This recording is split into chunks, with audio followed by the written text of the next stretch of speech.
The Giver. By Lois Lowry. 1. It was almost December, and Jonas was beginning to be frightened. No. Wrong word, Jonas thought. Frightened meant that deep, sickening feeling of something terrible about to happen.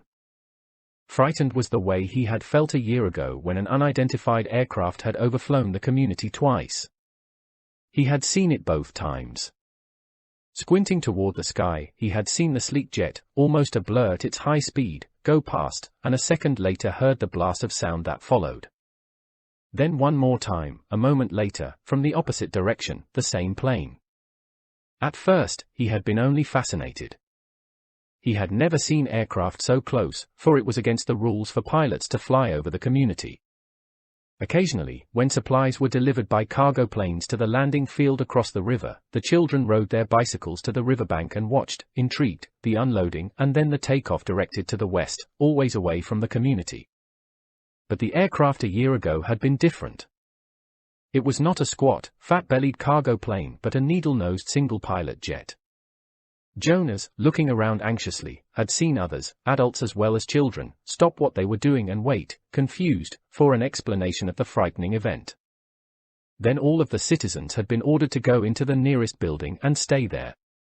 Immediately, the rasping voice through the speakers had said, "Leave your bicycles where they are."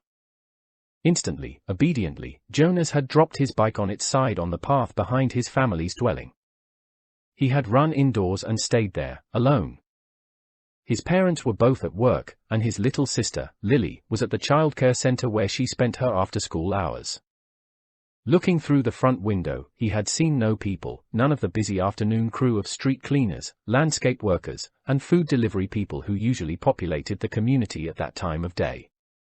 He saw only the abandoned bikes here and there on their sides, an upturned wheel on one was still revolving slowly. He had been frightened then. The sense of his own community silent, waiting, had made his stomach churn. He had trembled. But it had been nothing. Within minutes the speakers had crackled again, and the voice, reassuring now and less urgent, had explained that a pilot in training had misread his navigational instructions and made a wrong turn. Desperately had misread his navigational instructions and made a wrong turn. Desperately the pilot had been trying to make his way back before his error was noticed. Needless to say, he will be released, the voice had said, followed by silence. There was an ironic tone to that final message, as if the speaker found it amusing, and Jonas had smiled a little, though he knew what a grim statement it had been. For a contributing citizen to be released from the community was a final decision, a terrible punishment, an overwhelming statement of failure. Even the children were scolded if they used the term lightly at play, jeering at a teammate who missed a catch or stumbled in a race. Jonas had done it once, had shouted at his best friend, "That's it, Asher. You're released." When Asher's clumsy error had lost a match for his team. He had been taken aside for a brief and serious talk by the coach, had hung his head with guilt and embarrassment, and apologized to Asher after the game. Now, thinking about the feeling of fear as he pedaled home along the river path, he remembered that moment of palpable, stomach-sinking terror when the aircraft had streaked above. It was not what he was feeling now with December approaching. He searched for the right word to describe his own feeling. Jonas was careful about language. Not like his friend, Asher, who talked too fast and mixed things up, scrambling words and phrases until they were barely recognizable and often very funny. Jonas grinned, remembering the morning that Asher had dashed into the classroom, late as usual, arriving breathlessly in the middle of the chanting of the morning anthem. When the class took their seats at the conclusion of the patriotic hymn, Asher remained standing to make his public apology as was required. "I apologize for inconveniencing my learning community." Asher ran through the standard apology phrase rapidly, still catching his breath. The instructor and class waited patiently for his explanation. The students had all been grinning because they had listened to Asher's explanations so many times before. "I left home at the correct time, but when I was riding along near the hatchery, the crew was separating some salmon. I guess I just got distraught, watching them. I apologize to my classmates," Asher concluded. He smoothed his rumpled tunic and sat down. "We accept your apology, Asher." The class recited the standard response in unison. Many of the students were biting their lips to keep from laughing. "I accept your apology, Asher," the instructor said. He was smiling. "And I thank you, because once again you have provided an opportunity for a lesson in language." Distraught is too strong an adjective to describe Salmon viewing. He turned and wrote distraught on the instructional board. Beside it he wrote he turned and wrote distraught on the instructional board. Beside it he wrote distracted. Jonas, nearing his home now, smiled at the recollection. Thinking, still, as he wheeled his bike into its narrow port beside the door, he realized that frightened was the wrong word to describe his feelings, now that December was almost here. It was too strong an adjective. He had waited a long time for this special December. Now that it was almost upon him, he wasn't frightened, but he was eager, he decided. He was eager for it to come. And he was excited, certainly. All of the 11s were excited about the event that would be coming so soon. But there was a little shudder of nervousness when he thought about it, about what might happen. Apprehensive, Jonas decided. That's what I am. Who wants to be the first tonight, for feelings? Jonas's father asked, at the conclusion of their evening meal. It was one of the rituals, the evening telling of feelings. Sometimes Jonas and his sister, Lily, argued over turns, over who would get to go first. Their parents, of course, were part of the ritual. They, too, told their feelings each evening. But like all parents, all adults, they didn't fight and wheedle for their turn. Nor did Jonas, tonight. His feelings were too complicated this evening. He wanted to share them, but he wasn't eager to begin the process of sifting through his own complicated emotions, even with the help that he knew his parents could give. "You go, Lily," he said, seeing his sister, who was much younger, only a 7, wiggling with impatience in her chair. "I felt very angry this afternoon," Lily announced. "My childcare group was at the play area, and we had a visiting group of 7s, and they didn't obey the rules at all. One of them, a male, I don't know his name, kept going right to the front of the line for the slide, even though the rest of us were all waiting. I felt so angry at him. I made my hand into a fist, like this." She held up a clenched fist and the rest of the family smiled at her small defiant gesture. "Why do you think the visitors didn't obey the rules?" Mother asked. Lily considered, and shook her head. "I don't know. They acted like animals?" Jonas suggested. He laughed. "That's right," Lily said, laughing too. "Like animals." Neither child knew what the word meant, exactly, but it was often used to describe someone uneducated or clumsy, someone who didn't fit in. "Where were the visitors from?" Father asked. "Where were the visitors from?" Father asked. Lily frowned, trying to remember. "Our leader told us, when he made the welcome speech, but I can't remember. I guess I wasn't paying attention. It was from another community. They had to leave very early, and they had their midday meal on the bus." Mother nodded. "Do you think it's possible that their rules may be different? And so they simply didn't know what your play area rules were?" Lily shrugged, and nodded. "I suppose. You've visited other communities, haven't you?" Jonas asked. "My group has, often." Lily nodded again. "When we were 6s, we went and shared a whole school day with a group of 6s in their community. How did you feel when you were there?" Lily frowned. "I felt strange. Because their methods were different. They were learning usages that my group hadn't learned yet, so we felt stupid." Father was listening with interest. "I'm thinking, Lily," he said, "about the boy who didn't obey the rules today. Do you think it's possible that he felt strange and stupid, being in a new place with rules that he didn't know about?" Lily pondered that. "Yes," she said, finally. "I feel a little sorry for him," Jonas said, "even though I don't even know him. I feel sorry for anyone who is in a place where he feels strange and stupid." "How do you feel now, Lily?" Father asked. "Still angry?" "I guess not," Lily decided. "I guess I feel a little sorry for him. And sorry I made a fist." She grinned. Jonas smiled back at his sister. Lily's feelings were always straightforward, fairly simple, usually easy to resolve. He guessed that his own had been, too, when he was a 7. He listened politely, though not very attentively, while his father took his turn, describing a feeling of worry that he'd had that day at work, a concern about one of the new children who wasn't doing well. Jonas's father's title was nurturer. He and the other nurturers were responsible for all the physical and emotional needs of every new child during its earliest life. It was a very important job, Jonas knew, but it wasn't one that interested him much. "What gender is it?" Lily asked. "Male," father said. "He's a sweet little male with a lovely disposition. But he isn't growing as fast as he should, and he doesn't sleep soundly. We have him in the extra care section for supplementary nurturing, but the committee's beginning to talk about releasing him." "Oh, no," mother murmured sympathetically. "I know how sad that must make you feel." Jonas and Lily both nodded sympathetically as well.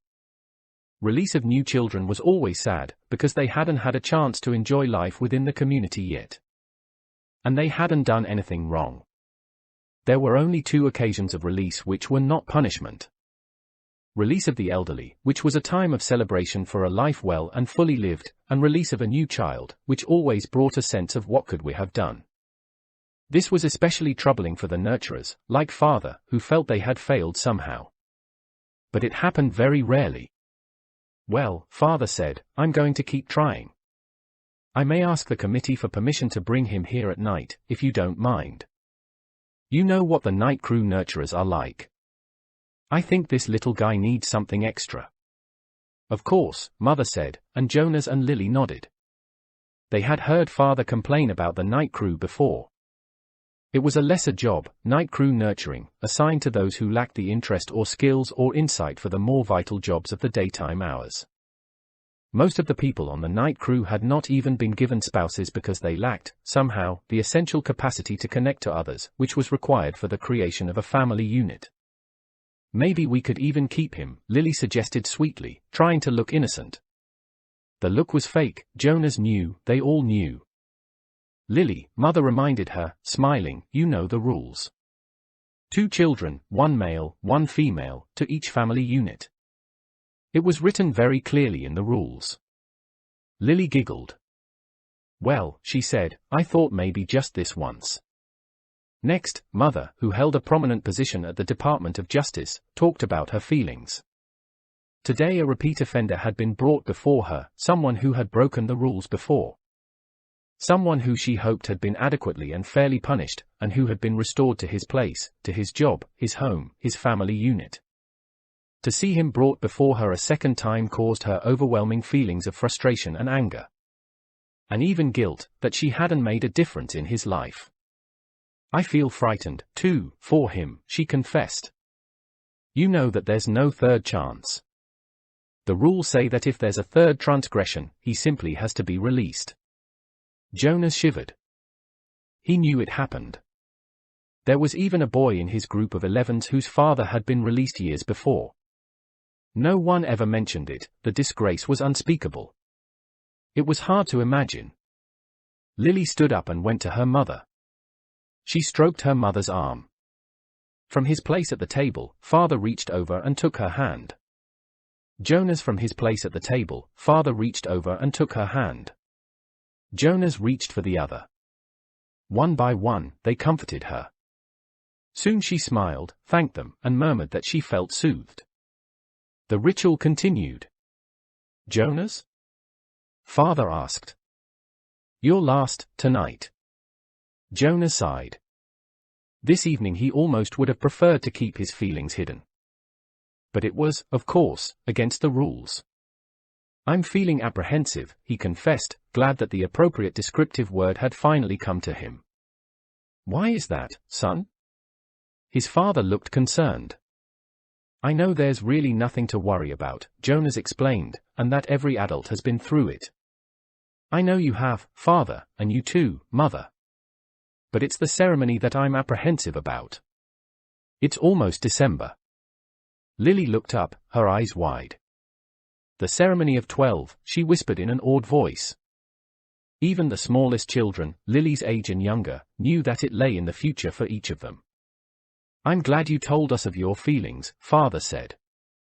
"Lily," Mother said, beckoning to the little girl, "go on now and get into your nightclothes. Father and I are going to stay here and talk to Jonas for a while." Lily sighed, but obediently she got down from her chair. "Privately?" she asked. Mother nodded. "Yes," she said, "this talk will be a private one with Jonas." 2.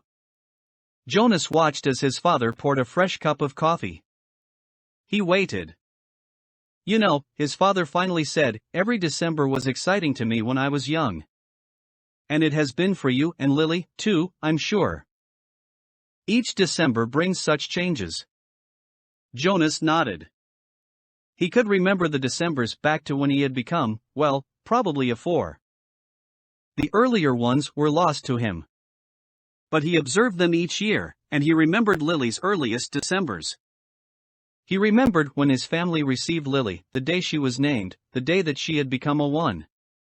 The ceremony for the ones was always noisy and fun. Each December, all the new children born in the previous year turned 1. One at a time, there were always 50 in each year's group. If none had been released, they had been brought to the stage by the nurturers who had cared for them since birth. Some were already walking, wobbly on their unsteady legs, others were no more than a few days old, wrapped in blankets, held by their nurturers. "I enjoy the naming," Jonas said. His mother agreed, smiling.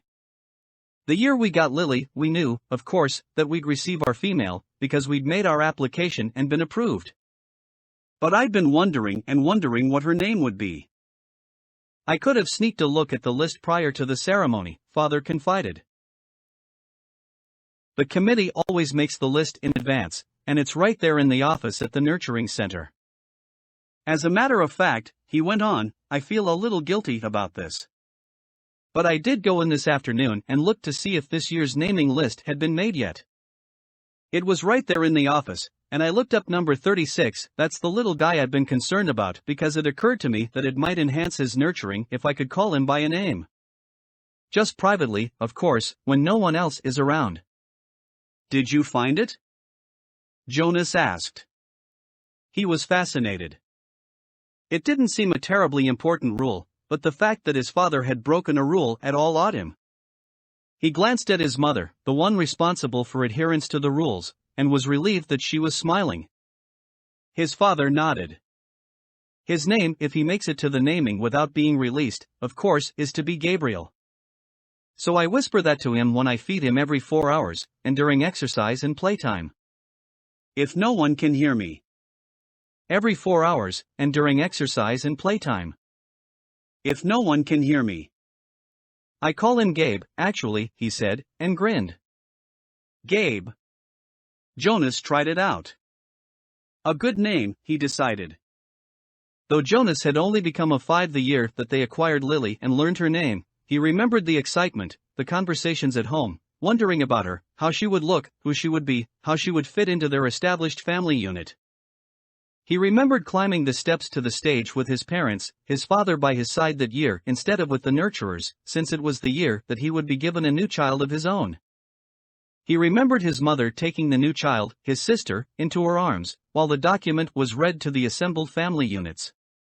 New child 23, the namer had read. Lily. He remembered his father's look of delight, and that his father had whispered, "She's one of my favorites. I was hoping for her to be the one." The crowd had clapped, and Jonas had grinned. He liked his sister's name. Lily, barely awake, had waved her small fist. Then they had stepped down to make room for the next family unit. "When I was in 11, his father said, now, as you are, Jonas, I was very impatient, waiting for the ceremony of 12. It's a long 2 days. I remember that I enjoyed the ones, as I always do, but that I didn't pay much attention to the other ceremonies, except for my sister's. She became a 9 that year, and got her bicycle. I'd been teaching her to ride mine, even though technically I wasn't supposed to." Jonas laughed. It was one of the few rules that was not taken very seriously and was almost always broken. The children all received their bicycles at 9, they were not allowed to ride bicycles before then. But almost always, the older brothers and sisters had secretly taught the younger ones. Jonas had been thinking already about teaching Lily. There was talk about changing the rule and giving the bicycles at an earlier age. A committee was studying the idea. When something went to a committee for study, the people always joked about it. They said that the committee members would become elders by the time the rule change was made. Rules were very hard to change. Sometimes, if it was a very important rule unlike the one governing the age for bicycles, it would have to go, eventually, to the receiver for a decision. The receiver was the most important elder. Jonas had never even seen him, that he knew of. Someone in a position of such importance lived and worked alone. But the committee would never bother the receiver with a question about bicycles. They would simply fret and argue about it themselves for years, until the citizens forgot that it had ever gone to them for study. Study. His father continued. So I watched and cheered when my sister, Katya, became a 9 and removed her hair ribbons and got her bicycle, father went on. Then I didn't pay much attention to the 10s and 11s. And finally, at the end of the second day, which seemed to go on forever, it was my turn. It was the ceremony of 12. Jonas shivered. He pictured his father, who must have been a shy and quiet boy, for he was a shy and quiet man, seated with his group, waiting to be called to the stage. The ceremony of 12 was the last of the ceremonies. The most important. I remember how proud my parents looked, and my sister, too. Even though she wanted to be out riding the bicycle publicly, she stopped fidgeting and was very still and attentive when my turn came. But to be honest, Jonas, his father said, for me there was not the element of suspense that there is with your ceremony. Because I was already fairly certain of what my assignment was to be. Jonas was surprised. There was no way, really, to know in advance. It was a secret selection, made by the leaders of the community, the committee of elders, who took the responsibility so seriously that there were never even any jokes made about assignments. His mother seemed surprised, too. How could you have known? She asked. His father smiled his gentle smile. Well, it was clear to me, and my parents later confessed that it had been obvious to them, too, what my aptitude was. I had always loved the new children more than anything. When my friends in my age group were holding bicycle races, or building toy vehicles or bridges with their construction sets, or all the things I do with my friends, Jonas pointed out, and his mother nodded in agreement. I always participated, of course, because as children we must experience all of those things. And I studied hard in school, as you do, Jonas. But again and again, during free time, I found myself drawn to the new children. I spent almost all of my volunteer hours helping in the nurturing center. Of course the elders knew that, from their observation. Jonas nodded. During the past year he had been aware of the increasing level of observation. In school, at recreation time, and during volunteer hours, he had noticed the elders watching him and the other 11s. He had seen them taking notes. He knew, too, that the elders were meeting for long hours with all of the instructors that he and the other 11s had had during their years of school. So I expected it, and I was pleased, but not at all surprised, when my assignment was announced as nurturer, Father explained. Assignment was announced as nurturer, Father explained. Did everyone applaud, even though they weren't surprised? Jonas asked. Oh, of course. They were happy for me, that my assignment was what I wanted most. I felt very fortunate. His father smiled. Were any of the 11s disappointed, your year? Jonas asked. Unlike his father, he had no idea what his assignment would be. But he knew that some would disappoint him. Though he respected his father's work, nurturer would not be his wish. And he didn't envy laborers at all. His father thought.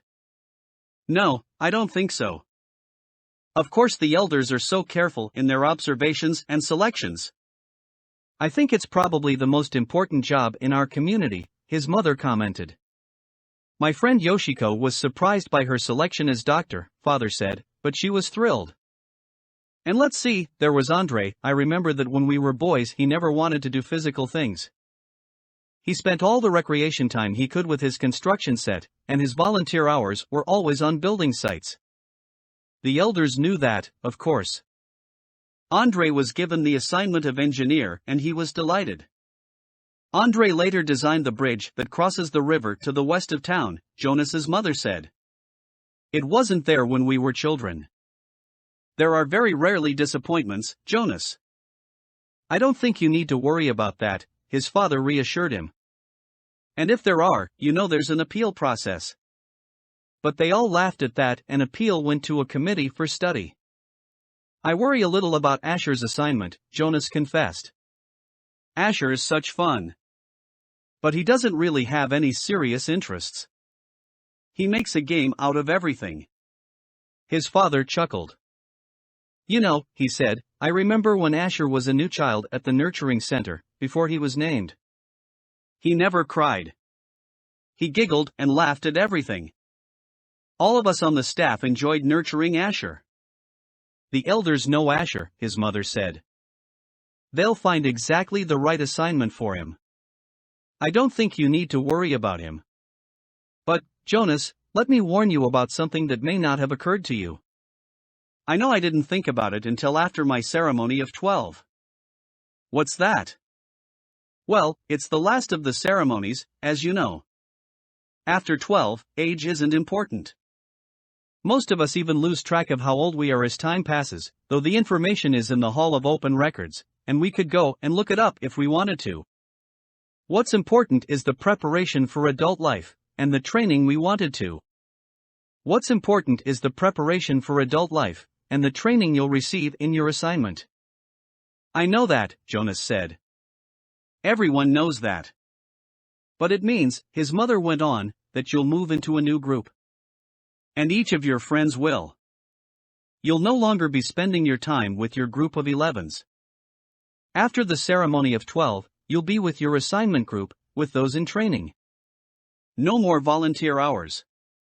No more recreation hours. So your friends will no longer be as close. Jonas shook his head. Asher and I will always be friends, he said firmly. And there will still be school. That's true, his father agreed. But what your mother said is true as well. There will be changes. Good changes, though, his mother pointed out. After my ceremony of 12, I missed my childhood recreation. But when I entered my training for law and justice, I found myself with people who shared my interests. I made friends on a new level, friends of all ages. Did you still play at all, after 12? Jonas asked. Occasionally, his mother replied. But it didn't seem as important to me. I did, his father said, laughing. I still do. Every day, at the nurturing center, I play bounce on the knee, and peekaboo, and hug the teddy. He reached over and stroked Jonas's neatly trimmed hair. Fun doesn't end when you become 12. Lily appeared, wearing her nightclothes, in the doorway. She gave an impatient sigh. This is certainly a very long private conversation, she said. And there are certain people waiting for their comfort object. Lily, her mother said fondly, you're very close to being an 8, and when you're an 8, your comfort object will be taken away. It will be recycled to the younger children. You should be starting to go off to sleep without it. But her father had already gone to the shelf and taken down the stuffed elephant which was kept there. Many of the comfort objects, like Lily's, were soft, stuffed, imaginary creatures. Jonas's had been called a bear. Here you are, Lily Billy, he said. I'll come help you remove your hair ribbons. Jonas and his mother rolled their eyes, yet they watched affectionately as Lily and her father headed to her sleeping room with the stuffed elephant that had been given to her as her comfort object when she was born. His mother moved to her big desk and opened her briefcase. Her work never seemed to end, even when she was at home in the evening. Jonas went to his own desk and began to sort through his school papers for the evening's assignment.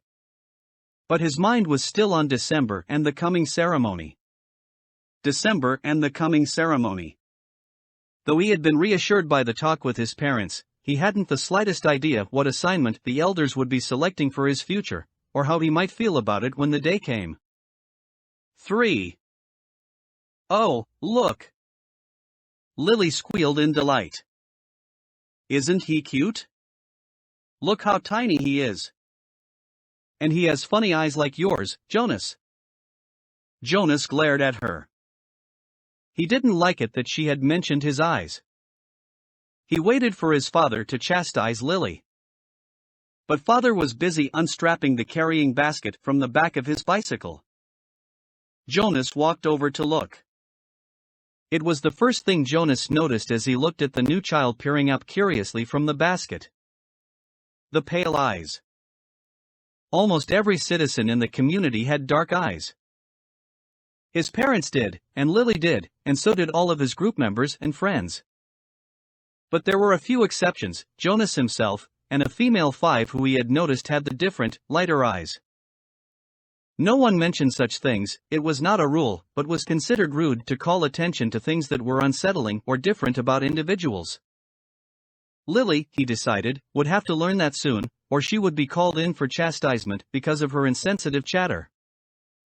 Father put his bike into its port. Then he picked up the basket and carried it into the house. Lily followed behind, but she glanced back over her shoulder at Jonas and teased, "Maybe he had the same birth mother as you." Jonas shrugged.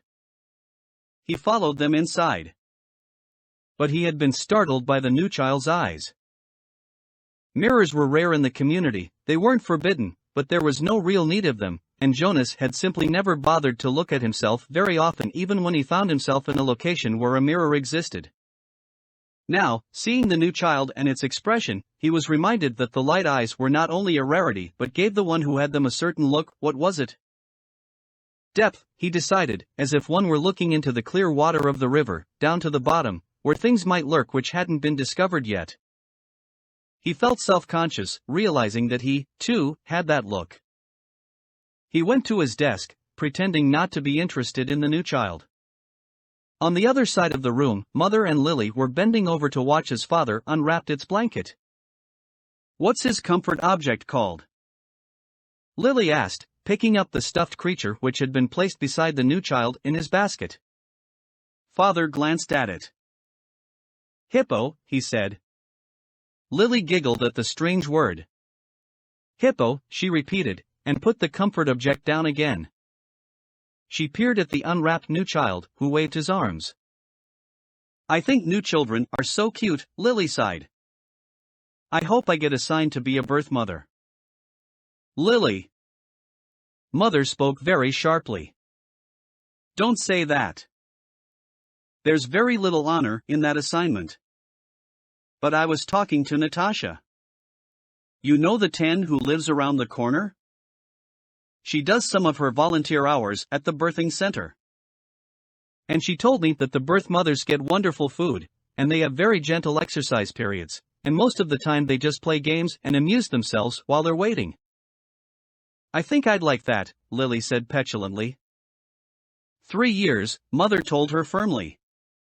3 births, and that's all. After that they are laborers for the rest of their adult lives, until the day that they enter the house of the old. "Is that what you want, Lily? 3 lazy years, and then hard physical labor until you are old?" "Well, no, I guess not," Lily acknowledged reluctantly. Father turned the new child onto his tummy in the basket. He sat beside it and rubbed its small back with a rhythmic motion. "Anyway, Lily Billy," he said affectionately, "the birth mothers never even get to see new children. If you enjoy the little one so much, you should hope for an assignment as nurturer. When you're an 8 and start your volunteer hours, you can try some at the nurturing center," Mother suggested. "Yes, I think I will," Lily said. She knelt beside the basket. "What did you say his name is?" "Gabriel?" "Hello, Gabriel," she said in a sing-song voice. Then she giggled. "Oops," she whispered. "I think he's asleep. I guess I'd better be quiet." Jonas turned to the school assignments on his desk. Some chance of that, he thought. Lily was never quiet. Probably she should hope for an assignment as speaker, so that she could sit in the office with the microphone all day, making announcements. He laughed silently to himself, picturing his sister droning on in the self-important voice that all the speakers seemed to develop, saying things like, "Attention. This is a reminder to females under 9 that hair ribbons are to be neatly tied at all times." He turned toward Lily and noticed to his satisfaction that her ribbons were, as usual, undone and dangling.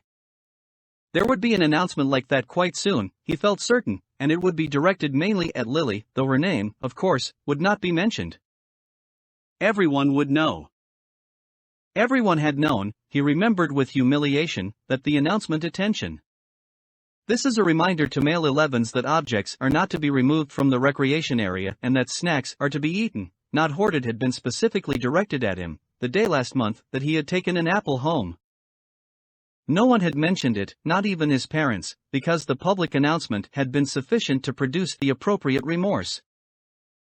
He had, of course, disposed of the apple and made his apology to the recreation director the next morning, before school. Jonas thought again about that incident. He was still bewildered by it. Not by the announcement or the necessary apology, those were standard procedures, and he had deserved them, but by the incident itself. He probably should have brought up his feeling of bewilderment that very evening when the family unit had shared their feelings of the day. But he had not been able to sort out and put words to the source of his confusion, so he had let it pass. It had happened during the recreation period, when he had been playing with Asher. Jonas had casually picked up an apple from the basket where the snacks were kept, and had thrown it to his friend. Asher had thrown it back, and they had begun a simple game of catch. There had been nothing special about it, it was an activity that he had performed countless times: throw, catch, throw, catch. It was effortless for Jonas, and even boring, though Asher enjoyed it, and playing catch was a required activity for Asher because it would improve his hand-eye coordination, which was not up to standards. But suddenly Jonas had noticed, following the path of the apple through the air with his eyes, that the piece of fruit had, well, this was the part that he couldn't adequately understand, the apple had changed. Just for an instant. It had changed in mid-air, he remembered. Then it was in his hand, and he looked at it carefully, but it was the same apple. Unchanged. The same size and shape, a perfect sphere. The same nondescript shade, about the same shade as his own tunic. There was absolutely nothing remarkable about that apple. He had tossed it back and forth between his hands a few times, then thrown it again to Asher. And again in the air, for an instant only, it had changed. It had happened 4 times. Jonas had blinked, looked around, and then tested his eyesight, squinting at the small print on the identification badge attached to his tunic. He read his name quite clearly. He could also clearly see Asher at the other end of the throwing area. And he had had no problem catching the apple. Jonas had been completely mystified. "Ash?" he had called. "Does anything seem strange to you?" "About the apple?" "Yes," Asher called back, laughing. "It jumps out of my hand onto the ground." Asher had just dropped it once again. So Jonas laughed too, and with his laughter tried to ignore his uneasy conviction that something had happened. But he had taken the apple home, against the recreation area rules. That evening, before his parents and Lily arrived at the dwelling, he had held it in his hands and looked at it carefully. It was slightly bruised now, because Asher had dropped it several times. But there was nothing at all unusual about the apple. He had held a magnifying glass to it. He had tossed it several times across the room, watching, and then rolled it around and around on his desktop, waiting for the thing to happen again. But it hadn't. The only thing that happened was the announcement later that evening over the speaker, the announcement that had singled him out without using his name, that had caused both of his parents to glance meaningfully at his desk where the apple still lay. Now, sitting at his desk, staring at his schoolwork as his family hovered over the new child in its basket, he shook his head, trying to forget the odd incident. He forced himself to arrange his papers and try to study a little before the evening meal. The new child, Gabriel, stirred and whimpered, and father spoke softly to Lily, explaining the feeding procedure as he opened the container that held the formula and equipment. The evening proceeded as all evenings did in the family unit, in the dwelling, in the community, quiet, reflective, a time for renewal and preparation for the day to come. It was different only in the addition to it of the new child with his pale, solemn, knowing eyes. 4. Jonas rode at a leisurely pace, glancing at the bikeports beside the buildings to see if he could spot Asher's. He didn't often do his volunteer hours with his friend because Asher frequently fooled around and made serious work a little difficult. But now, with 12th coming so soon and the volunteer hours ending, it didn't seem to matter. The freedom to choose where to spend those hours had always seemed a wonderful luxury to Jonas. Other hours of the day were so carefully regulated. He remembered when he had become an 8, as Lily would do shortly, and had been faced with that freedom of choice. The 8s always set out on their first volunteer hour a little nervously, giggling and staying in groups of friends. They almost invariably did their hours on recreation duty first, helping with the younger ones in a place where they still felt comfortable. But with guidance, as they developed self-confidence and maturity, they moved on to other jobs, gravitating toward those that would suit their own interests and skills. A male 11 named Benjamin had done his entire nearly 4 years in the rehabilitation center, working with citizens who had been injured. It was rumored that he was as skilled now as the rehabilitation directors themselves, and that he had even developed some machines and methods to hasten rehabilitation.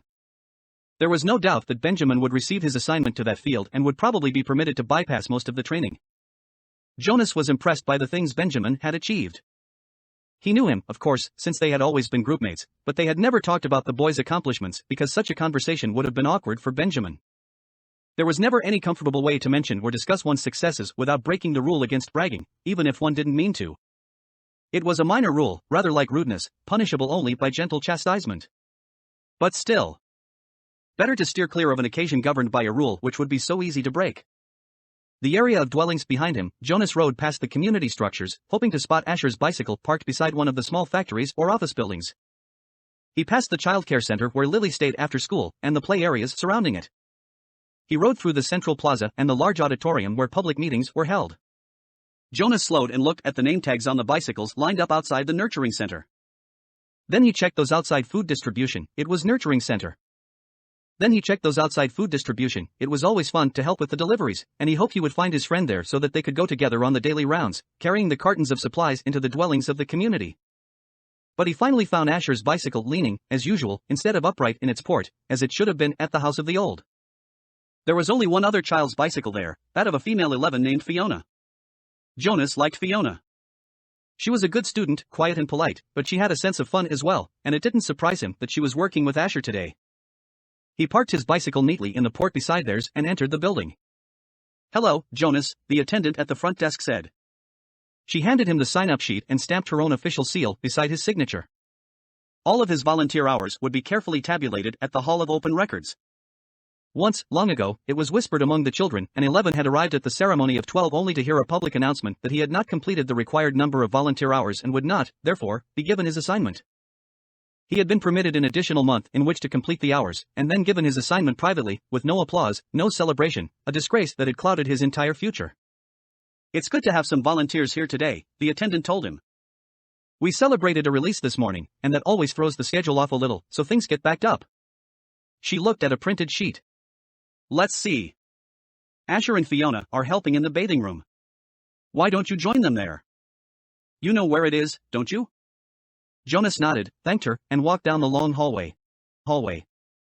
He glanced into the rooms on either side. The old were sitting quietly, some visiting and talking with one another, others doing handwork and simple crafts. A few were asleep. Each room was comfortably furnished, the floors covered with thick carpeting. It was a serene and slow-paced place, unlike the busy centers of manufacture and distribution where the daily work of the community occurred. Jonas was glad that he had, over the years, chosen to do his hours in a variety of places so that he could experience the differences. He realized, though, that not focusing on one area meant he was left with not the slightest idea, not even a guess of what his assignment would be. He laughed softly. "Thinking about the ceremony again, Jonas?" He teased himself. But he suspected that with the date so near, probably all of his friends were, too. He passed a caretaker walking slowly with one of the old in the hall. "Hello, Jonas," the young uniformed man said, smiling pleasantly. The woman beside Jonas, the young uniformed man said, smiling pleasantly. The woman beside him, whose arm he held, was hunched over as she shuffled along in her soft slippers. She looked toward Jonas and smiled, but her dark eyes were clouded and blank. He realized she was blind. He entered the bathing room with its warm moist air and scent of cleansing lotions. He removed his tunic, hung it carefully on a wall hook, and put on the volunteer's smock that was folded on a shelf. "Hi, Jonas."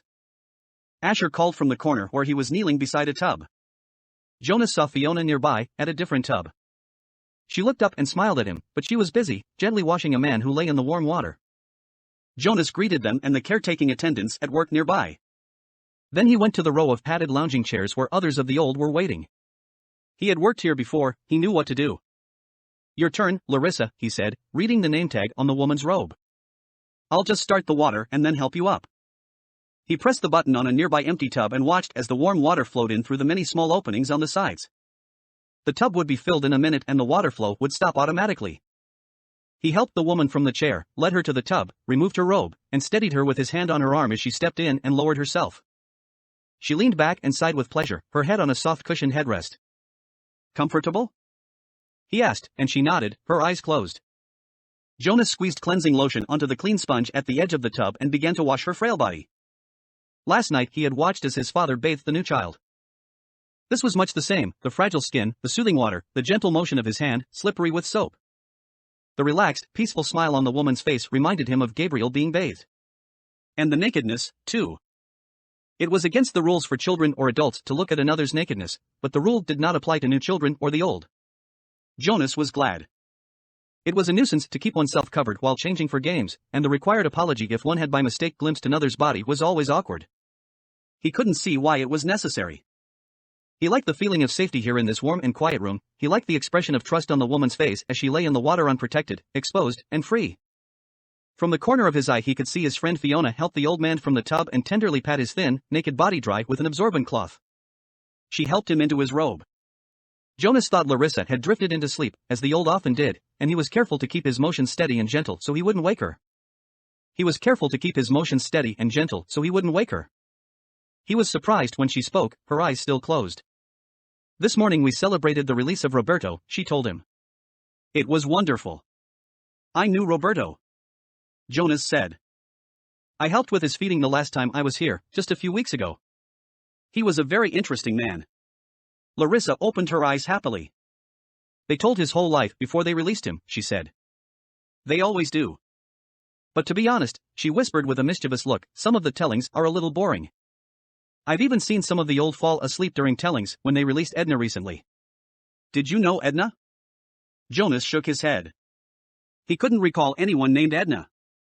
"Well, they tried to make her life sound meaningful. And of course," she added primly, "all lives are meaningful, I don't mean that they aren't. But Edna. My goodness. She was a birth mother, and then she worked in food production for years, until she came here. She never even had a family unit." Larissa lifted her head and looked around to make sure no one else was listening. Then she confided, "I don't think Edna was very smart." Jonas laughed. He rinsed her left arm, laid it back into the water, and began to wash her feet. She murmured with pleasure as he massaged her feet with the sponge. "But Roberto's life was wonderful," Larissa went on, after a moment. "He had been an instructor of 11s, you know how important that is, and he'd been on the planning committee. And goodness, I don't know how he found the time, he also raised 2 very successful children, and he was also the one who did the landscaping design for the Central Plaza. He didn't do the actual labor, of course. Now you're back.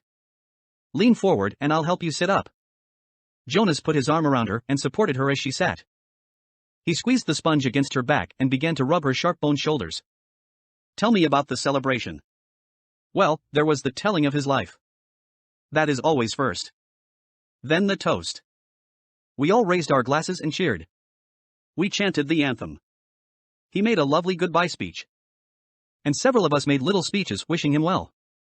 I didn't, though. I've never been fond of public speaking." He was thrilled. You should have seen the look on his face when they let him go. Jonas slowed the strokes of his hand on her back thoughtfully. "Larissa," he asked, "what happens when they make the actual release? Where exactly did Roberto go?" "Roberto go?" She lifted her bare wet shoulders in a small shrug. "I don't know. I don't think anybody does, except the committee. He just bowed to all of us and then walked, like they all do, through the special door in the releasing room. But you should have seen his look. Pure happiness, I'd call it." Jonas grinned. "I wish I'd been there to see it." Larissa frowned. I don't know why they don't let children come. Not enough room, I guess. They should enlarge the releasing room. We'll have to suggest that to the committee. Maybe they'd study it, Jonas said slyly, and Larissa chortled with laughter. Right. She hooted, and Jonas helped her from the tub. 5. Usually, at the morning ritual when the family members told their dreams, Jonas didn't contribute much. He rarely dreamed. Sometimes he awoke with a feeling of fragments afloat in his sleep, but he couldn't seem to grasp them and put them together into something worthy of telling at the ritual. But this morning was different. He had dreamed very vividly the night before. His mind wandered while Lily, as usual, recounted a lengthy dream, this one a frightening one in which she had, against the rules, been riding her mother's bicycle and been caught by the security guards. They all listened carefully and discussed with Lily the warning that the dream had given. Thank you for your dream, Lily. Jonas said the standard phrase automatically, and tried to pay better attention while his mother told of a dream fragment, a disquieting scene where she had been chastised for a rule infraction she didn't understand. Together they agreed that it probably resulted from her feelings when she had reluctantly dealt punishment to the citizen who had broken the major rules a second time. Father said that he had had no dreams. Gabe? Father asked, looking down at the basket where the new child lay gurgling after his feeding, ready to be taken back to the nurturing center for the day. They all laughed. Dreamtelling began with threes. If new children dreamed, no one knew. Jonas? Mother asked. They always asked, though they knew how rarely Jonas had a dream to tell. I did dream last night, Jonas told them. He shifted in his chair, frowning. Good, Father said. Tell us. The details aren't clear, really, Jonas explained, trying to recreate the odd dream in his mind. I think I was in the bathing room at the house of the old. That's where you were yesterday, Father pointed out. Jonas nodded. But it wasn't really the same. There was a tub in the dream. But only one. And the real bathing room has rows and rows of them. But the room in the dream was warm and damp. And I had taken off my tunic, but hadn't put on the smock, so my chest was bare. I was perspiring, because it was so warm. And Fiona was there, the way she was yesterday.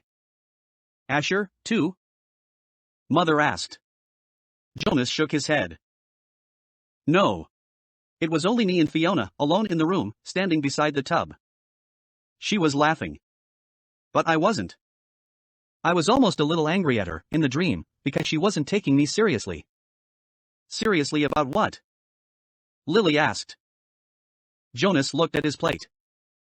For some reason that he didn't understand, he felt slightly embarrassed. I think I was trying to convince her that she should get into the tub of water. He paused. He knew he had to tell it all, that it was not only all right but necessary to tell all of a dream. So he forced himself to relate the part that made him uneasy. I wanted her to take off her clothes and get into the tub, he explained quickly. I wanted to bathe her. I had the sponge in my hand. But she wouldn't.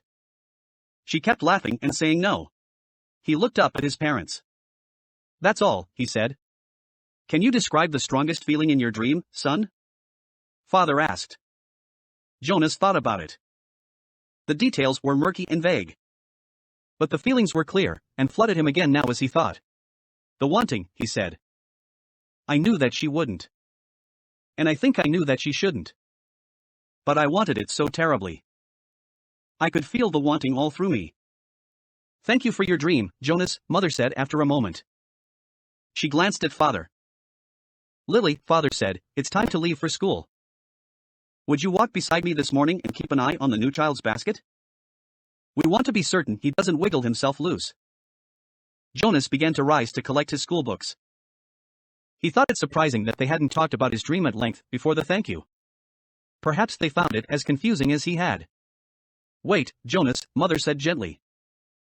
I'll write an apology to your instructor so that you won't have to speak one for being late. He sank back down into his chair, puzzled. He waved to Father and Lily as they left the dwelling, carrying Gabe in his basket.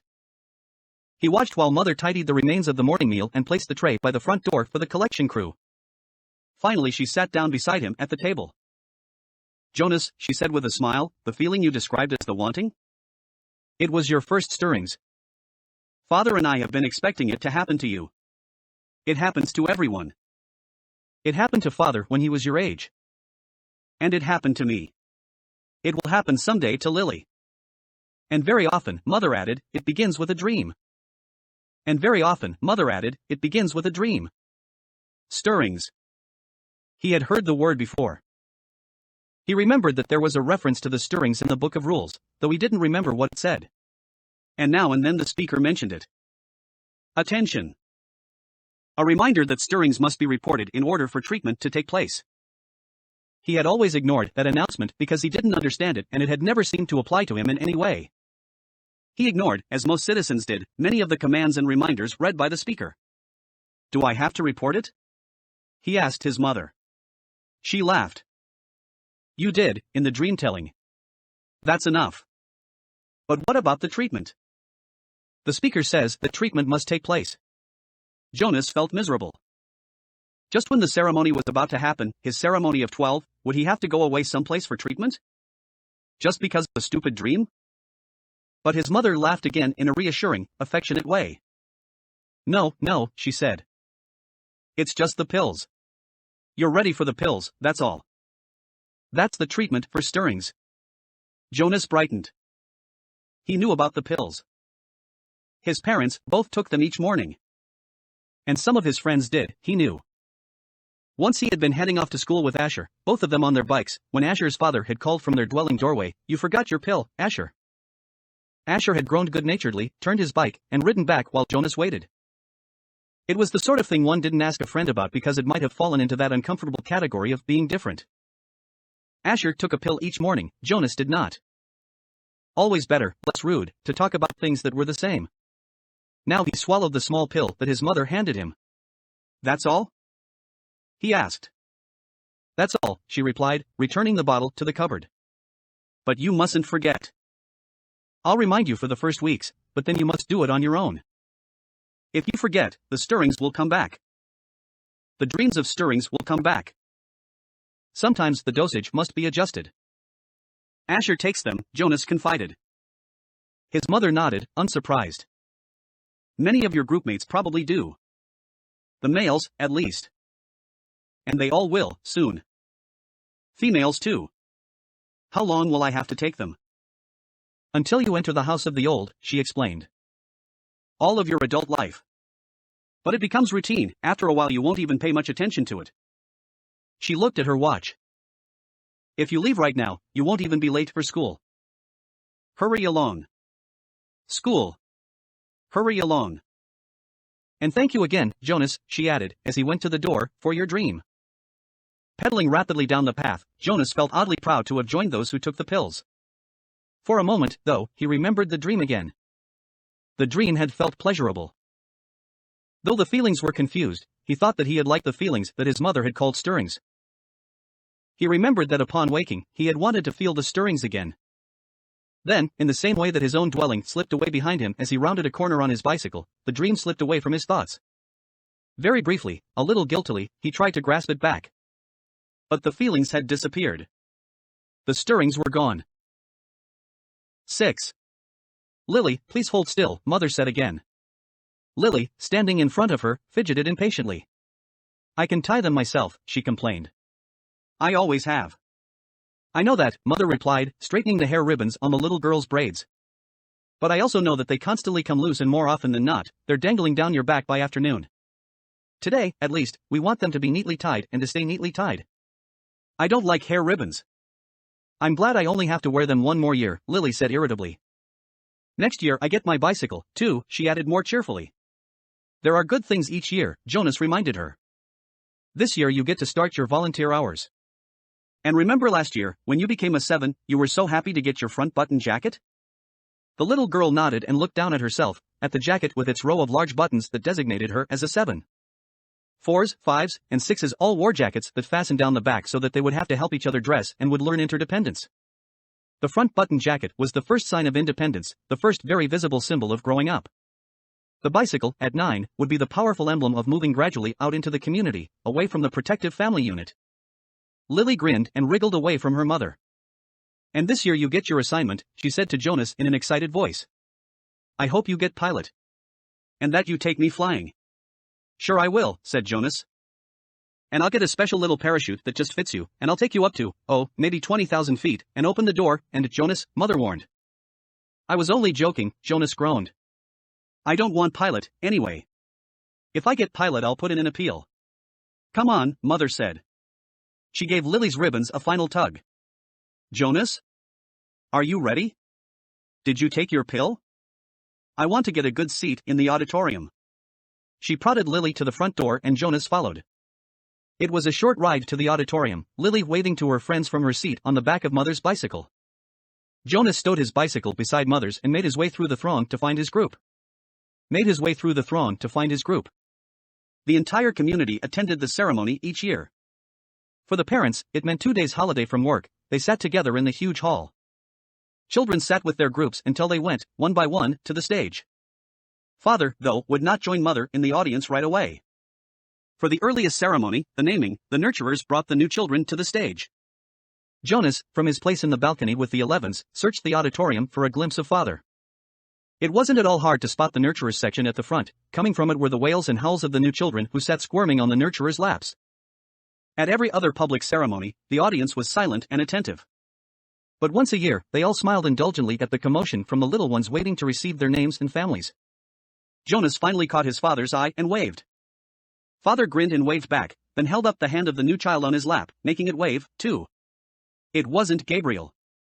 Gabe was back at the nurturing center today, being cared for by the night crew. He had been given an unusual and special reprieve from the committee, and granted an additional year of nurturing before his naming and placement. Father had gone before the committee with a plea on behalf of Gabriel, who had not yet gained the weight appropriate to his days of life nor begun to sleep soundly enough at night to be placed with his family unit. Normally such a new child would be labeled inadequate and released from the community. Instead, as a result of Father's plea, Gabriel had been labeled uncertain and given the additional year. He would continue to be nurtured at the center and would spend his nights with Jonas's family unit.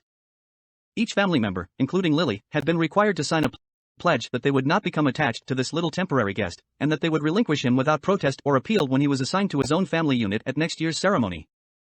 At least, Jonas thought, after Gabriel was placed next year, they would still see him often because he would be part of the community.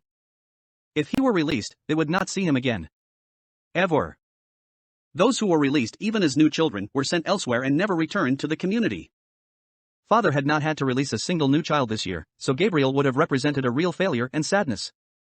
Even Jonas, though he didn't hover over the little one the way Lily and his father did, was glad that Gabe had not been released. The first ceremony began right on time, and Jonas watched as one after another each new child was given a name and handed by the nurturers to its new family unit. For some, it was a first child. But many came to the stage accompanied by another child beaming with pride to receive a little brother, or accompanied by another child beaming with pride to receive a little brother or sister, the way Jonas had when he was about to be a 5. Asher poked Jonas's arm. Remember when we got Philippa? He asked in a loud whisper. Jonas nodded. It had only been last year. Asher's parents had waited quite a long time before applying for a second child. Maybe, Jonas suspected, they had been so exhausted by Asher's lively foolishness that they had needed a little time. 2 of their group, Fiona and another female named Thea, were missing temporarily, waiting with their parents to receive new children. But it was rare that there was such an age gap between children in a family unit. When her family ceremony was completed, Fiona took the seat that had been saved for her in the row ahead of Asher and Jonas. She turned and whispered to them, "He's cute. But I don't like his name very much." She made a face and giggled. Fiona's new brother had been named Bruno. It wasn't a great name, Jonas thought, like Gabriel, for example. But it was okay. The audience applause, which was enthusiastic at each naming, rose in an exuberant swell when one parental pair, glowing with pride, took a male new child and heard him named Caleb. This new Caleb was a replacement child. The couple had lost their first Caleb, a cheerful little 4. Loss of a child was very, very rare. The community was extraordinarily safe, each citizen watchful and protective of all children. But somehow the first little Caleb had wandered away unnoticed, and had fallen into the river. The entire community had performed the ceremony of loss together, murmuring the name Caleb throughout an entire day, less and less frequently, softer in volume, as the long and somber day went on, so that the little 4 seemed to fade away gradually from everyone's consciousness.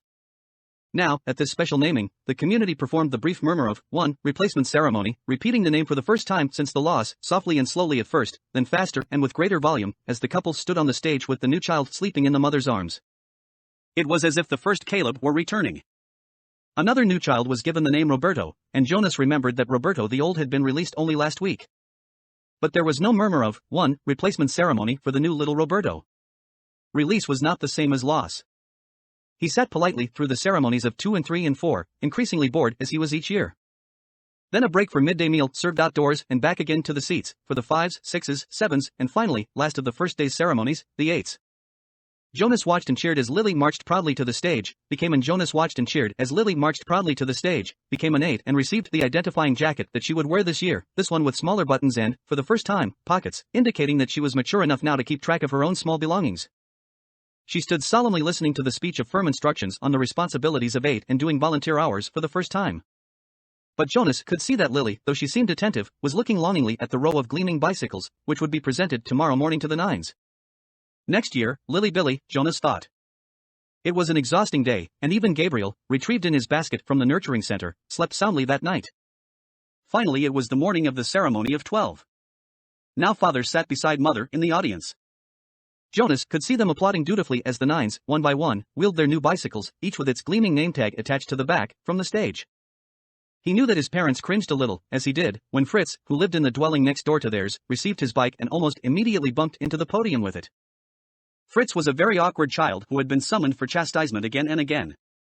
His transgressions were small ones, always shoes on the wrong feet, schoolwork misplaced, failure to study adequately for a quiz. But each such error reflected negatively on his parents' guidance and infringed on the community's sense of order and success. Jonas and his family had not been looking forward to Fritz's bicycle, which they realized would probably too often be dropped on the front walk instead of wheeled neatly into its port. Finally the 9s were all resettled in their seats, each having wheeled a bicycle outside where it would be waiting for its owner at the end of the day. Everyone always chuckled and made small jokes when the 9s rode home for the first time. "Want me to show you how to ride?" older friends would call. "I know you've never been on a bike before." But invariably the grinning 9s, who in technical violation of the rule had been practicing secretly for weeks, would mount and ride off in perfect balance, training wheels never touching the ground. Then the 10s. Jonas never found the ceremony of 10 particularly interesting, only time-consuming, as each child's hair was snipped neatly into its distinguishing cut. Females lost their braids at 10, and males, too, relinquished their long childish hair and took on the more manly short style which exposed their ears. Laborers moved quickly to the stage with brooms and swept away the mounds of discarded hair. Jonas could see the parents of the new 10 stir and murmur, and he knew that this evening, in many dwellings, they would be snipping and straightening the hastily done haircuts, trimming them into a neater line. 11s. It seemed a short time ago that Jonas had undergone the ceremony of 11, but he remembered that it was not one of the more interesting ones. By 11, one was only waiting to be 12. It was simply a marking of time with no meaningful changes. There was new clothing, different undergarments for the females, whose bodies were beginning to change, and longer trousers for the males, with a specially shaped pocket for the small calculator that they would use this year in school, but those were simply presented in wrapped packages without an accompanying speech. Break for midday meal. Jonas realized he was hungry. He and his groupmates congregated by the tables in front of the auditorium and took their packaged food. Yesterday there had been merriment at lunch, a lot of teasing and energy. But today the group stood anxiously, separate from the other children. Jonas watched the new 9s gravitate toward their waiting bicycles, each one admiring his or her name tag. He saw the 10s stroking their new shortened hair, the females shaking their heads to feel the unaccustomed lightness without the heavy braids they had worn so long. "I heard about a guy who was absolutely certain he was going to be assigned engineer," Asher muttered as they ate, and instead they gave him sanitation laborer. He went out the next day, jumped into the river, swam across, and joined the next community he came to. Nobody ever saw him again. Jonas laughed. "Somebody made that story up, Ash," he said. "My father said he heard that story when he was 12. But Asher wasn't reassured. He was eyeing the river where it was visible behind the auditorium. "I can't even swim very well," he said. "My swimming instructor said that I don't have the right boyishness or something."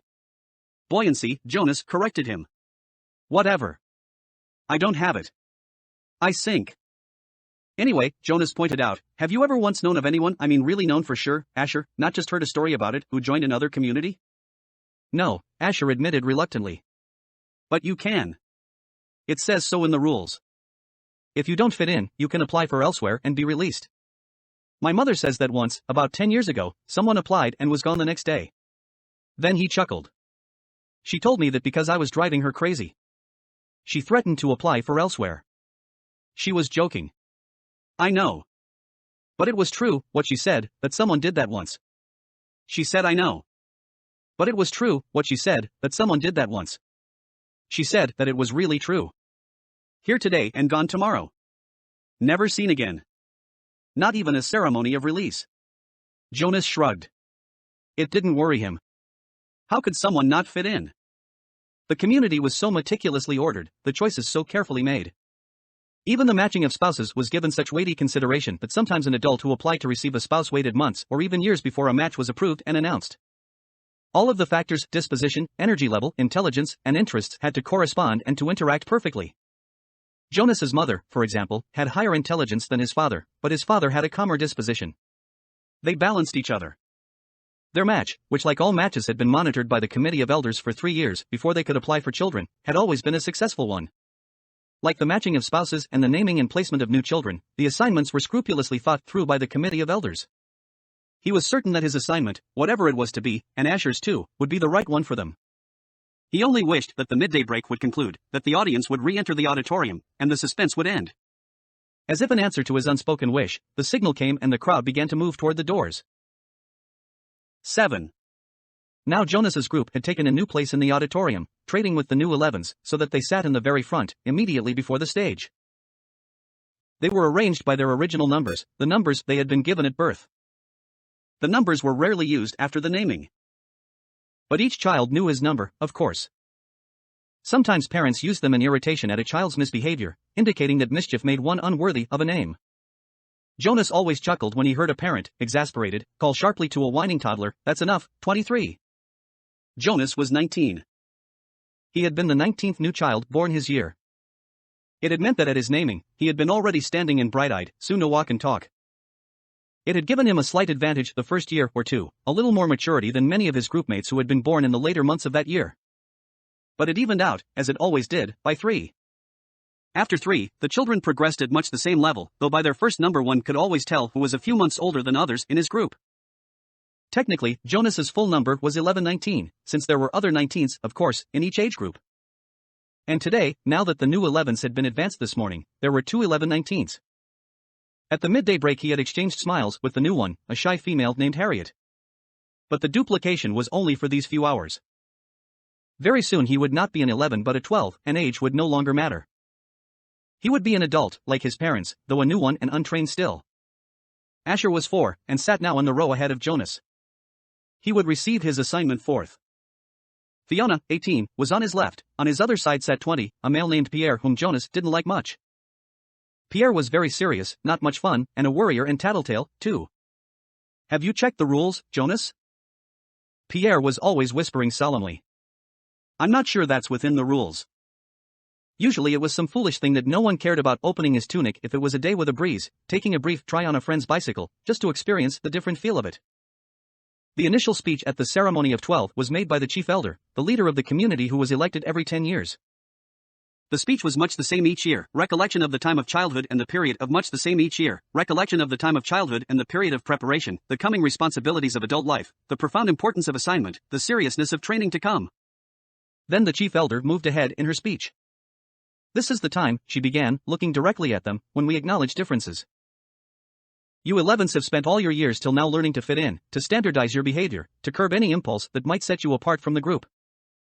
But today we honor your differences. They have determined your futures." She began to describe this year's group and its variety of personalities, though she singled no one out by name. She mentioned that there was one who had singular skills at caretaking, another who loved new children, one with unusual scientific aptitude, and a fourth for whom physical labor was an obvious pleasure. Jonas shifted in his seat, trying to recognize each reference as one of his groupmates. The caretaking skills were no doubt those of Fiona. On his left, he remembered noticing the tenderness with which she had bathed the old. Probably the one with scientific aptitude was Benjamin, the male who had devised new, important equipment for the rehabilitation center. He heard nothing that he recognized as himself, Jonas. Finally the chief elder paid tribute to the hard work of her committee, which had performed the observations so meticulously all year. The committee of elders stood and was acknowledged by applause. Jonas noticed Asher yawn slightly, covering his mouth politely with his hand. Then, at last, the chief elder called number 1 to the stage, and the assignments began. Each announcement was lengthy, accompanied by a speech directed at the new 12. Jonas tried to pay attention as one, smiling happily, received her assignment as fish hatchery attendant along with words of praise for her child. childhood spent doing many volunteer hours there, and her obvious interest in the important process of providing nourishment for the community. Number 1, her name was Madeline, returned, finally, amidst applause, to her seat, wearing the new badge that designated her fish hatchery attendant. Jonas was certainly glad that that assignment was taken, he wouldn't have wanted it. But he gave Madeline a smile of congratulation. When a female named Inger, received her assignment as birth mother, Jonas remembered that his mother had called it a job without honor. But he thought that the committee had chosen well.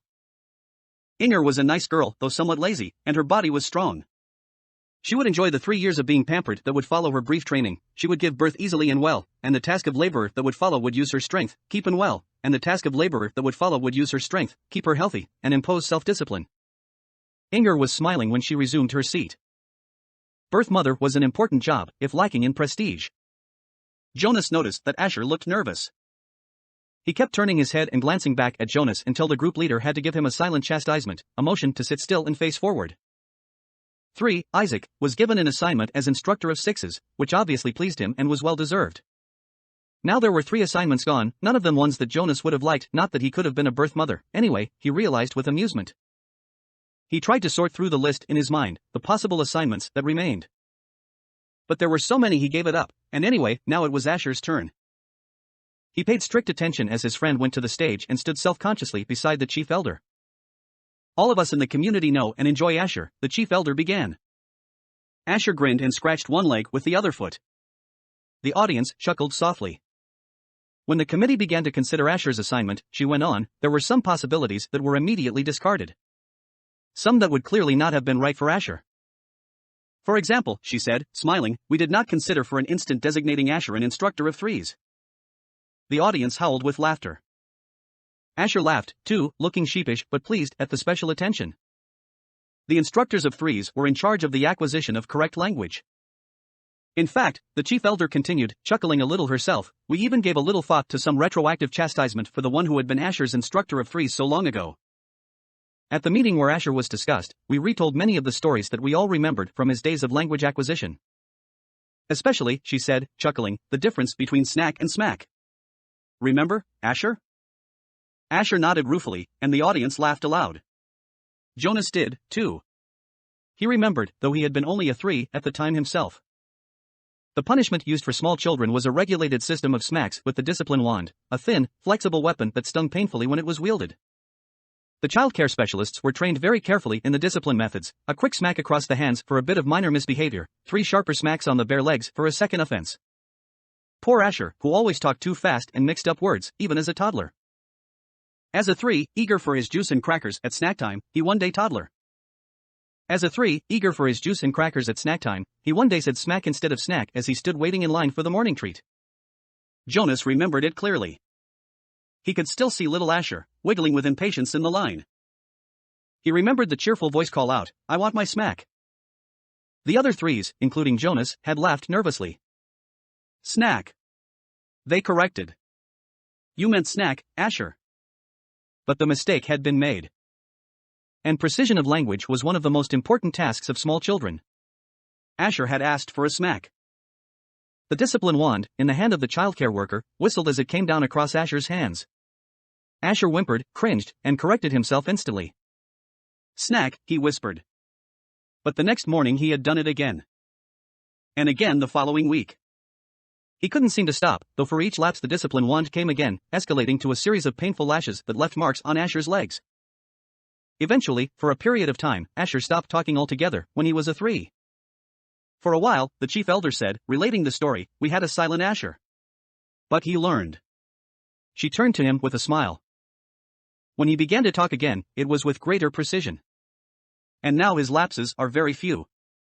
His corrections and apologies are very prompt. And his good humor is unfailing. The audience murmured in agreement.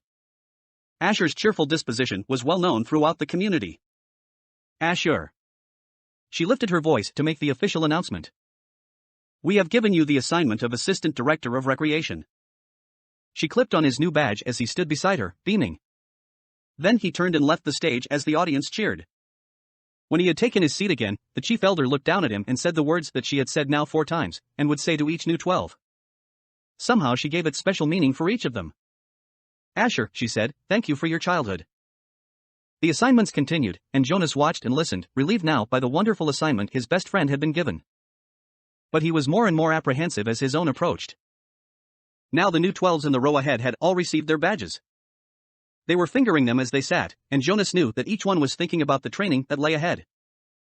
For some, one studious male had been selected as doctor, a female as engineer, and another for law and justice. It would be years of hard work and study. Others, like laborers and birth mothers, would have a much shorter training period. 18, Fiona, on his left, was called. Jonas knew she must be nervous, but Fiona was a calm female.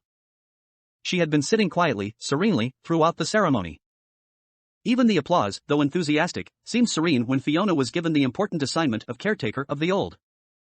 It was perfect for such a sensitive, gentle girl, and her smile was satisfied and pleased when she took her seat beside him again. Jonas prepared himself to walk to the stage when the applause ended and the chief elder picked up the next folder and looked down to the group to call forward the next new 12. He was calm now that his turn had come. He took a deep breath and smoothed his hair with his hand. 20, he heard her voice say clearly. Pierre. She skipped me, Jonas thought, stunned. Had he heard wrong? No. There was a sudden hush in the crowd, and he knew that the entire community realized that the chief elder had moved from 18 to 20, leaving a gap. On his right, Pierre, with a startled look, rose from his seat and moved to the stage. A mistake. She made a mistake. But Jonas knew, even as he had the thought, that she hadn't. The chief elder made no mistakes.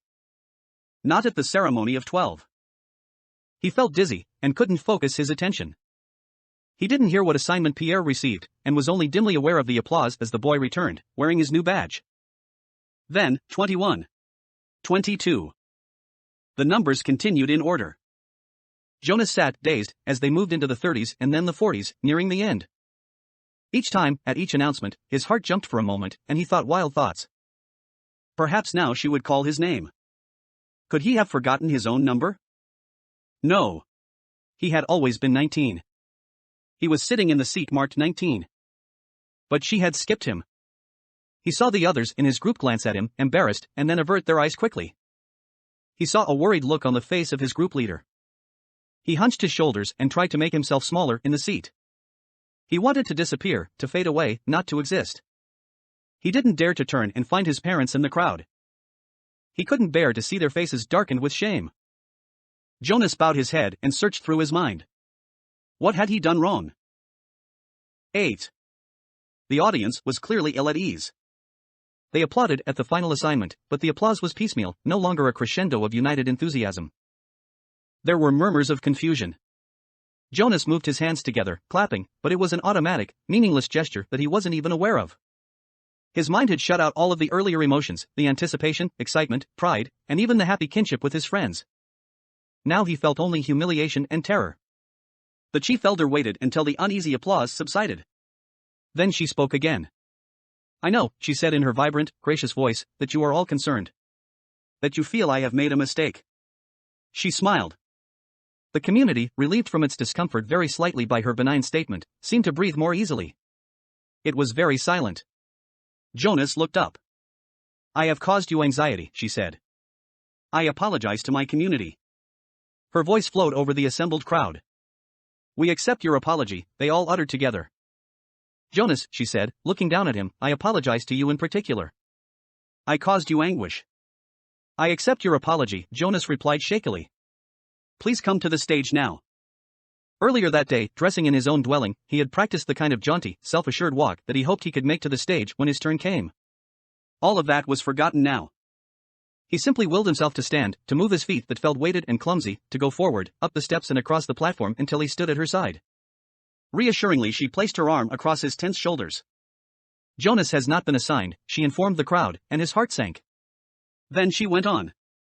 Jonas has been selected. He blinked. What did that mean? He felt a collective, questioning stir from the audience. They, too, were puzzled. In a firm, commanding voice she announced, Jonas has been selected to be our next receiver of memory. Then he heard the gasp, the sudden intake of breath, drawn sharply in astonishment, by each of the seated citizens. He saw their faces, the eyes astonishment, by each of the seated citizens. He saw their faces, the eyes widened in awe. And still he did not understand. Such a selection is very, very rare, the chief elder told the audience. Our community has only one receiver. It is he who trains his successor. We have had our current receiver for a very long time, she went on. Jonas followed her eyes and saw that she was looking at one of the elders. The committee of elders was sitting together in a group, and the chief elder's eyes were now on one who sat in the midst but seemed oddly separate from them. It was a man Jonas had never noticed before, a bearded man with pale eyes. He was watching Jonas intently. We failed in our last selection, the chief elder said solemnly. It was 10 years ago, when Jonas was just a toddler. I will not dwell on the experience because it causes us all terrible discomfort. Jonas didn't know what she was referring to, but he could sense the discomfort of the audience. They shifted uneasily in their seats. We have not been hasty this time, she continued. We could not afford another failure. Sometimes, she went on, speaking now in a lighter tone, relaxing the tension in the auditorium, we are not entirely certain about the assignments, even after the most painstaking observations. Sometimes we worry that the one assigned might not develop, through training, every attribute necessary. 11s are still children, after all. What we observe as playfulness and patience, the requirements to become nurturer, could, with maturity, be revealed as simply foolishness and indolence. So we continue to observe during training, and to modify behavior when necessary. But the receiver in training cannot be observed, cannot be modified. That is stated quite clearly in the rules. He is to be alone, apart, while he is prepared by the current receiver for the job which is the most honored in our community. Alone? Apart? Jonas listened with increasing unease. Therefore the selection must be sound. It must be a unanimous choice of the committee. They can have no doubts, however fleeting. If, during the process, an elder reports a dream of uncertainty, that dream has the power to set a candidate aside instantly. Jonas was identified as a possible receiver many years ago. We have observed him meticulously. There were no dreams of uncertainty. He has shown all of the qualities that a receiver must have. With her hand still firmly on his shoulder, the chief elder listed the qualities. Intelligence, she said. We are all aware that Jonas has been a top student throughout his school days. Integrity, she said next. Jonas has, like all of us, committed minor transgressions. She smiled at him. We expect that. We hoped, also, that he would present himself promptly for chastisement, and he has always done so. Courage, she went on. Only one of us here today has ever undergone the rigorous training required of a receiver. He, of course, is the most important member of the committee, the current receiver. It was he who reminded us, again and again, of the courage required. Jonas, she said, turning to him, but speaking in a voice that the entire community could hear, the training required of you involves pain. Physical pain. He felt fear flutter within him. You have never experienced that. Yes, you have scraped your knees in falls from your bicycle. Yes, you crushed your finger in a door last year. Jonas nodded, agreeing, as he recalled the incident and its accompanying misery. But you will be faced, now, she explained gently, with pain of a magnitude that none of us here can comprehend because it is beyond our experience. The receiver himself was not able to describe it, only to remind us that you would be faced with it, that you would need immense courage. We cannot prepare you for that. But we feel certain that you are brave, she said to him. He did not feel brave at all. Not now. The fourth essential attribute, the chief elder said, is wisdom. Jonas has not yet acquired that. The acquisition of wisdom will come through his training. We are convinced that Jonas has the ability to acquire wisdom. That is what we looked for. Finally, the receiver must have one more quality, and it is one which I can only name, but not describe. I do not understand it. You members of the community will not understand it, either. Perhaps Jonas will, because the current receiver has told us that Jonas already has this quality. He calls it the capacity to see beyond. The chief elder looked at Jonas with a question in her eyes. The audience watched him, too.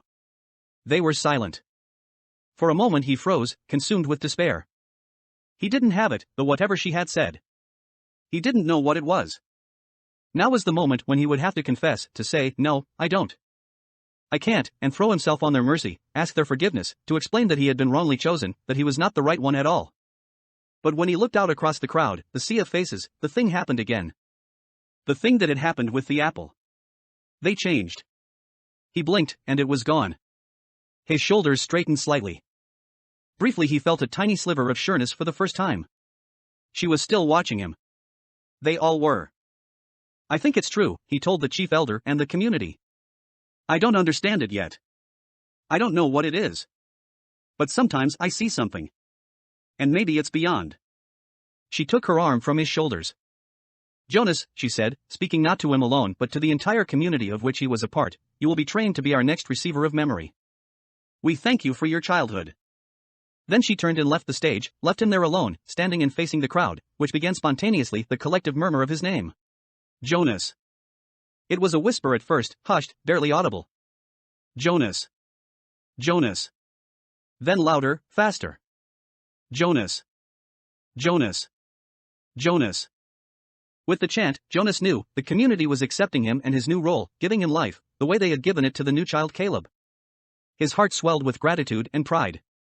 But at the same time he was filled with fear. He did not know what his selection meant. He did not know what he was to become. Or what would become of him. 9. Now, for the first time in his 12 years of life, Jonas felt separate, different. He remembered what the chief elder had said, that his training would be alone and apart. But his training had not yet begun and already, upon leaving the auditorium, he felt the apartness. Holding the folder she had given him, he made his way through the throng, looking for his family unit and for Asher. People moved aside for him. They watched him. He thought he could hear whispers. Ash. He called, spotting his friend near the rows of bicycles. Ride back with me? Sure. Asher smiled, his usual smile, friendly and familiar. But Jonas felt a moment of hesitation from his friend and uncertainty. Congratulations, Asher said. You too, Jonas replied. It was really funny when she told about the smacks. You got more applause than almost anybody else. The other new 12s clustered nearby, placing their folders carefully into the carrying containers on the backs of the bikes. In each dwelling tonight they would be studying the instructions for the beginning of their training. Each night for years the children had memorized the required lessons for school, often yawning with boredom. Tonight they would all begin eagerly to memorize the rules for their adult assignments. Congratulations, Asher. Someone called. Then that hesitation again. You too, Jonas. Asher and Jonas responded with congratulations to their groupmates. Jonas saw his parents watching him from the place where their own bicycles were waiting. Lily had already been strapped into her seat. He waved. They waved back, smiling, but he noticed that Lily was watching him solemnly, her thumb in her mouth. He rode directly to his dwelling, exchanging only small jokes and unimportant remarks with Asher. See you in the morning, Recreation Director. He called, dismounting by his door as Asher continued on. Right. See you. Asher called back. Once again, there was just a moment when things weren't quite the same, weren't quite as they had always been through the long friendship. Perhaps he had imagined it. Things couldn't change, with Asher. With Asher. The evening meal was quieter than usual. Lily chattered about her plans for volunteer work. She would begin, she said, at the nurturing center, since she was already an expert at feeding Gabriel. I know, she added quickly, when her father gave her a warning glance, I won't mention his name. I know I'm not supposed to know his name. I can't wait for tomorrow to come, she said happily. Jonas sighed uneasily. I can, he muttered. You've been greatly honored, his mother said. Your father and I are very proud. It's the most important job in the community, father said. But just the other night, you said that the job of making assignments was the most important. Mother nodded. This is different. It's not a job, really. I never thought, never expected, she paused. There's only one receiver. But the chief elder said that they had made a selection before, and that it failed. What was she talking about? Both of his parents hesitated. Finally his father described the previous selection. It was very much as it was today, Jonas, the same suspense, as 111 had been passed over when the assignments were given. Then the announcement, when they singled out the one Jonas interrupted. What was his name? His mother replied, her, not his. It was a female. But we are never to speak the name, or to use it again for a new child. Jonas was shocked. A name designated not to be spoken indicated the highest degree of disgrace. What happened to her? He asked nervously. But his parents looked blank. We don't know, his father said uncomfortably. We never saw her again. A silence fell over the room. They looked at each other. Finally his mother, rising from the table, said, You've been greatly honored, Jonas. Greatly honored. Alone in his sleeping room, prepared for bed, Jonas opened his folder at last. Some of the other 12s, he had noticed, had been given folders thick with printed pages. He imagined Benjamin, the scientific male in his group, beginning to read pages of rules and instructions with relish. He pictured Fiona smiling her gentle smile as she bent over the lists of duties and methods that she would be required to learn in the days to come. But his own folder was startlingly close to empty. Inside there was only Inside there was only a single printed sheet. He read it twice. Jonas, receiver of memory 1. Go immediately at the end of school hours each day to the annex entrance behind the house of the old and present yourself to the attendant. 2. Go immediately to your dwelling at the conclusion of training hours each day. 3. From this moment you are exempted from rules governing rudeness. You may ask any question of any citizen and you will receive answers.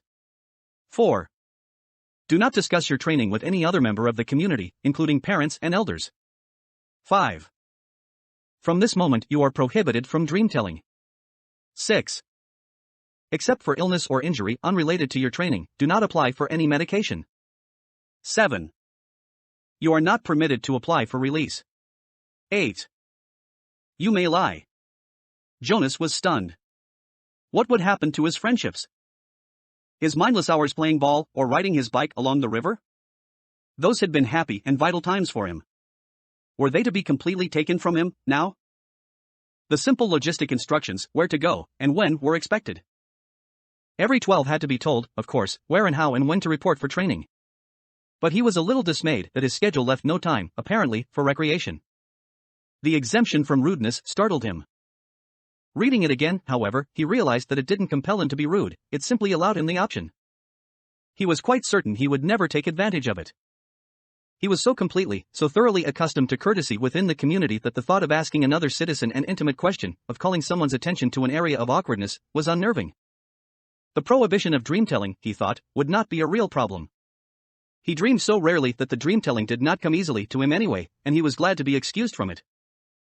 He wondered briefly, though, how to deal with it at the morning meal. What if he did dream? Should he simply tell his family unit, as he did so often, anyway, that he hadn't? That would be a lie. Still, the final rule said, well, he wasn't quite ready to think about the final rule on the page. The restriction of medication unnerved him. Medication was always available to citizens, even to children, through their parents. When he had crushed his finger in the door, he had quickly, gasping into the speaker, notified his mother. She had hastily requisitioned relief of pain medication which had promptly been delivered to his dwelling. Almost instantly the excruciating pain in his hand had diminished to the throb which was, now, all he could recall of the experience. Rereading rule number 6, he realized that a crushed finger fell into the category of unrelated to training. So if it ever happened again, and he was quite certain it wouldn't, he had been very careful near heavy doors since the accident, he could still receive medication. The pill he took now, each morning, was also unrelated to training. So he would continue to receive the pill. But he remembered uneasily what the chief elder had said about the pain that would come with his training. She had called it indescribable. Jonas swallowed hard, trying without success to imagine what such pain might be like, with no medication at all. But it was beyond his comprehension. He felt no reaction to rule number 7 at all. It had never occurred to him that under any circumstances, ever, he might apply for release. Finally, he steeled himself to read the final rule again. He had been trained since earliest childhood, since his earliest learning of language, never to lie. It was an integral part of the learning of precise speech. Once, when he had been a 4, he had said, just prior to the midday meal at school, "I'm starving." Immediately he had been taken aside for a brief private lesson in language precision. He was not starving, it was pointed out. He was hungry. No one in the community was starving, had ever been starving, would ever be starving. To say starving was to speak a lie. An unintentional lie, of course. But the reason for precision of language was to ensure that unintentional lies were never uttered. Did he understand that? They asked him. And he had. He had never, within his memory, been tempted to lie. Asher did not lie. Lily did not lie. His parents did not lie. No one did. Unless. Now Jonas had a thought that he had never had before. This new thought was frightening. What if others adults had, upon becoming 12s, received in their instructions the same terrifying sentence? What if they had all been instructed, "You may lie"? His mind reeled. Now, empowered to ask questions of utmost rudeness and promised answers, he could, conceivably, though it was almost unimaginable, ask someone, some adult, his father perhaps, "Do you lie?" But he would have no way of knowing if the answer he received were true.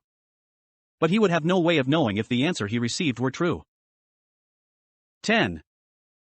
I go in here, Jonas, Fiona told him when they reached the front door of the house of the old after parking their bicycles in the designated area. "I don't know why I'm nervous," she confessed. "I've been here so often before." She turned her folder over in her hands. "Well, everything's different now," Jonas reminded her. "Even the nameplates on our bikes," Fiona laughed. During the night the nameplate of each new 12 had been removed by the maintenance crew and replaced with the style that indicated citizen in training. "I don't want to be late," she said hastily, and started up the steps. "If we finish at the same time, I'll ride home with you." Jonas nodded, waved to her, and headed around the building toward the annex, a small wing attached to the back. He certainly didn't want to be late for his first day of training, either. The annex was very ordinary, its door unremarkable. He reached for the heavy handle, then noticed a buzzer on the wall. So he buzzed instead. "Yes?" The voice came through a small speaker above the buzzer. "It's, Jonas. I'm come in." A click indicated that the door had been unlatched. The lobby was very small and contained only a desk at which a female attendant sat working on some papers. She looked up when he entered, then, to his surprise, she stood. It was a small thing, the standing, but no one had ever stood automatically to acknowledge Jonas's presence before. "Welcome, receiver of memory," she said respectfully. "Oh, please," he replied uncomfortably. "Call me Jonas." She smiled, pushed a button, and he heard a click that unlocked the door to her left. "You may go right on in," she told him. Then she seemed to notice his discomfort and to realize its origin. No doors in the community were locked, ever. None that Jonas knew of, anyway. "The locks are simply to ensure the receiver's privacy because he needs concentration," she explained. "It would be difficult if citizens wandered in, looking for the Department of Bicycle Repair, or something." Jonas laughed, relaxing a little. The woman seemed very friendly, and it was true, in fact it was a joke throughout the community that the Department of Bicycle Repair, an unimportant little office, was relocated so often that no one ever knew where it was. "There is nothing dangerous here," she told him. "But," she added, glancing at the wall clock, "he doesn't like to be kept waiting." Jonas hurried through the door and found himself in a comfortably furnished living area. It was not unlike his own family unit's dwelling. Furniture was standard throughout the community, practical, sturdy, the function of each piece clearly defined. A bed for sleeping. A table for eating. A desk for studying. All of those things were in this spacious room, though each was slightly different from those in his own dwelling. The fabrics on the upholstered chairs and sofa were slightly thicker and more luxurious, the table legs were not straight like those at home, but slender and curved, with a small carved decoration at the foot. The bed, in an alcove at the far end of the room, was draped with a splendid cloth embroidered over its entire surface with intricate designs. But the most conspicuous difference was the books. In his own dwelling, there were the necessary reference volumes that each household contained, a dictionary, and the thick community volume which contained descriptions of every office, factory, building, and committee. And the Book of Rules, of course. The books in his own dwelling were the only books that Jonas had ever seen. He had never known that other books existed. But this room's walls were completely covered by bookcases, filled, which reached to the ceiling. There must have been hundreds, perhaps thousands of books, their titles embossed in shiny letters. Jonas stared at them. He couldn't imagine what the thousands of pages contained. Could there be rules beyond the rules that governed the community? Could there be more descriptions of offices and factories and committees? He had only a second to look around because he was aware that the man sitting in a chair beside the table was watching him. Hastily he moved forward, stood before the man, bowed slightly, and said, "I'm Jonas." "I know. Welcome, receiver of memory." Jonas recognized the man. He was the elder who had seemed separate from the others at the ceremony, though he was dressed in the same special clothing that only elders wore. Jonas looked self-consciously into the pale eyes that mirrored his own. "Sir, I apologize for my lack of understanding." He waited, but the man did not give the standard accepting of apology response. After a moment, Jonas went on, "But I think," he corrected, reminding himself that if precision of language were ever to be important, it was certainly important now, in the presence of this man, that you are the receiver of memory. I was only assigned, selected, yesterday. I'm not anything at all. Not yet." The man looked at him thoughtfully, silently. It was a look that combined interest, curiosity, concern, and perhaps a little sympathy as well. Finally he spoke. Beginning today, this moment, at least to me, you are the receiver. I have been the receiver for a long time. A very, very long time. You can see that, can't you? Jonas nodded. The man was wrinkled, and his eyes, though piercing in their unusual lightness, seemed tired. The flesh around them was darkened into shadowed circles. I can see that you are very old, Jonas responded with respect. The old were always given the highest respect. The man smiled. He touched the sagging flesh on his own face with amusement. I am not, actually, as old as I look, he told Jonas. This job has aged me. I know I look as if I should be scheduled for release very soon. But actually I have a good deal of time left. I was pleased, though, when you were selected. It took them a long time. The failure of the previous selection was 10 years ago, and my energy is starting to diminish. I need what strength I have remaining for your training. We have hard and painful work to do, you and I. Please sit down, he said, and gestured toward the nearby chair. Jonas lowered himself onto the soft cushioned seat. The man closed his eyes and continued speaking. When I became a 12, I was selected, as you were. I was frightened, as I'm sure you are. He opened his eyes for a moment and peered at Jonas, who nodded. The eyes closed again. I came to this very room to begin my training. It was such a long time ago. The previous receiver seemed just as old to me as I do to you. He was just as tired as I am today. He sat forward suddenly, opened his eyes, and said, You may ask questions. I have so little experience in describing this process. It is forbidden to talk of it. I know, sir. I have read the instructions, Jonas said. So I may neglect to make things as clear as I should. The man chuckled. My job is important and has enormous honor. But that does not mean I am perfect, and when I tried before to train a successor, I failed. Please ask any questions that will help you. Questions that will help you. In his mind, Jonas had questions. 1,000. 1,000,000 questions. As many questions as there were books lining the walls.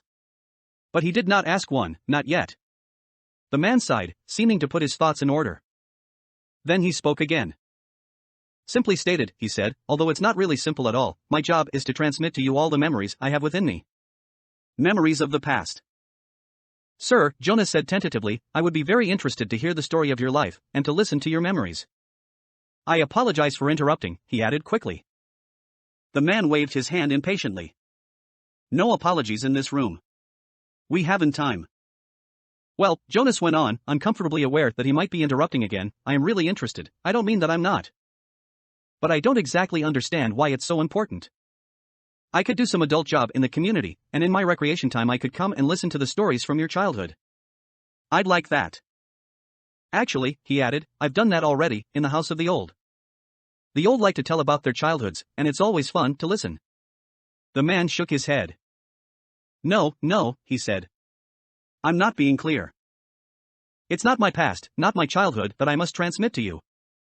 He leaned back, resting his head against the back of the upholstered chair. It's the memories of the whole world, he said with a sigh. Before you, before me, before the previous receiver, and generations before him. Jonas frowned. The whole world? He asked. I don't understand. Do you mean not just us? Not just the community? Do you mean elsewhere, too? He tried, in his mind, to grasp the concept. I'm sorry, sir. I don't understand exactly. Maybe I'm not smart enough. I don't know what you mean when you say the whole world or generations before him. I thought there was only us. I thought there was only now. There's much more. There's all that goes beyond, all that is elsewhere, and all that goes back, and back, and back. I received all of those when I was selected. And here in this room, all alone, I re-experience them again and again. It is how wisdom comes. And how we shape our future. He rested for a moment, breathing deeply. I am so weighted with them, he said. Jonas felt a terrible concern for the man, suddenly. It's as if the man paused, seeming to search his mind for the right words of description. It's like going downhill through deep snow on a sled, he said, finally. At first it's exhilarating, the speed, the sharp, clear air, but then the snow accumulates, builds up on the runners, and you have to push hard to keep going, and he shook his head suddenly, and peered at Jonas. That meant nothing to you, did it? he asked. Jonas was confused. I didn't understand it, sir. Of course you didn't. You don't know what snow is, do you? Jonas shook his head. Or a sled. Runners? No, sir, Jonas said. Downhill? The term means nothing to you? Nothing, sir. Well, it's a place to start. I'd been wondering how to begin. Move to the bed, and lie face down. Remove your tunic first. Jonas did so, a little apprehensively. Beneath his bare chest, he felt the soft folds of the magnificent cloth that covered the bed. He watched as the man rose and moved first to the wall where the speaker was. It was the same sort of speaker that occupied a place in every dwelling, but one thing about it was different. This one had a switch, which the man deftly snapped to the end that said OFF. Jonas almost gasped aloud. To have the power to turn the speaker off. It was an astonishing thing. Then the man moved with surprising quickness to the corner where the bed was. He sat on a chair beside Jonas, who was motionless, waiting for what would happen next. Close your eyes. Relax. This will not be painful. Jonas remembered that he was allowed, that he had even been encouraged to ask questions. What are you going to do, sir? He asked, hoping that his voice didn't betray his nervousness. I am going to transmit the memory of snow, the old man said, and placed his hands on Jonas's bare back. 11. Jonas felt nothing unusual at first. He felt only the light touch of the old man's hands on his back. He tried to relax, to breathe evenly. The room was absolutely silent, and for a moment Jonas feared that he might disgrace himself now, on the first day of his training, by falling asleep. Then he shivered. He realized that the touch of the hands felt, suddenly, cold. At the same instant, breathing in, he felt the air change, and his very breath was cold. He licked his lips, and in doing so, his tongue touched the suddenly chill air. It was very startling, but he was not at all frightened, now. He was filled with energy, and he breathed again, feeling the sharp intake of frigid air. Now, too, he could feel cold air swirling around his entire body. He felt it blow against his hands where they lay at his sides, and over his back. The touch of the man's hands seemed to have disappeared. Now he became aware of an entirely new sensation, pinpricks? No, because they were soft and without pain. Tiny, cold, feather-like feelings peppered his body and face. He put out his tongue again, and caught one of the dots of cold upon it. It disappeared from his awareness instantly, but he caught another, and another. The sensation made him smile. One part of his consciousness knew that he was still lying there, on the bed, in the annex room. Yet another, separate part of his being was upright now, in a sitting position, and beneath him he could feel that he was not on the soft decorated bed covering at all, but rather seated on a flat, hard surface. His hands now held, though at the same time they were still motionless at his sides, a rough, damp rope. And he could see, though his eyes were closed. He could see a bright, whirling torrent of crystals in the air around him, and he could see them gather on the backs of his hands, like cold fur. His breath was visible. Beyond, through the swirl of what he now, somehow, perceived was the thing the old man had spoken of, snow. He could look out and down a great distance. He was up high someplace. The ground was thick with the furry snow, but he sat slightly above it on a hard, flat object. Sled, he knew abruptly. He was sitting on a thing called sled. And the sled itself seemed to be poised at the top of a long, extended mound that rose from the very land where he was. Even as he thought the word mound, his new consciousness told him hill. Then the sled, with Jonas himself upon it, began to move through the snowfall, and he understood instantly that now he was going downhill. No voice made an explanation. The experience explained itself to him. His face cut through the frigid air as he began the descent, moving through the substance called snow on the vehicle called sled, which propelled itself on what he now knew without doubt to be runners. Comprehending all of those things as he sped downward, he was free to enjoy the breathless glee that overwhelmed him, the speed, the clear cold air, the total silence, the feeling of balance and excitement and peace. Then, as the angle of incline lessened, as the mound, the hill, flattened, nearing the bottom, the sled's forward motion slowed. The snow was piled now around it, and he pushed with his body, moving it forward, not wanting the exhilarating ride to end. Finally, the obstruction of the piled snow was too much for the thin runners of the sled, and he came to a stop. He sat there for a moment, panting, holding the rope in his cold hands. Tentatively he opened his eyes, not his snow, hill, sled eyes, for they had been open throughout the strange ride. He opened his ordinary eyes, and saw that he was still on the bed, that he had not moved at all. The old man, still beside the bed, was watching him. "How do you feel?" he asked. Jonas sat up and tried to answer honestly. "Surprised," he said, after a moment. The old man wiped his forehead with his sleeve. Phew, he said. It was exhausting. But you know, even transmitting that tiny memory to you, I think it lightened me just a little. Do you mean you did say I could ask questions? The man nodded, encouraging his question. Do you mean that now you don't have the memory of that ride on the sled anymore? That's right. A little weight off this old body. But it was such fun. And now you don't have it anymore. I took it from you. But the old man laughed. All I gave you was one ride, on one sled, in one snow, on one hill. I have a whole world of them in my memory. I could give them to you one by one, 1,000 times, and there would still be more. Are you saying that I mean we could do it again? Jonas asked. I'd really like to. I think I could steer, by pulling the rope. I didn't try this time, really like to. I think I could steer, by pulling the rope. I didn't try this time, because it was so new. The old man, laughing, shook his head. Maybe another day, for a treat. But there's no time, really, just to play. I only wanted to begin by showing you how it works. Now, he said, turning businesslike, lie back down. I want to. Jonas did. He was eager for whatever experience would come next. But he had, suddenly, so many questions. Why don't we have snow, and sleds, and hills? He asked. And when did we, in the past? Did my parents have sleds when they were young? Did you? The old man shrugged and gave a short laugh. No, he told Jonas. It's a very distant memory. That's why it was so exhausting. I had to tug it forward from many generations back. It was given to me when I was a new receiver, and the previous receiver had to pull it through a long time period, too. But what happened to those things? Snow, and the rest of it? Climate control. Snow made growing food difficult, limited the agricultural periods. And unpredictable weather made transportation almost impossible at times. It wasn't a practical thing, so it became obsolete when we went to sameness. And hills, too, he added. They made conveyance of goods unwieldy. Trucks, buses. Slowed them down. So he waved his hand, as if a gesture had caused hills to disappear.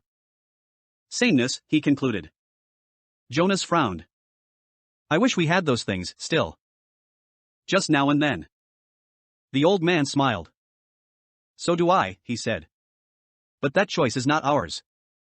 But sir, Jonas suggested, since you have so much power, the man corrected him. Honor, he said firmly. I have great honor. So will you. But you will find that that is not the same as power. Lie quietly now. Since we've entered into the topic of climate, let me give you something else. And this time I'm not going to tell you the name of it, because I want to test the receiving. You should be able to perceive the name without being told. I gave away snow and sled and downhill and runners by telling them to you in advance. Without being instructed, Jonas closed his eyes again. He felt the hands on his back again. He waited. Now it came more quickly, the feelings. This time the hands didn't become cold, but instead began to feel warm on his body. They moistened a little. The warmth spread, extending across his shoulders, up his neck, onto the side of his face.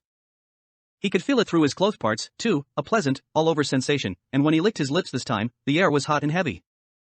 He didn't move. There was no sled. His posture didn't change. He didn't move. There was no sled. His posture didn't change. He was simply alone someplace, out of doors, lying down, and the warmth came from far above. It was not as exciting as the ride through the snowy air, but it was pleasurable and comforting. Suddenly he perceived the word for it, sunshine. He perceived that it came from the sky. Then it ended. Sunshine, he said aloud, opening his eyes. Good. You did get the word. That makes my job easier. Not so much explaining. And it came from the sky. That's right, the old man said. Just the way it used to. Before sameness. Before climate control, Jonas added. The man laughed. You receive well, and learn quickly. I'm very pleased with you. That's enough for today, I think. We're off to a good start. There was a question bothering Jonas. Sir, he said, the chief elder told me, she told everyone, and you told me, too, that it would be painful. So I was a little scared. But it didn't hurt at all. I really enjoyed it. He looked quizzically at the old man. The man sighed. I started you with memories of pleasure. My previous failure gave me the wisdom to do that. He took a few deep breaths. Jonas, he said, it will be painful. But it need not be painful yet. I'm brave. I really am. Jonas sat up a little straighter. The old man looked at him for a moment. He smiled. I can see that, he said. Well, since you asked the question, I think I have enough energy for one more transmission. Lie down once more. This will be the last today. Jonas obeyed cheerfully. He closed his eyes, waiting, and felt the hands again, then he felt the warmth again, the sunshine again, coming from the sky of this other consciousness that was so new to him. This time, as he lay basking in the wonderful warmth, he felt the passage of time. His real self was aware that it was only a minute or two, but his other, memory-receiving self felt hours pass in the sun. His skin began to sting. Restlessly he moved one arm, bending it, and felt a sharp pain in the crease of his inner arm at the elbow. Ouch, he said loudly, and shifted on the bed. Ow, he said, wincing at the shift, and even moving his mouth to speak made his face hurt. He knew there was a word, but the pain kept him from grasping it. Then it ended. He opened his eyes, wincing with discomfort. It hurt, he told the man, and I couldn't get the word for it. It was sunburn, the old man told him. It was sunburn, the old man told him. It hurt a lot, Jonas said, but I'm glad you gave it to me. It was interesting. And now I understand better what it meant, that there would be pain. The man didn't respond. He sat silently for a second. Finally he said, Get up, now. It's time for you to go home. They both walked to the center of the room. Jonas put his tunic back on. Goodbye, sir, he said. Thank you for my first day. The old man nodded to him. He looked drained, and a little sad. Sir? Jonas said shyly. Yes? Do you have a question? It's just that I don't know your name. I thought you were the receiver, but you say that now I'm the receiver. So I don't know what to call you. The man had sat back down in the comfortable upholstered chair. He moved his shoulders around as if to ease away an aching sensation. He seemed terribly weary. Call me the giver, he told Jonas. 12. You slept soundly, Jonas? His mother asked at the morning meal. No dreams? Jonas simply smiled and nodded, not ready to lie, not willing to tell the truth. I slept very soundly, he said. I wish this one would, his father said, leaning down from his chair to touch Gabriel's waving fist. The basket was on the floor beside him, in its corner, beside Gabriel's head, the stuffed hippo sat staring with its blank eyes. So do I, mother said, rolling her eyes. He's so fretful at night. Jonas had not heard the new child during the night because as always, he had slept soundly. But it was not true that he had no dreams. Again and again, as he slept, he had slid down that snow-covered hill. Always, in the dream, it seemed as if there were a destination, a something he could not grasp what that lay beyond the place where the thickness of snow brought the sled to a stop. He was left, upon awakening, with the feeling that he wanted, even somehow needed, to reach the something that waited in the distance. The feeling that it was good. That it was welcoming. That it was significant. But he did not know how to get there. He tried to shed the leftover dream, gathering his schoolwork and preparing for the day. School seemed a little different today. The classes were the same: language and communications, commerce and industry, science and technology, civil procedures and government. But during the breaks for recreation periods and the midday meal, the other new 12s were abuzz with descriptions of their first day of training. All of them talked at once, interrupting each other, hastily making the required apology for interrupting, then forgetting again in the excitement of describing the new experiences. Jonas listened. He was very aware of his own admonition not to discuss his training. But it would have been impossible, anyway. There was no way to describe to his friends what he had experienced there in the annex room. How could you describe a sled without describing a hill and snow, and how could you describe a hill and snow to someone who had never felt height or wind or that feathery, magical cold? Even trained for years as they all had been in precision of language, what words could you use which would give another the experience of sunshine? Words could you use which would give another the experience of sunshine? So it was easy for Jonas to be still and to listen. After school hours he rode again beside Fiona to the house of the old. I looked for you yesterday, she told him, so we could ride home together. Your bike was still there, and I waited for a little while. But it was getting late, so I went on home. I apologize for making you wait, Jonas said. I accept your apology, she replied automatically. I stayed a little longer than I expected, Jonas explained. She pedaled forward silently, and he knew that she expected him to tell her why. She expected him to describe his first day of training. But to ask would have fallen into the category of rudeness. You've been doing so many volunteer hours with the old, Jonas said, changing the subject. There won't be much that you don't already know. Oh, there's lots to learn, Fiona replied. There's administrative work, and the dietary rules, and punishment for disobedience. Did you know that they use a discipline wand on the old, the same as for small children? And there's occupational therapy, and recreational activities, and medications, and they reach the building and break their bikes. I really think I'll like it better than school, Fiona confessed. Me too, Jonas agreed, wheeling his bike into its place. She waited for a second, as if, again, she expected him to go on. Then she looked at her watch, waved, and hurried toward the entrance. Jonas stood for a moment beside his bike, startled. It had happened again, the thing that he thought of now as seeing beyond. This time it had been Fiona who had undergone that fleeting indescribable change. As he looked up and toward her going through the door, it happened, she changed. Actually, Jonas thought, trying to recreate it in his mind, it wasn't Fiona in her entirety. It seemed to be just her hair. And just for that flickering instant. He ran through it in his mind. It was clearly beginning to happen more often. First, the apple a few weeks before. The next time had been the faces in the audience at the auditorium. The auditorium, just 2 days ago. Now, today, Fiona's hair. Frowning, Jonas walked toward the annex. I will ask the giver, he decided. The old man looked up, smiling, when Jonas entered the room.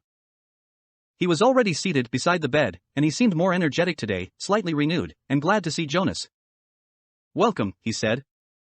We must get started. You're 1 minute late. I apology, Jonas began, and then stopped, flustered, remembering there were to be no apologies. He removed his tunic and went to the bed. I'm 1 minute late because he removed his tunic and went to the bed. I'm 1 minute late because something happened, he explained. And I'd like to ask you about it, if you don't mind. You may ask me anything. Jonas tried to sort it out in his mind so that he could explain it clearly. I think it's what you call seeing beyond, he said. The giver nodded. Describe it, he said. Jonas told him about the experience with the apple. Then the moment on the stage, when he had looked out and seen the same phenomenon in the faces of the crowd.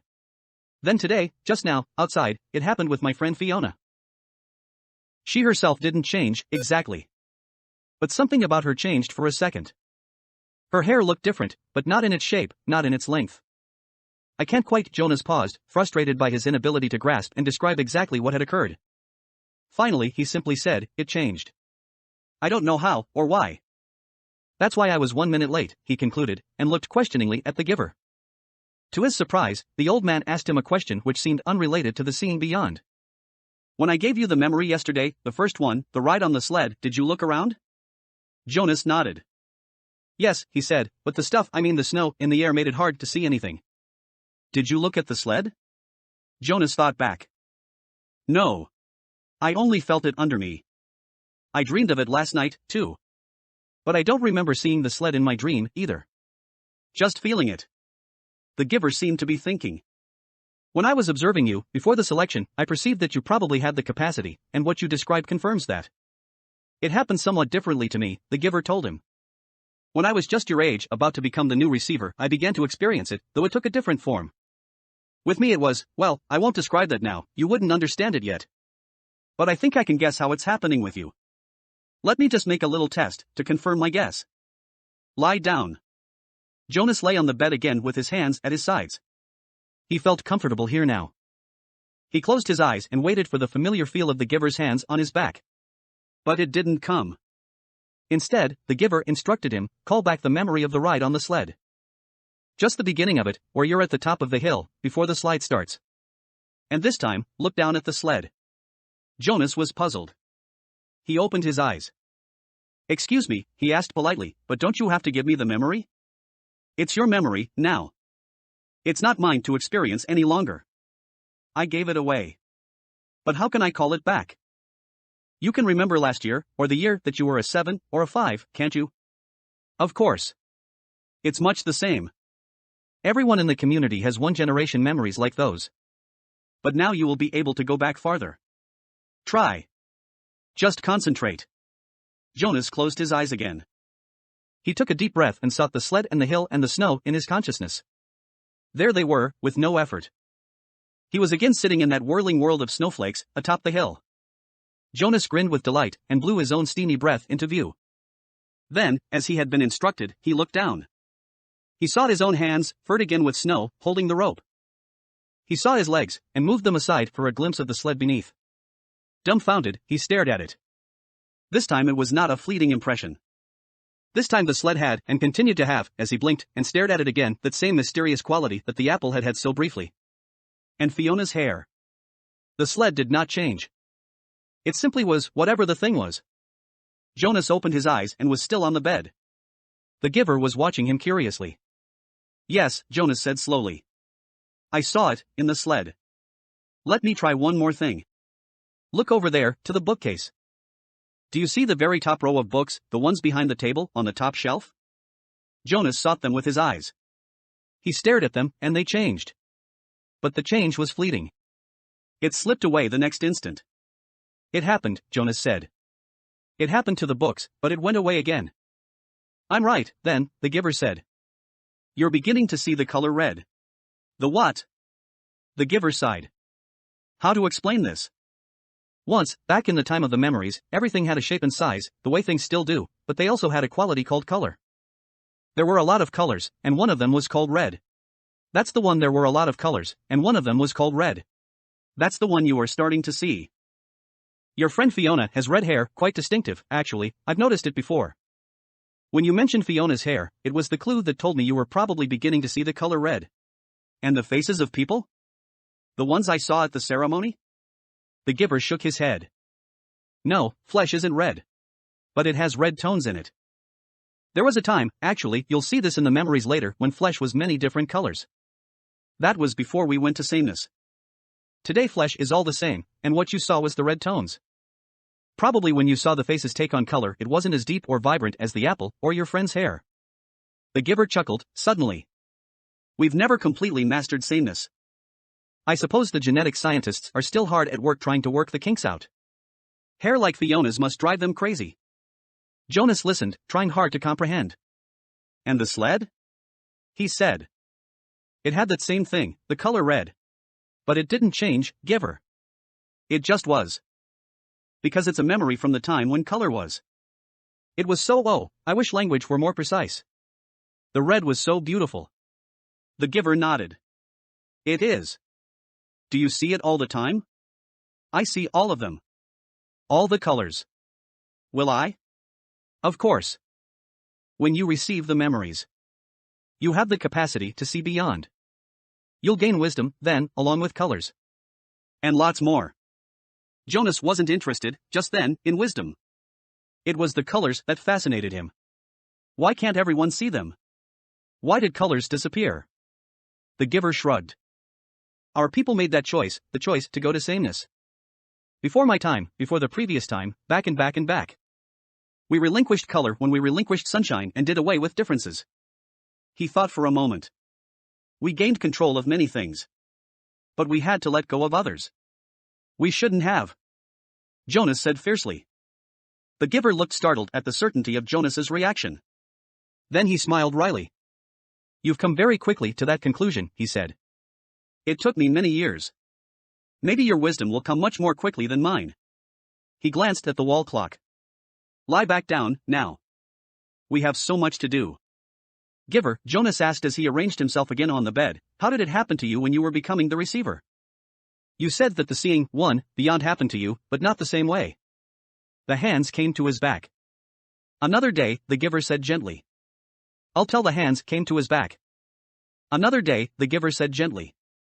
I'll tell you another day. Now we must work. And I've thought of a way to help you with the concept of color. Close your eyes and be still, now. I'm going to give you a memory of a rainbow. 13. Days went by, and weeks. Jonas learned, through the memories, the names of colors, and now he began to see them all, in his ordinary life, though he knew it was ordinary no longer, and would never be again. But they didn't last. There would be a glimpse of green, the landscaped lawn around the central plaza, a bush on the riverbank. The bright orange of pumpkins being trucked in from the agricultural fields beyond the community boundary, seen in an instant, the flash of brilliant color, but gone again, returning to their flat and hueless shade. The giver told him that it would be a very long time before he had the colors to keep. But I want them, Jonas said angrily. It isn't fair that nothing has color. Not fair? The giver looked at Jonas curiously. Explain what you mean. Well, Jonas had to stop and think it through. If everything's the same, then there aren't any choices. I want to wake up in the morning and decide things. A blue tunic or a red one. He looked down at himself, at the colorless fabric of his clothing. But it's all the same, always. Then he laughed a little. I know it's not important what you wear. It doesn't matter. But it's the choosing that's important, isn't it? The giver asked him. Jonas nodded. My little brother, he began, and then corrected himself. No, that's inaccurate. He's not my brother, not really.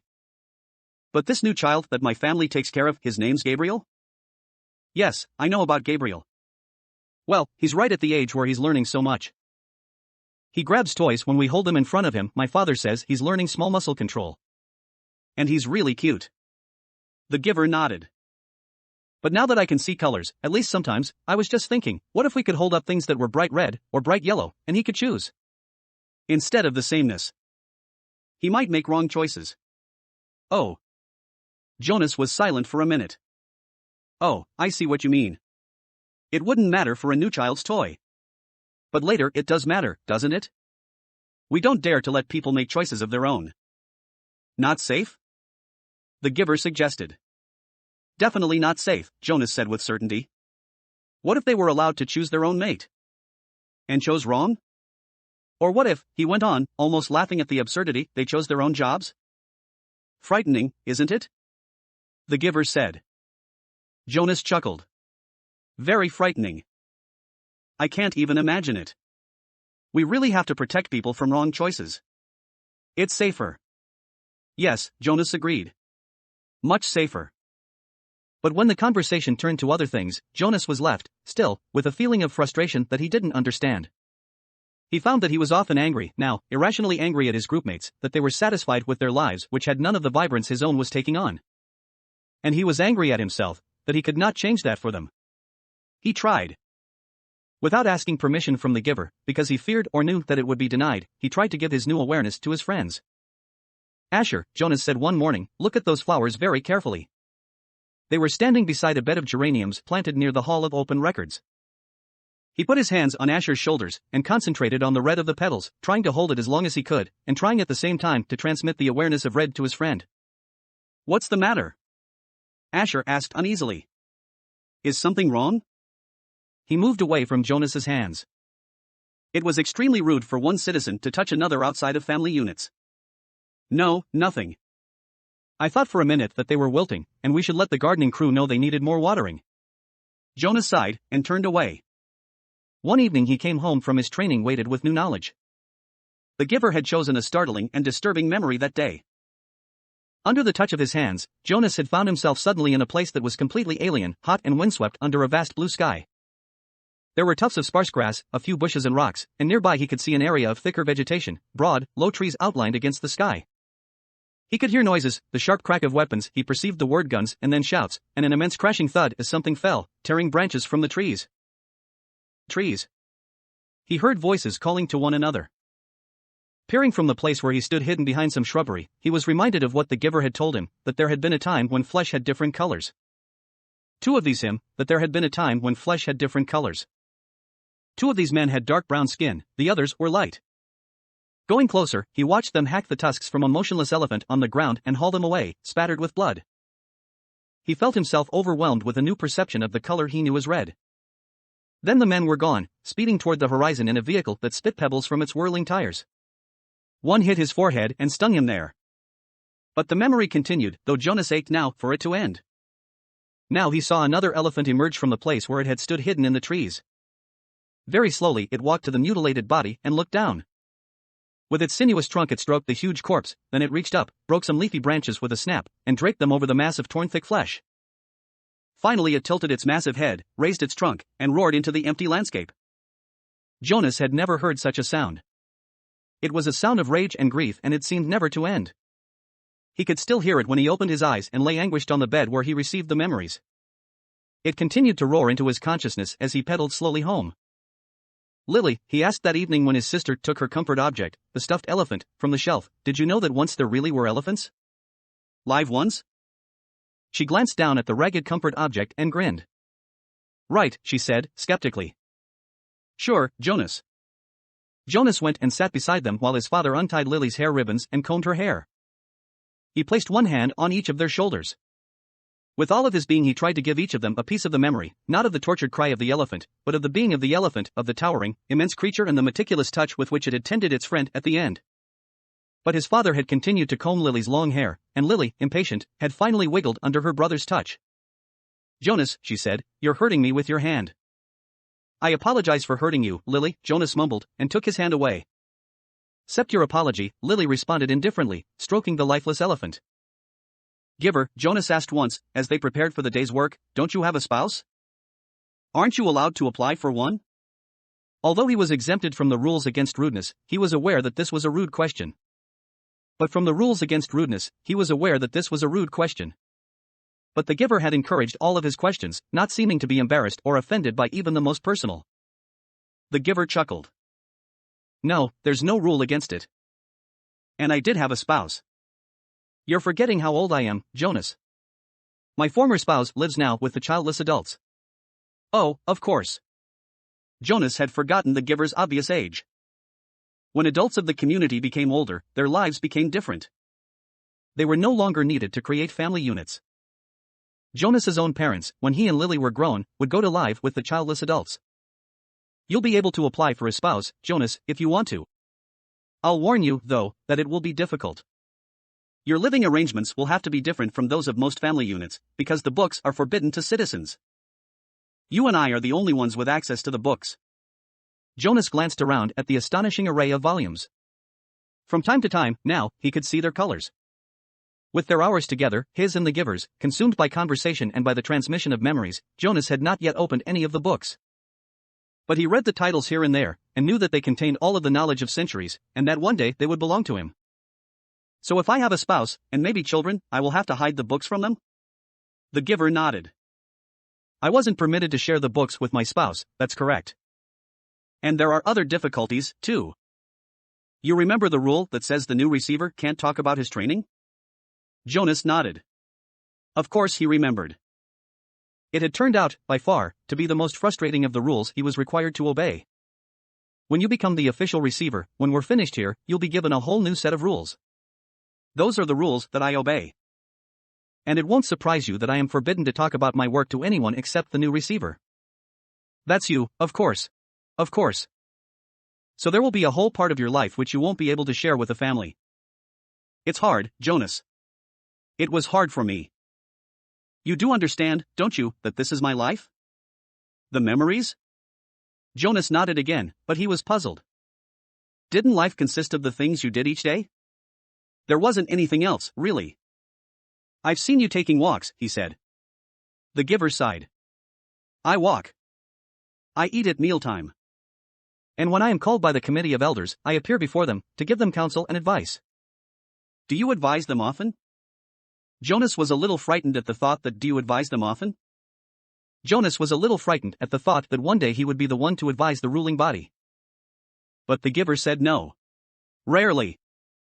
Only when they are faced with something that they have not experienced before. Then they call upon me to use the memories and advise them. But it very seldom happens. Sometimes I wish they'd ask for my wisdom more often. There are so many things I could tell them, things I wish they would change. But they don't want change. Life here is so orderly, so predictable, so painless. It's what they've chosen. I don't know why they even need a receiver, then, if they never call upon him, Jonas commented. They need me. And you, the giver said, but didn't explain. They were reminded of that 10 years ago. What happened 10 years ago? Jonas asked. Oh, I know. You tried to train a successor and it failed. Why? Why did that remind them? The giver smiled grimly.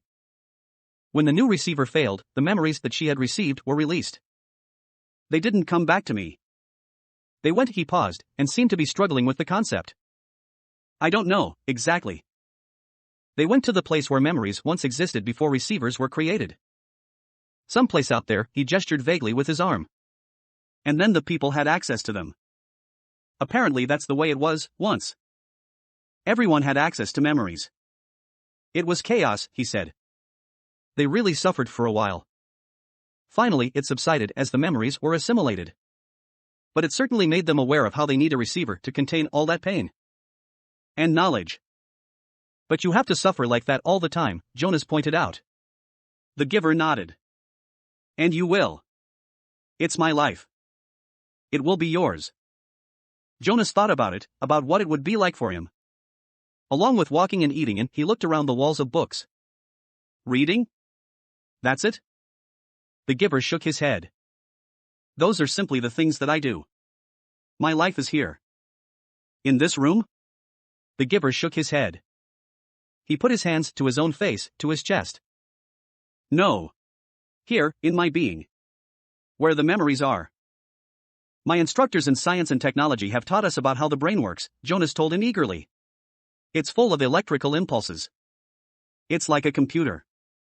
If you stimulate one part of the brain with an electrode, he stopped talking. He could see an odd look on the giver's face. They know nothing, the giver said bitterly. Jonas was shocked. Since the first day in the annex room, they had together disregarded the rules about rudeness, and Jonas felt comfortable with that now. Disregarded the rules about rudeness, and Jonas felt comfortable with that now. But this was different, and far beyond rude. This was a terrible accusation. What if someone had heard?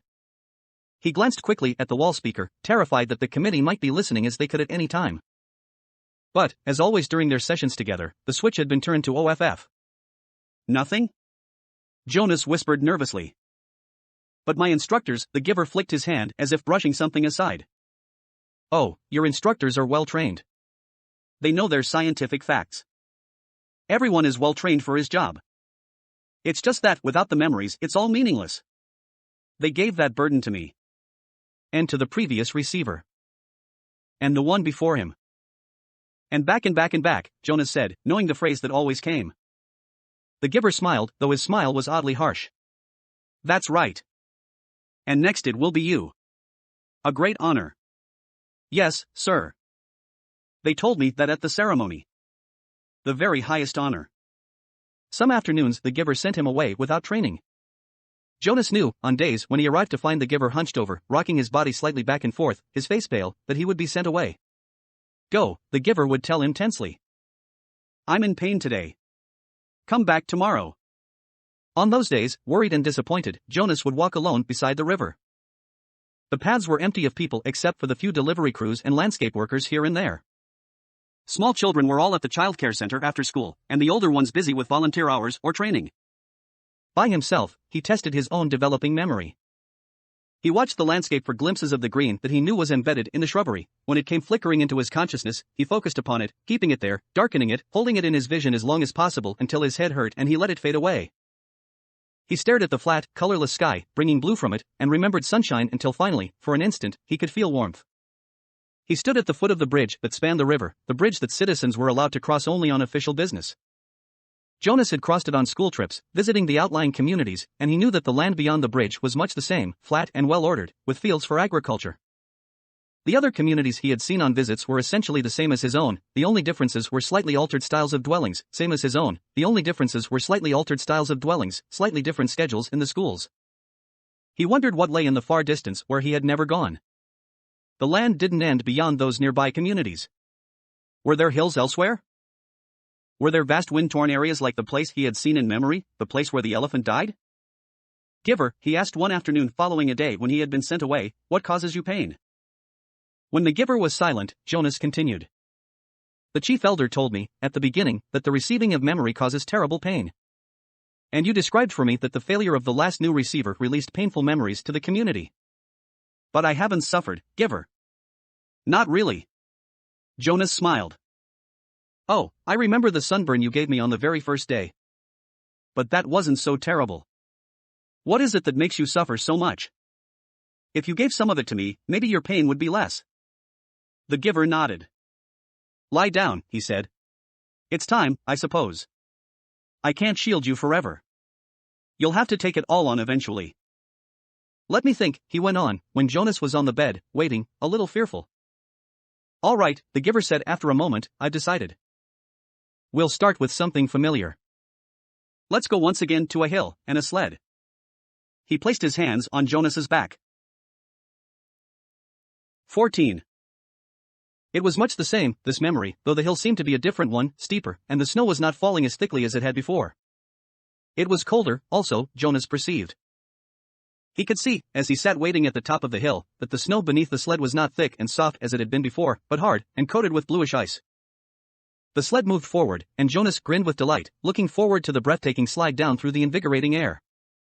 But the runners, this time, couldn't slice through the frozen expanse as they had on the other, snow-cushioned hill. They skittered sideways and the sled gathered speed. Jonas pulled at the rope, trying to steer, but the steepness and speed took control from his hands and he was no longer enjoying the feeling of freedom but instead, terrified, was at the mercy of the wild acceleration downward over the ice. Sideways, spinning, the sled hit a bump in the hill and Jonas was jarred loose and thrown violently into the air. He fell with his leg twisted under him, and could hear the crack of bone. His face scraped along jagged edges of ice and when he came, at last, to a stop, he lay shocked and still, feeling nothing at first but fear. Then, the first wave of pain. He gasped. It was as if a hatchet lay lodged in his leg, slicing through each nerve with a hot blade. In his agony he perceived the word fire and felt flames licking at the torn bone and flesh. He tried to move, and could not. The pain grew. He screamed. There was no answer. Sobbing, he turned his head and vomited onto the frozen snow. Blood dripped from his face into the vomit. No! He cried, and the sound disappeared into the empty landscape, into the wind.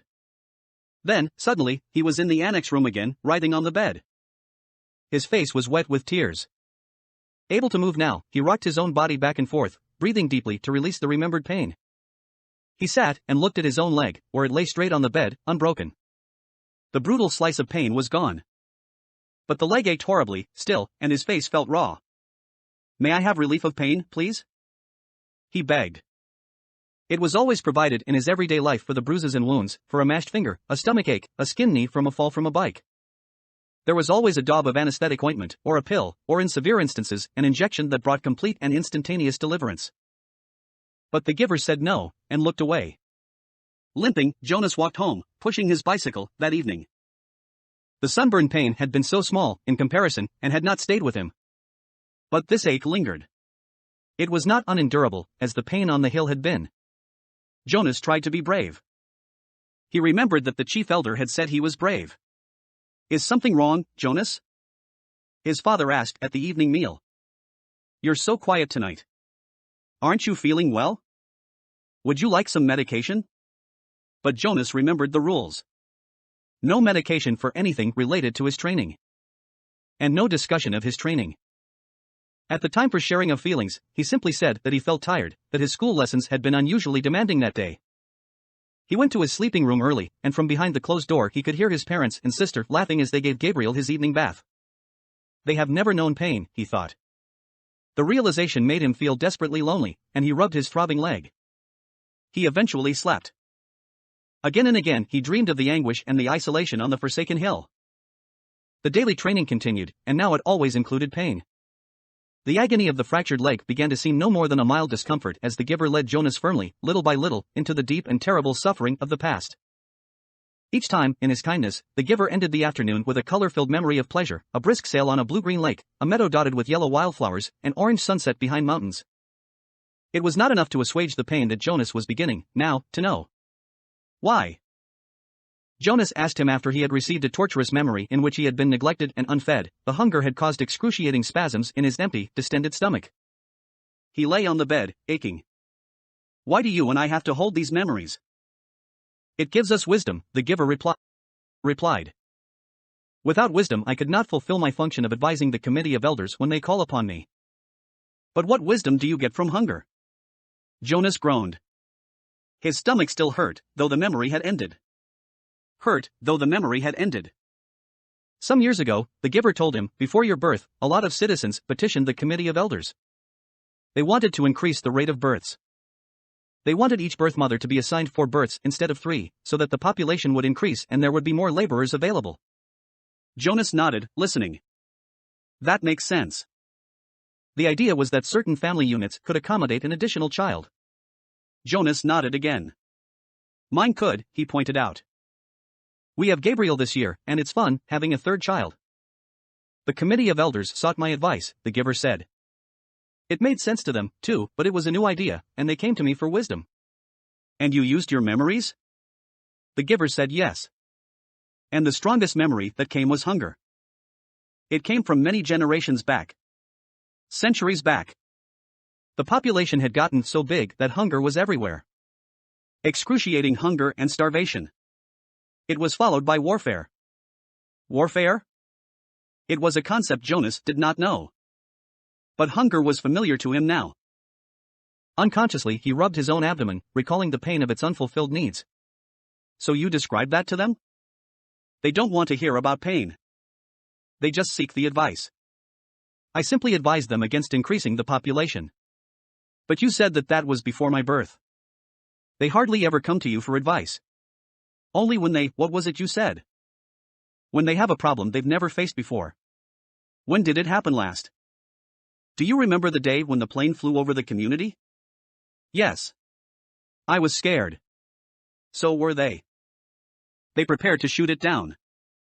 But they sought my advice. I told them to wait.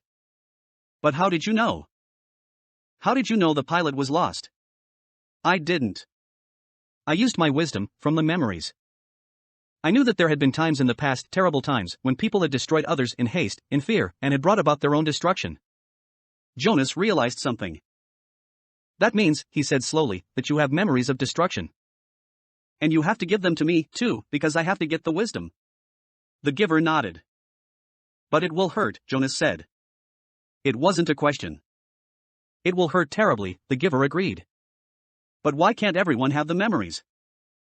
I think it would seem a little easier if the memories were shared. You and I wouldn't have to bear so much by ourselves, if everybody took a part. The giver sighed. You're right, he said. But then everyone would be burdened and pained. They don't want that. And that's the real reason the receiver is so vital to them and so honored. They selected me and you to lift that burden from themselves. When did they decide that? Jonas asked angrily. It wasn't fair. Let's change it. How do you suggest we do that? I've never been able to think of a way, and I'm supposed to be the one with all the wisdom. But there are 2 of us now, Jonas said eagerly. Together we can think of something. The giver watched him with a wry smile.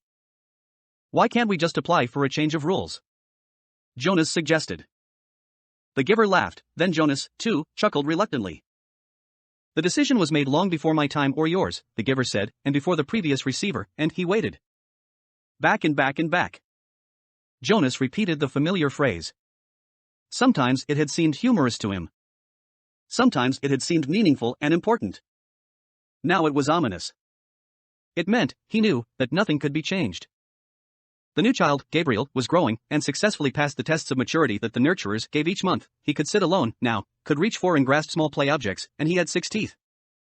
During the daytime hours, father reported, he was cheerful and seemed of normal intelligence.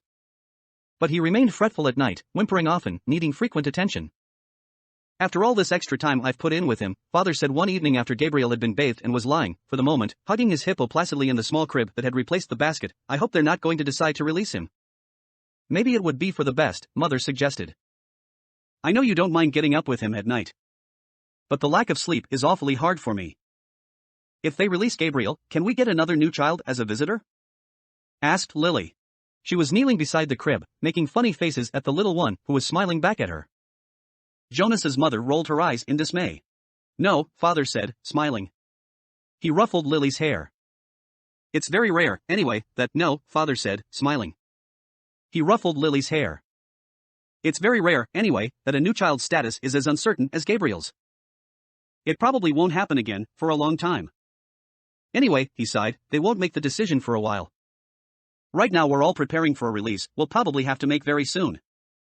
There's a birth mother who's expecting twin males next month. Oh, dear, mother said, shaking her head. If they're identical, I hope you're not the one assigned. I am. I'm next on the list. I'll have to select the one to be nurtured, and the one to be released. It's usually not hard, though. Usually it's just a matter of birth weight. We release the smaller of the two. Jonas, listening, thought suddenly about the bridge and how, standing there, he had wondered what lay elsewhere. Was there someone there, waiting, who would receive the tiny released twin? Would it grow up elsewhere, not knowing, ever, that in this community lived a being who looked exactly the same? For a moment he felt a tiny, fluttering hope that he knew was quite foolish. He hoped that it would be Larissa, waiting. Larissa, the old woman he had bathed. He remembered her sparkling eyes, her soft voice, her low chuckle. Fiona had told him recently that Larissa had been released at a wonderful ceremony. But he knew that the old were not given children to raise. Larissa's life elsewhere would be quiet and serene as befit the old. She would not welcome the responsibility of nurturing a new child who needed feeding and care, and would likely cry at night. Mother? Father? He said, the idea coming to him unexpectedly, why don't we put Gabriel's crib in my room tonight? I know how to feed and comfort him, and it would let you and Father get some sleep. Father looked doubtful. You sleep so soundly, Jonas. What if his restlessness didn't wake you? It was Lily who answered that. If no one goes to tend Gabriel, she pointed out, he gets very loud. He'd wake all of us if Jonas slept through it. Father laughed. You're right, Lily Billy. All right, Jonas, let's try it, just for tonight. I'll take the night off and we'll let Mother get some sleep, too. Gabriel slept soundly for the earliest part of the night. Jonas, in his bed, lay awake for a while. From time to time he raised himself on one elbow, looking over at the crib. The new child was on his stomach, his arms relaxed beside his head, his eyes closed, and his breathing regular and undisturbed. Finally, Jonas slept too. Then, as the middle hours of the night approached, the noise of Gabe's restlessness woke Jonas. The new child was turning under his cover, flailing. His restlessness woke Jonas. The new child was turning under his cover, flailing his arms, and beginning to whimper. Jonas rose and went to him. Gently he patted Gabriel's back. Sometimes that was all it took to lull him back to sleep. But the new child still squirmed fretfully under his hand.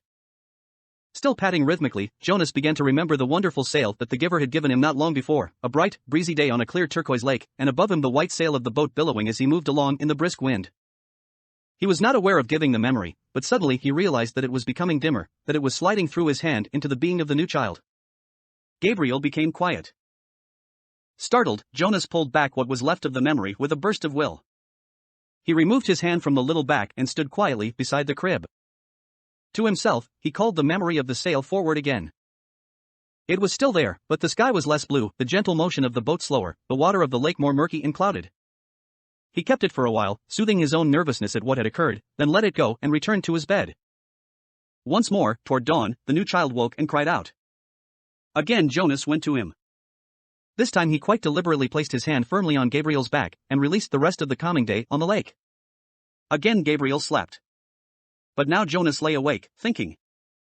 He no longer had any more than a wisp of the memory, and he felt a small lack where it had been. He could ask the giver for another sail, he knew. A sail perhaps on ocean, next time, for Jonas had a memory of ocean now, and knew what it was. He knew that there were sailboats there, too, in memories yet to be acquired. He wondered, though, if he should confess to the giver that he had given a memory away. He was not yet qualified to be a giver himself, nor had Gabriel been selected to be a receiver. That he had this power frightened him. He decided not to tell. 15. Jonas entered the annex room and realized immediately that it was a day when he would be sent away. The giver was rigid in his chair, his face in his hands. I'll come back tomorrow, sir, he said quickly. Then he hesitated. Unless maybe there's something I can do to help. The giver looked up at him, his face contorted with suffering. Please, he gasped, take some of the pain. Jonas helped him to his chair at the side of the bed. Then he quickly removed his tunic and lay face down. Put your hands on me, he directed, aware that in such anguish the giver might need reminding. The hands came, and the pain came with them and through them.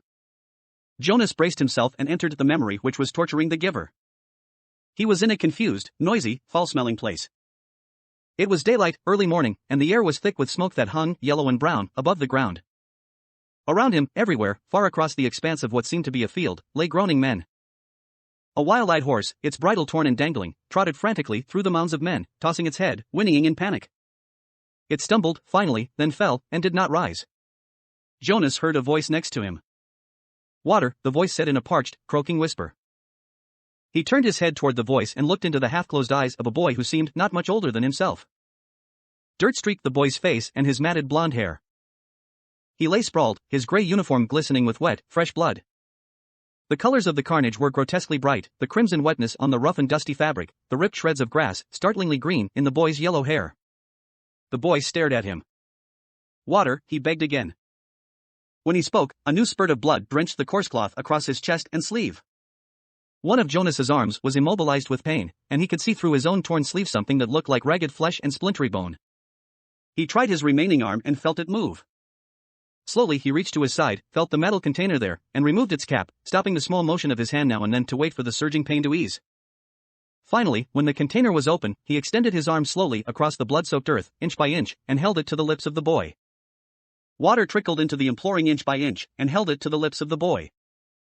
Water trickled into the imploring mouth and down the grimy chin. The boy sighed.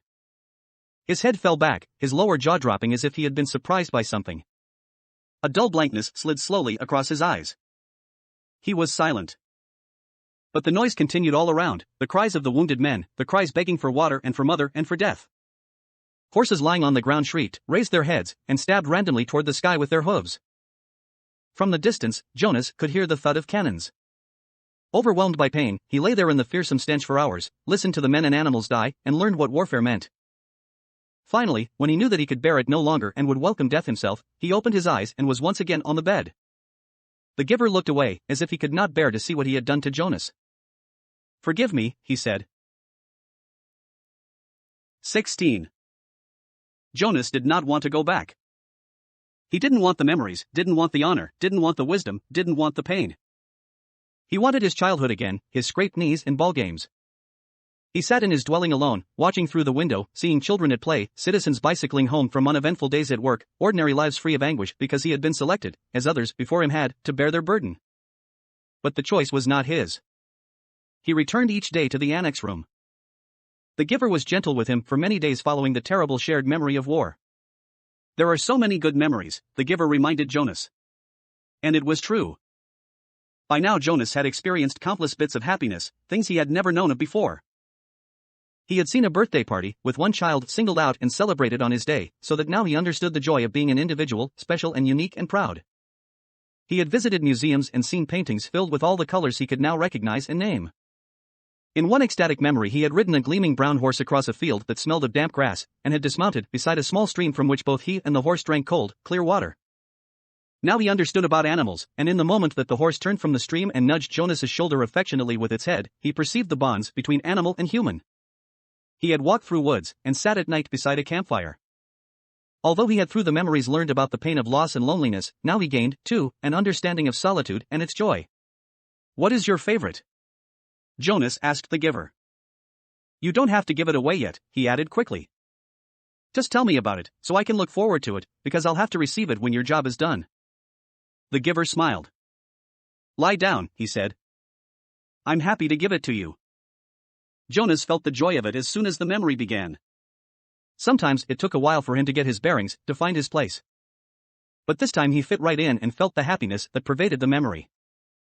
He was in a room filled with people, and it was warm, with firelight glowing on a hearth. He could see through a window that outside it was night, and on a hearth. He could see through a window that outside it was night, and snowing. There were colored lights, red and green and yellow, twinkling from a tree which was, oddly, inside the room. On a table, lighted candles stood in a polished golden holder and cast a soft, flickering glow. He could smell things cooking, and he heard soft laughter. A golden-haired dog lay sleeping on the floor. On the floor there were packages wrapped in brightly colored paper and tied with gleaming ribbons. As Jonas watched, a small child began to pick up the packages and pass them around the room, to other children, to adults who were obviously parents, and to an older, quiet couple, man and woman, who sat smiling together on a couch. While Jonas watched, the people began one by one to untie the ribbons on the packages, to unwrap the bright papers, open the boxes and reveal toys and clothing and books. There were cries of delight. They hugged one another. The small child went and sat on the lap of the old woman, and she rocked him and rubbed her cheek against his. Jonas opened his eyes and lay contentedly on the bed, still luxuriating in the warm and comforting memory. It had all been there, all the things he had learned to treasure. What did you perceive? the giver asked. Warmth, Jonas replied, and happiness.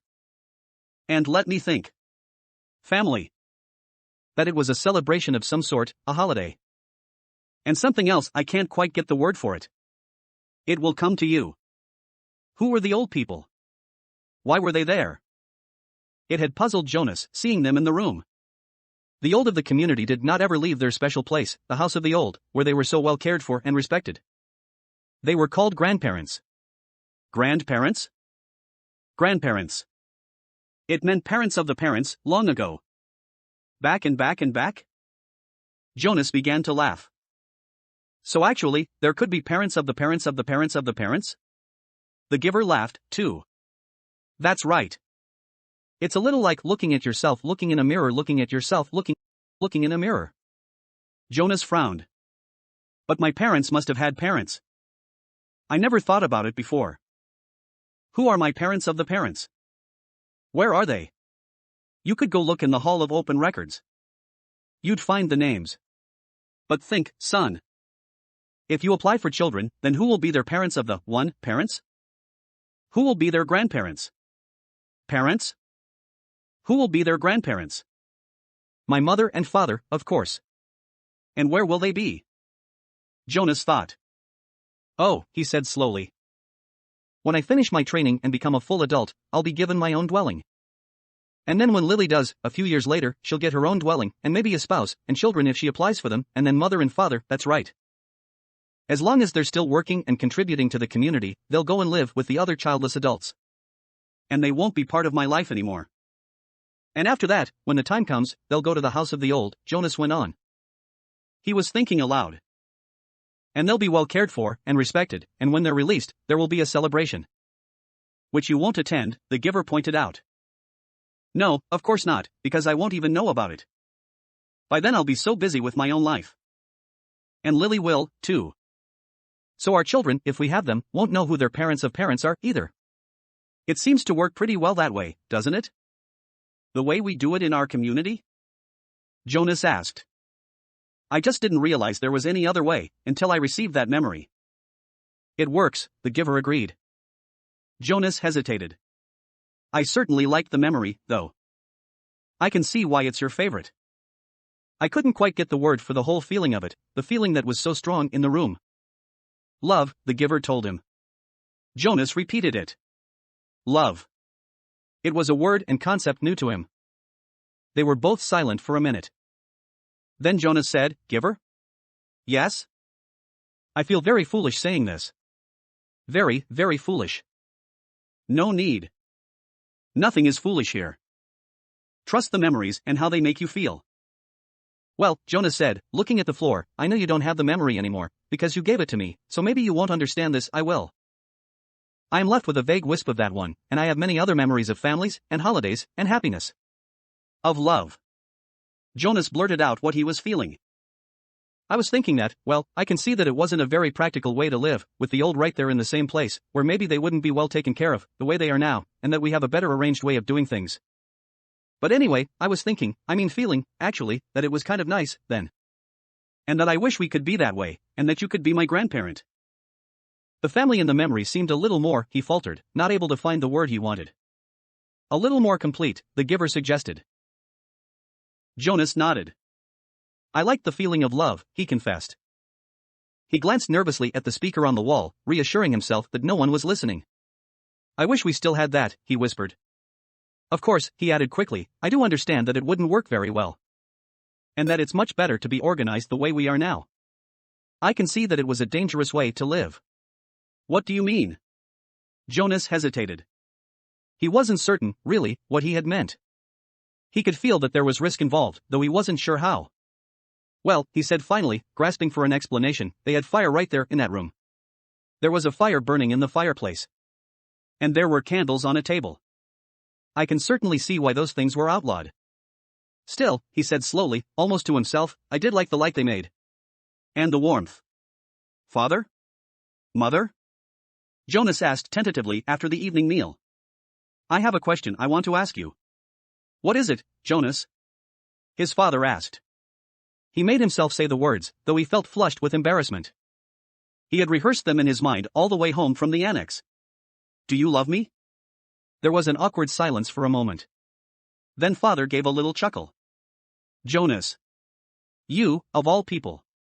Precision of language, please. What do you mean? Jonas asked. Amusement was not at all what he had anticipated. Your father means that you used a very generalized word, so meaningless that it's become almost obsolete, his mother explained carefully. Jonas stared at them. Meaningless? He had never before felt anything as meaningful as the memory. And of course our community can't function smoothly if people don't use precise language. You could ask, do you enjoy me? The answer is yes, his mother said. Or, his father suggested, do you take pride in my accomplishments? And the answer is wholeheartedly yes. The answer is wholeheartedly yes. Do you understand why it's inappropriate to use a word like love? Mother asked. Jonas nodded. Yes, thank you, I do, he replied slowly. It was his first lie to his parents. Gabriel? Jonas whispered that night to the new child.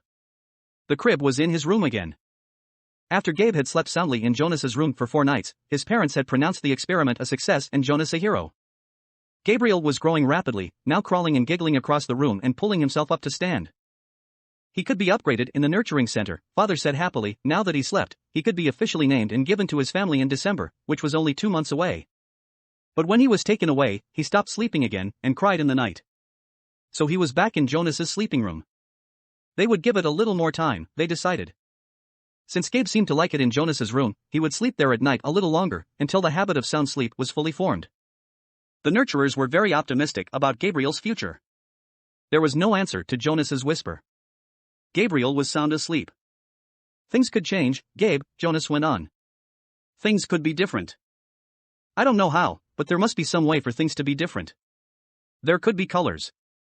And grandparents, he added, staring through the dimness toward the ceiling of his sleeping room. And everybody would have the memories.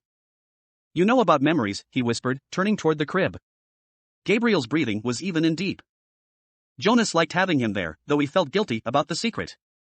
Each night he gave memories to Gabriel, memories of boat rides and picnics in the sun, memories of soft rainfall against windowpanes, memories of dancing barefoot on a damp lawn. Gabe? The new child stirred slightly in his sleep. Jonas looked over at him. There could be love, Jonas whispered. The next morning, for the first time, Jonas did not take his pill. Something within him, something that had grown there through the memories, told him to throw the pill away. 17. Today is declared an unscheduled holiday. Jonas, his parents, and Lily all turned in surprise and looked at the wall speaker from which the announcement had come.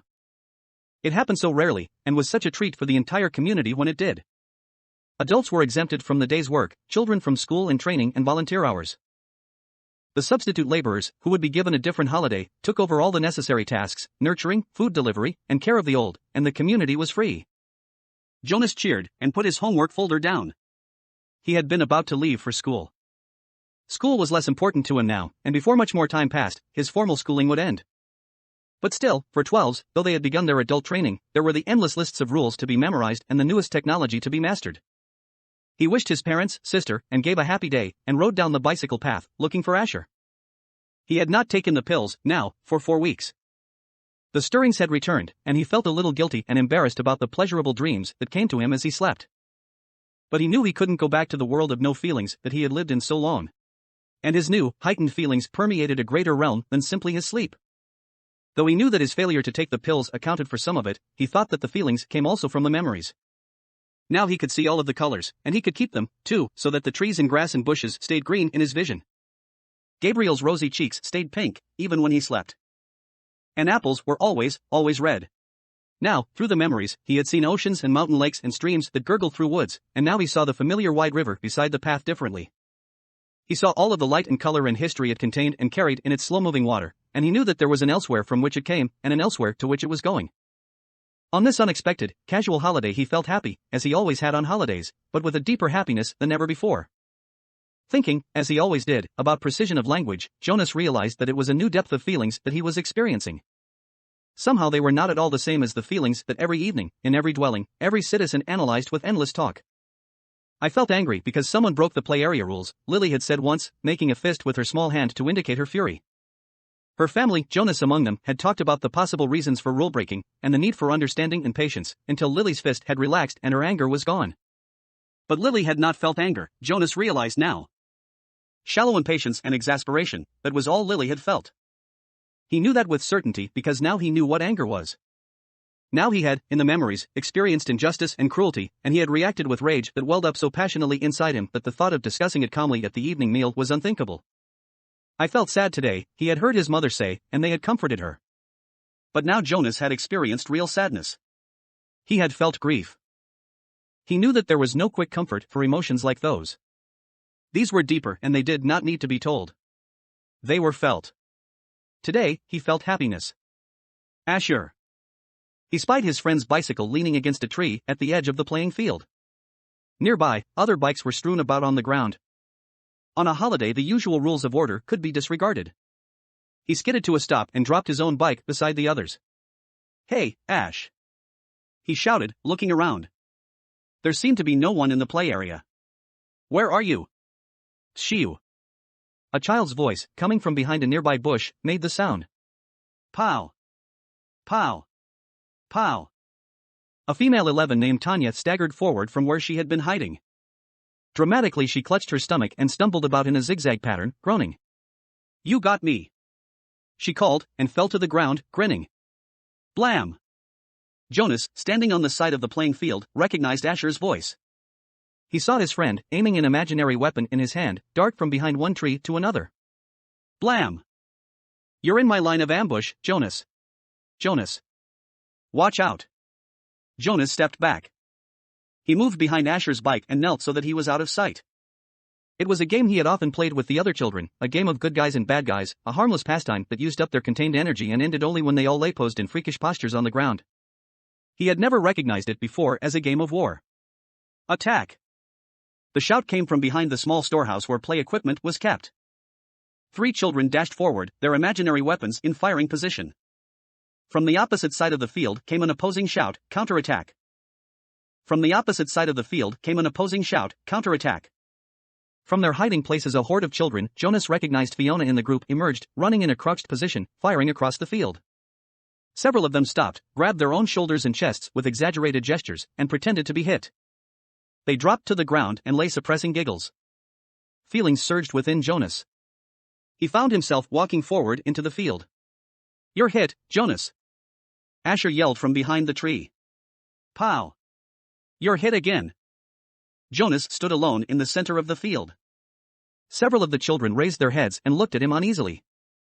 The attacking army slowed, emerged from their crouched positions, and watched to see what he was doing.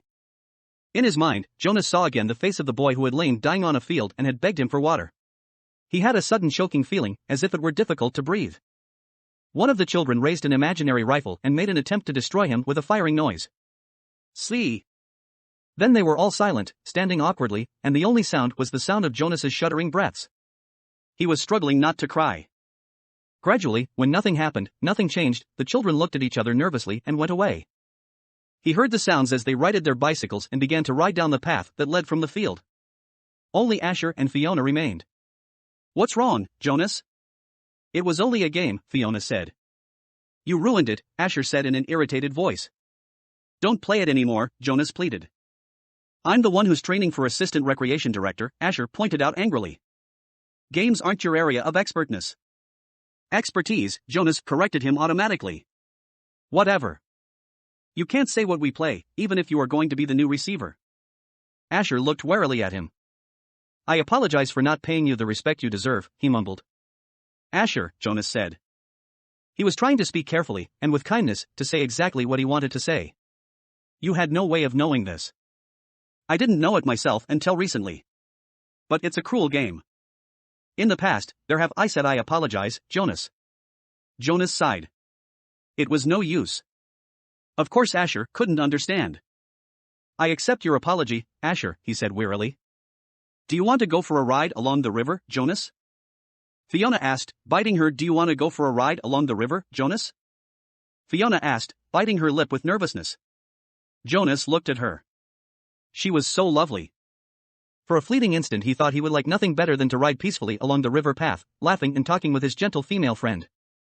But he knew that such times had been taken from him now. He shook his head. After a moment his two friends turned and went to their bikes. He watched as they rode away. Jonas trudged to the bench beside the storehouse and sat down, overwhelmed with feelings of loss. His childhood, his friendships, his carefree sense of security, all of these things seemed to be slipping away. With his new, heightened feelings, he was overwhelmed by sadness at the way the others had laughed and shouted, playing at war. But he knew that they could not understand why, without the memories. He felt such love for Asher and for Fiona. But they could not feel it back, without the memories. And he could not give them those. Jonas knew with certainty that he could change nothing. Back in their dwelling, that evening, Lily chattered merrily about the wonderful holiday she had had, playing with her friends, having her midday meal out of doors, and, she confessed, sneaking a very short try on her father's bicycle. I can't wait till I get my very own bicycle next month. Father's is too big for me. I fell, she explained matter-of-factly. Good thing Gabe wasn't in the child's seat. A very good thing, Mother agreed, frowning at the idea of it. Gabriel waved his arms at the mention of himself. He had begun to walk just the week before. The first steps of a new child were always the occasion for celebration at the nurturing center, Father said, but also for the introduction of a discipline wand. Now Father brought the slender instrument home with him each night, in case Gabriel misbehaved. But he was a happy and easygoing toddler. Now he moved unsteadily across the room, laughing. Gay. He chirped. Gay. It was the way he said his own name. Jonas brightened. It had been a depressing day for him, after such a bright start. But he set his glum thoughts aside. He thought about starting to teach Lily to ride so that she could speed off proudly after her ceremony of 9, which would be coming soon. It was hard to believe that it was almost December again, that almost a year had passed since he had become a 12. He smiled as he watched the new child plant one small foot carefully before the other, grinning with glee at his own steps as he tried them out. I want to get to sleep early tonight, Father said. Tomorrow's a busy day for I want to get to sleep early tonight, Father said. Tomorrow's a busy day for me. The twins are being born tomorrow, and the test results show that they're identical. One for here, one for elsewhere, Lily chanted. One for here, one for else. Do you actually take it elsewhere, Father? Jonas asked. No, I just have to make the selection. I weigh them, hand the larger over to a nurturer who's standing by, waiting, and then I get the smaller one all cleaned up and comfy. Then I perform a small ceremony of release and he glanced down, grinning at Gabriel. Then I wave bye-bye, he said, in the special sweet voice he used when he spoke to the new child. He waved his hand in the familiar gesture.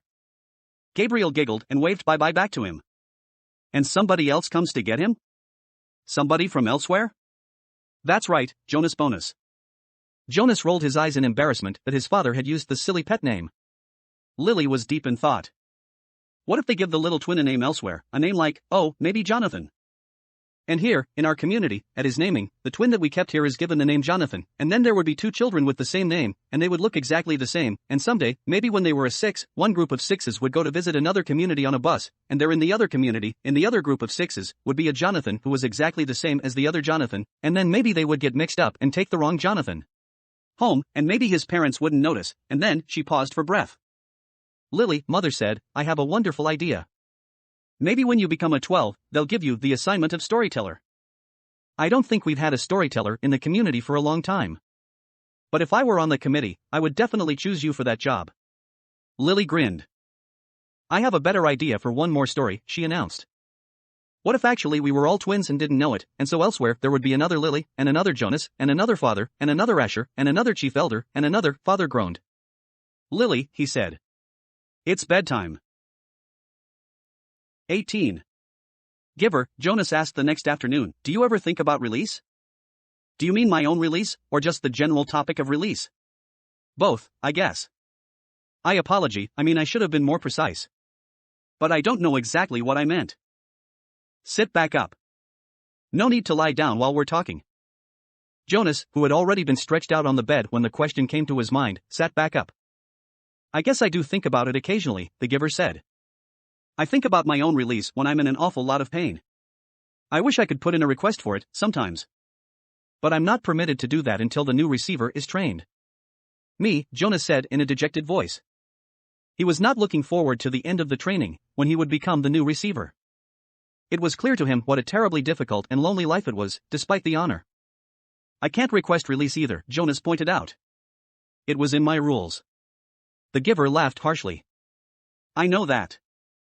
They hammered out those rules after the failure 10 years ago. Jonas had heard again and again now, reference to the previous failure. But he still did not know what had happened 10 years before. Giver, he said, tell me what happened. Please. The giver shrugged. On the surface, it was quite simple. A receiver-to-be was selected, the way you were. The selection went smoothly enough. The ceremony was held, and the selection was made. The crowd cheered, as they did for you. The new receiver was puzzled and a little frightened, as you were. My parents told me it was a female. The giver nodded. Jonas thought of his favorite female, Fiona, and shivered. He wouldn't want his gentle friend to suffer the way he had, taking on the memories. What was she like? He asked the giver. The giver looked sad, thinking about it. She was a remarkable young woman. Very self-possessed and serene. Intelligent, eager to learn. He shook his head and drew a deep breath. You know, Jonas, when she came to me in this room, when she presented herself to begin her training, Jonas interrupted him with a question. Can you tell me her name? My parents said that it wasn't to be spoken again in the community. But couldn't you say it said that it wasn't to be spoken again in the community? But couldn't you say it just to me? The giver hesitated painfully, as if saying the name aloud might be excruciating. Her name was Rosemary, he told Jonas, finally. Rosemary. I like that name. The giver went on. When she came to me for the first time, she sat there in the chair where you sat on your first day. She was eager and excited and a little scared. We talked.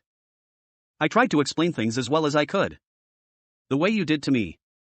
The giver chuckled ruefully. The explanations are difficult. The whole thing is so beyond one's experience. But I tried. And she listened carefully. Her eyes were very luminous, I remember. He looked up suddenly. Jonas, I gave you a memory that I told you was my favorite. I still have a shred of it left. The room, with the family and grandparents? Jonas nodded.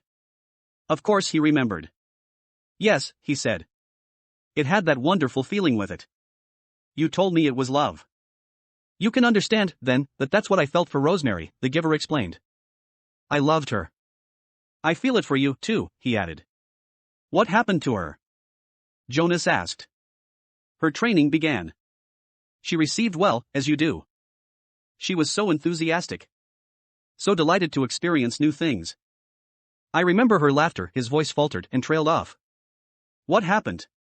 Jonas asked again, after a moment. Please tell me. The giver closed his eyes.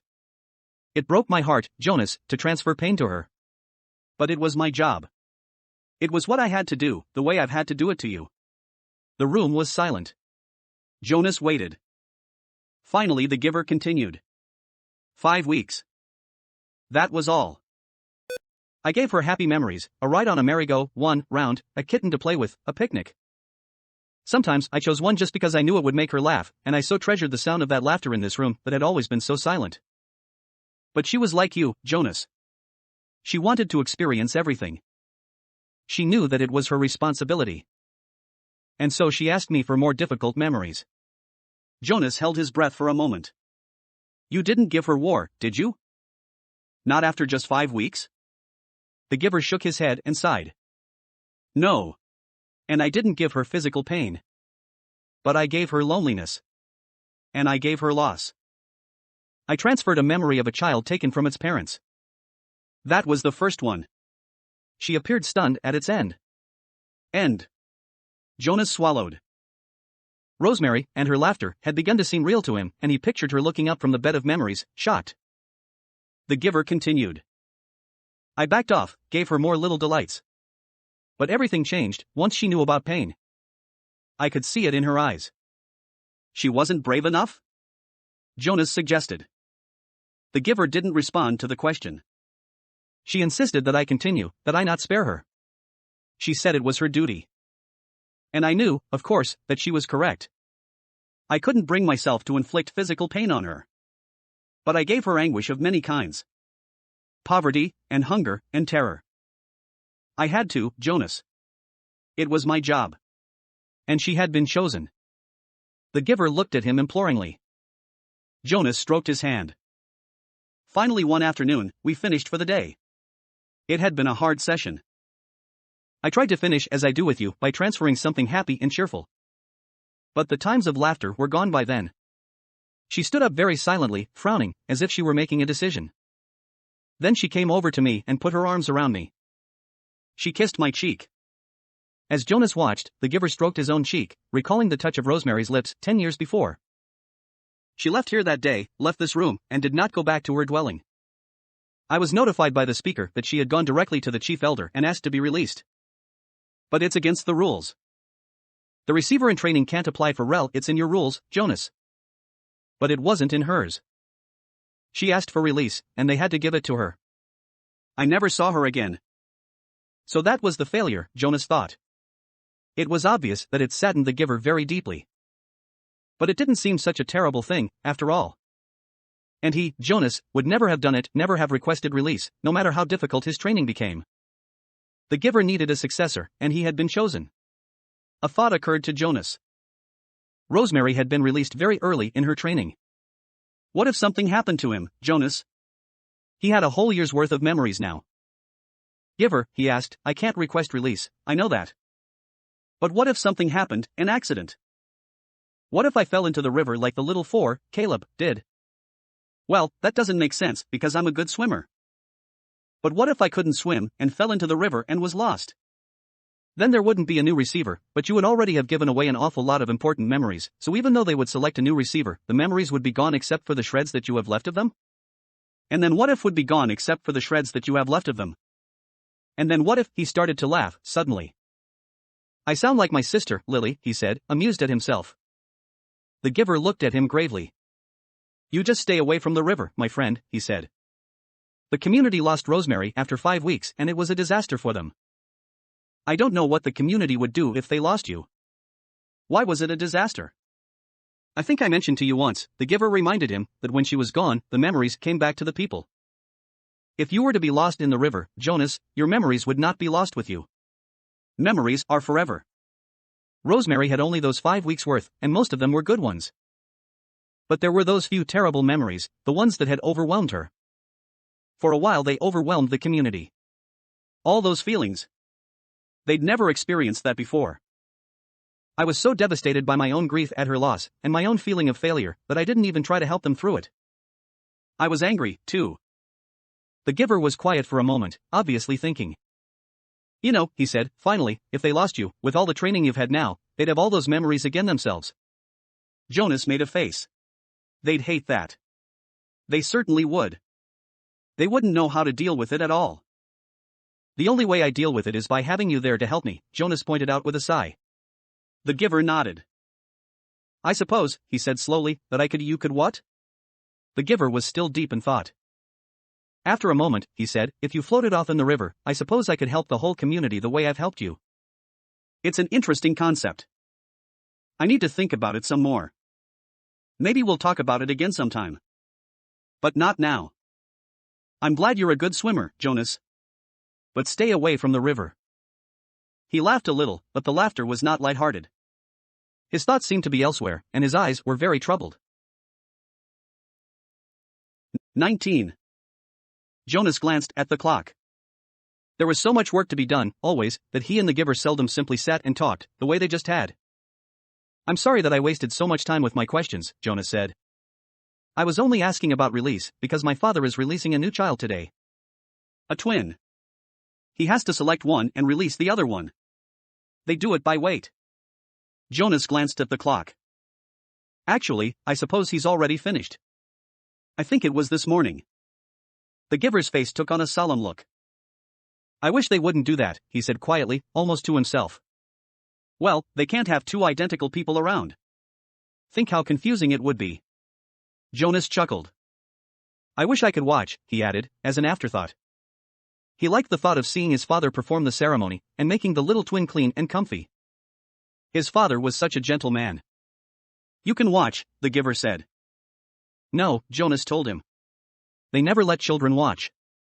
It's very private. Jonas, the giver told him, I know that you read your training instructions very carefully. Don't you remember that you are allowed to ask anyone anything? Jonas nodded. Yes, but, Jonas, when you and I have finished our time together, you will be the new receiver. You can read the books, you'll have the memories. You have access to everything. It's part of your training.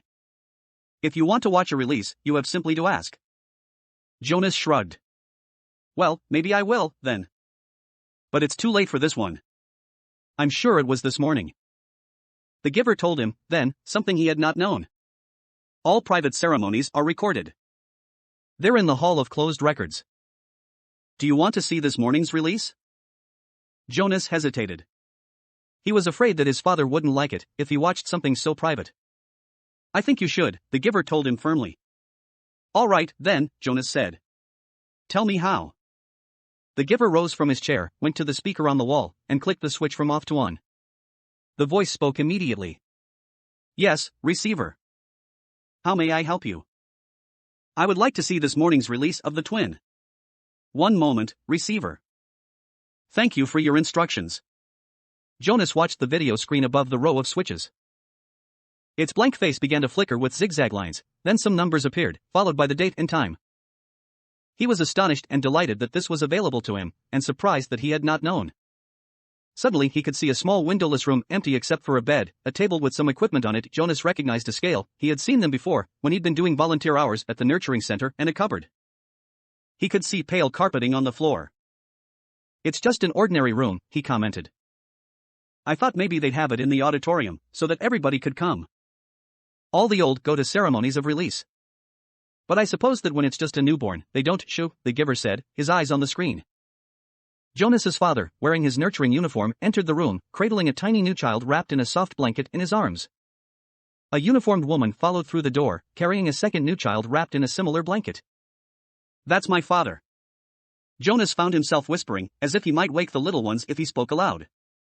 And the other nurturer is his assistant. She's still in training, but she'll be finished soon. The two nurturers unwrapped the blankets and laid the identical newborns on the bed. They were naked. Jonas could see that they were males. He watched, fascinated, as his father gently lifted one and then the other to the scale and weighed them. He heard his father laugh.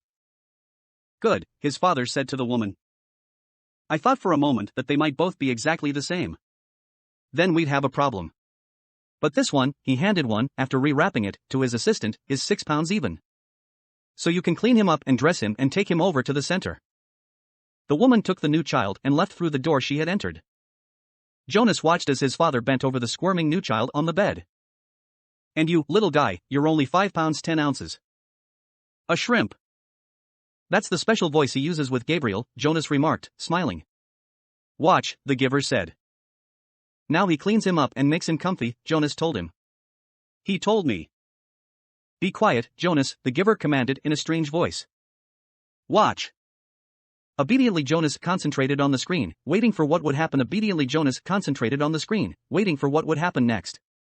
He was especially curious about the ceremony part. His father turned and opened the cupboard. He took out a syringe and a small bottle. Very carefully he inserted the needle into the bottle and began to fill the syringe with a clear liquid. Jonas winced sympathetically. He had forgotten that new children had to get shots. He hated shots himself, though he knew that they were necessary. To his surprise, his father began very carefully to direct the needle into the top of new child's forehead, puncturing the place where the fragile skin pulsed. The newborn squirmed and wailed faintly. Why's he shoo, the giver said sharply. His father was talking, and Jonas realized that he was hearing the answer to the question he had started to ask. Still in the special voice, his father was saying, I know. It hurts, little guy. But I have to use a vein, and the veins in your arms are still too teeny-weeny. He pushed the plunger very slowly, injecting the liquid into the scalp vein until the syringe was empty. All done. That wasn't so bad, was it? Jonas heard his father say cheerfully.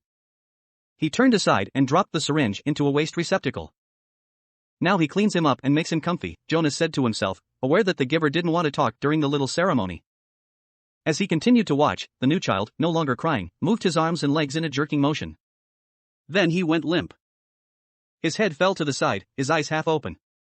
Then he was still. With an odd, shocked feeling, Jonas recognized the gestures and posture and expression. They were familiar. He had seen them before. But he couldn't remember where. Jonas stared at the screen, waiting for something to happen. But nothing did. The little twin lay motionless. His father was putting things away. Folding the blanket. Closing the cupboard. Once again, as he had on the playing field, he felt the choking sensation. Once again, he saw the face of the light-haired, bloodied soldier as life left his eyes.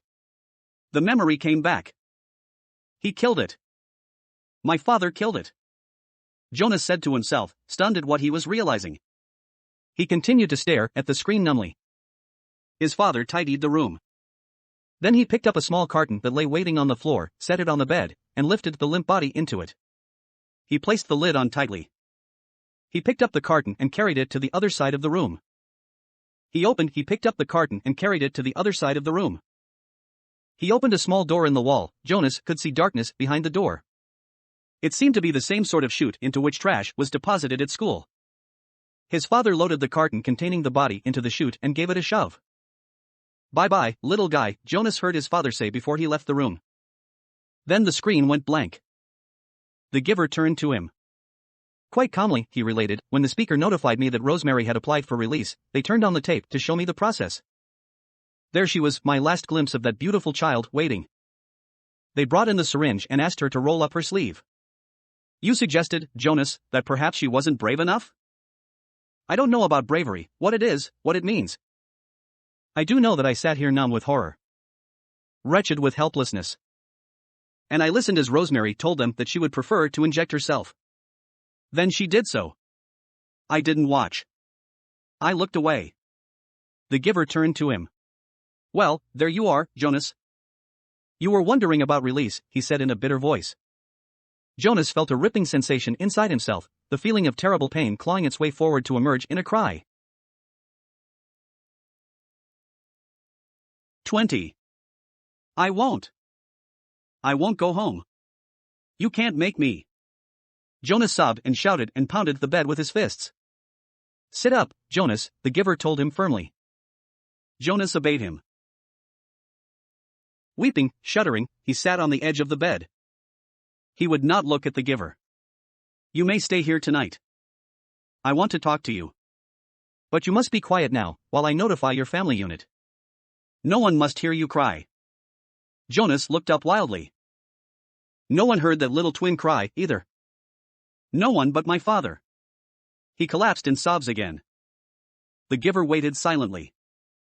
Finally, Jonas was able to quiet himself and he sat huddled, his shoulders shaking. The giver went to the wall speaker and clicked the switch to on. "Yes, receiver. How may I help you?" "Notify the new receiver's family unit that he will be staying with me tonight, for additional training." "I will take care of that, sir." "Thank you for your instructions," the voice said. "I will take care of that, sir." "I will take care of that, sir," Jonas mimicked in a cruel, sarcastic voice.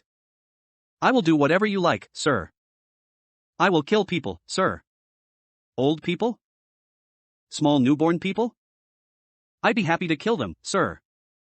"Thank you for your instructions, sir." "How may I help?" Why, he couldn't seem to stop. The giver grasped his shoulders firmly. Jonas fell silent and stared at him. "Listen to me, Jonas. They can't help it. They know nothing. You said that to me once before. I said it because it's true. It's the way they live. It's the life that was created for them. It's the same life that you would have if you had not been chosen as my successor. But he lied to me." Jonas wept. It's what he was told to do, and he knows nothing else. "What about you? Do you lie to me, too?" Jonas almost spat the question at the giver. "I am empowered to lie. But I have never lied to you." Jonas stared at him. "Release is always like that? For people who break the rules 3 times? For the old? Do they kill the old, too?" "Yes, it's true." "And what about Fiona?" "She loves the old. She's in training to care for them." "Does she know yet? What will she do when she finds out? How will she feel?" Jonas brushed wetness from his face with the back of one hand. "Fiona is already being trained in the fine art of release," the giver told him. "She's very efficient at her work, your red-haired friend. Feelings are not part of the life she's learned." Jonas wrapped his arms around himself and rocked his own body back and forth. "What should I do?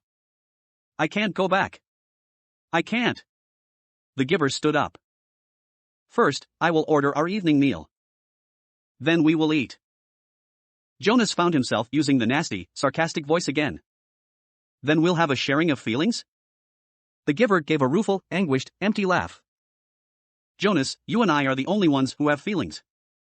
We've been sharing them now for almost a year. I'm sorry, giver, Jonas said miserably. I don't mean to be so hateful. Not to you. The giver rubbed Jonas's hunched shoulders. And after we eat, he went on, we'll make a plan. Jonas looked up, puzzled. A plan for what? There's nothing. There's nothing we can do. It's always been this way. Before me, before you, before the ones who came before you. Back and back and back. His voice trailed the familiar phrase. Jonas, the giver said, after a moment, it's true that it has been this way for what seems forever. But the memories tell us that it has not always been. People felt things once. You and I have been part of that, so we know. We know that they once felt things like pride, and sorrow, and love, Jonas added, remembering the family scene that had so affected him. And pain. He thought again of the soldier. The worst part of holding the memories is not the pain. It's the loneliness of it. Memories need to be shared. I've started to share them with you, Jonas said, trying to cheer him. That's true. And having you here with me over the past year has made me realize that things must change. For years I've felt that they should, but it seems so hopeless. Now for the first time I think there might be a way, the giver said slowly. Slowly. And you brought it to my attention, barely, he glanced at the clock. 2 hours ago. Jonas watched him, and listened. It was late at night, now. They had talked and talked. Jonas sat wrapped in a robe. It was late at night, now. They had talked and talked. Jonas sat wrapped in a robe belonging to the giver, the long robe that only elders wore. It was possible, what they had planned. Barely possible. If it failed, he would very likely be killed. But what did that matter? If he stayed, his life was no longer worth living. Yes, he told the giver. I'll do it. I think I can do it. I'll try, anyway. But I want you to come with me. The giver shook his head. Jonas, he said, the community has depended, all these generations, back and back and back, on a resident receiver to hold their memories for them. I've turned over many of them to you in the past year.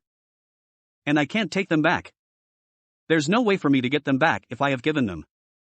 So if you escape, once you are gone, and, Jonas, you know that you can never return, Jonas nodded solemnly. It was the terrifying part. Yes, he said, I know. But if you come with me, the giver shook his head and made a gesture to silence him. He continued. If you get away, if you get beyond, if you get to elsewhere, it will mean that the community has to bear the burden themselves, of the memories you had been holding for them. I think that they can, and that they will acquire some wisdom. But it will be desperately hard for them. When we lost Rosemary 10 years ago, and her memories returned to the people, they panicked. And those were such few memories, compared to yours. When your memories return, they'll need help. Remember how I helped you in the beginning, when the receiving of memories was new to you? Jonas nodded. It was scary at first. And it hurt a lot. You needed me then. And now they will. It's no use. They'll find someone to take my place. They'll choose a new receiver.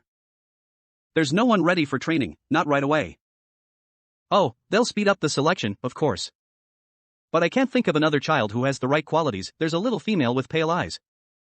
But she's only a 6. That's correct. I know the one you mean. Her name is Catherine. But she's too young. So they will be forced to bear those memories. I want you to come, giver, Jonas pleaded. No. I have to stay here, the giver said firmly. I want to, Jonas. If I go with you, and together we take away all their protection from the memories, Jonas, the community will be left with no one to help them. They'll be thrown into chaos. They'll destroy themselves. I can't go. Giver, Jonas suggested, you and I don't need to care about the rest of them. The giver looked at him with a questioning smile. Jonas hung his head. Of course they needed to care. It was the meaning of everything. And in any case, Jonas, the giver sighed, I wouldn't make it. I'm very weakened now. Do you know that I no longer see colors? Jonas's heart broke. He reached for the giver's hand. You have the colors, the giver told him. And you have the courage. I will help you to have the strength. A year ago, Jonas reminded him, when I had just become a 12, when I began to see the first color, you told me that the beginning had been different for you.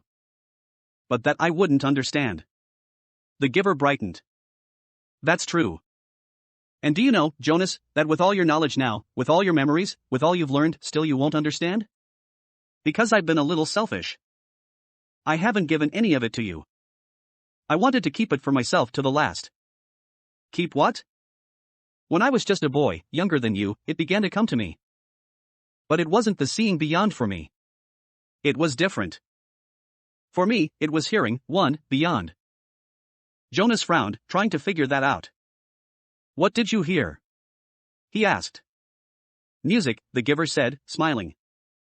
I began to hear something truly remarkable, and it is called music. I'll give you some before I go.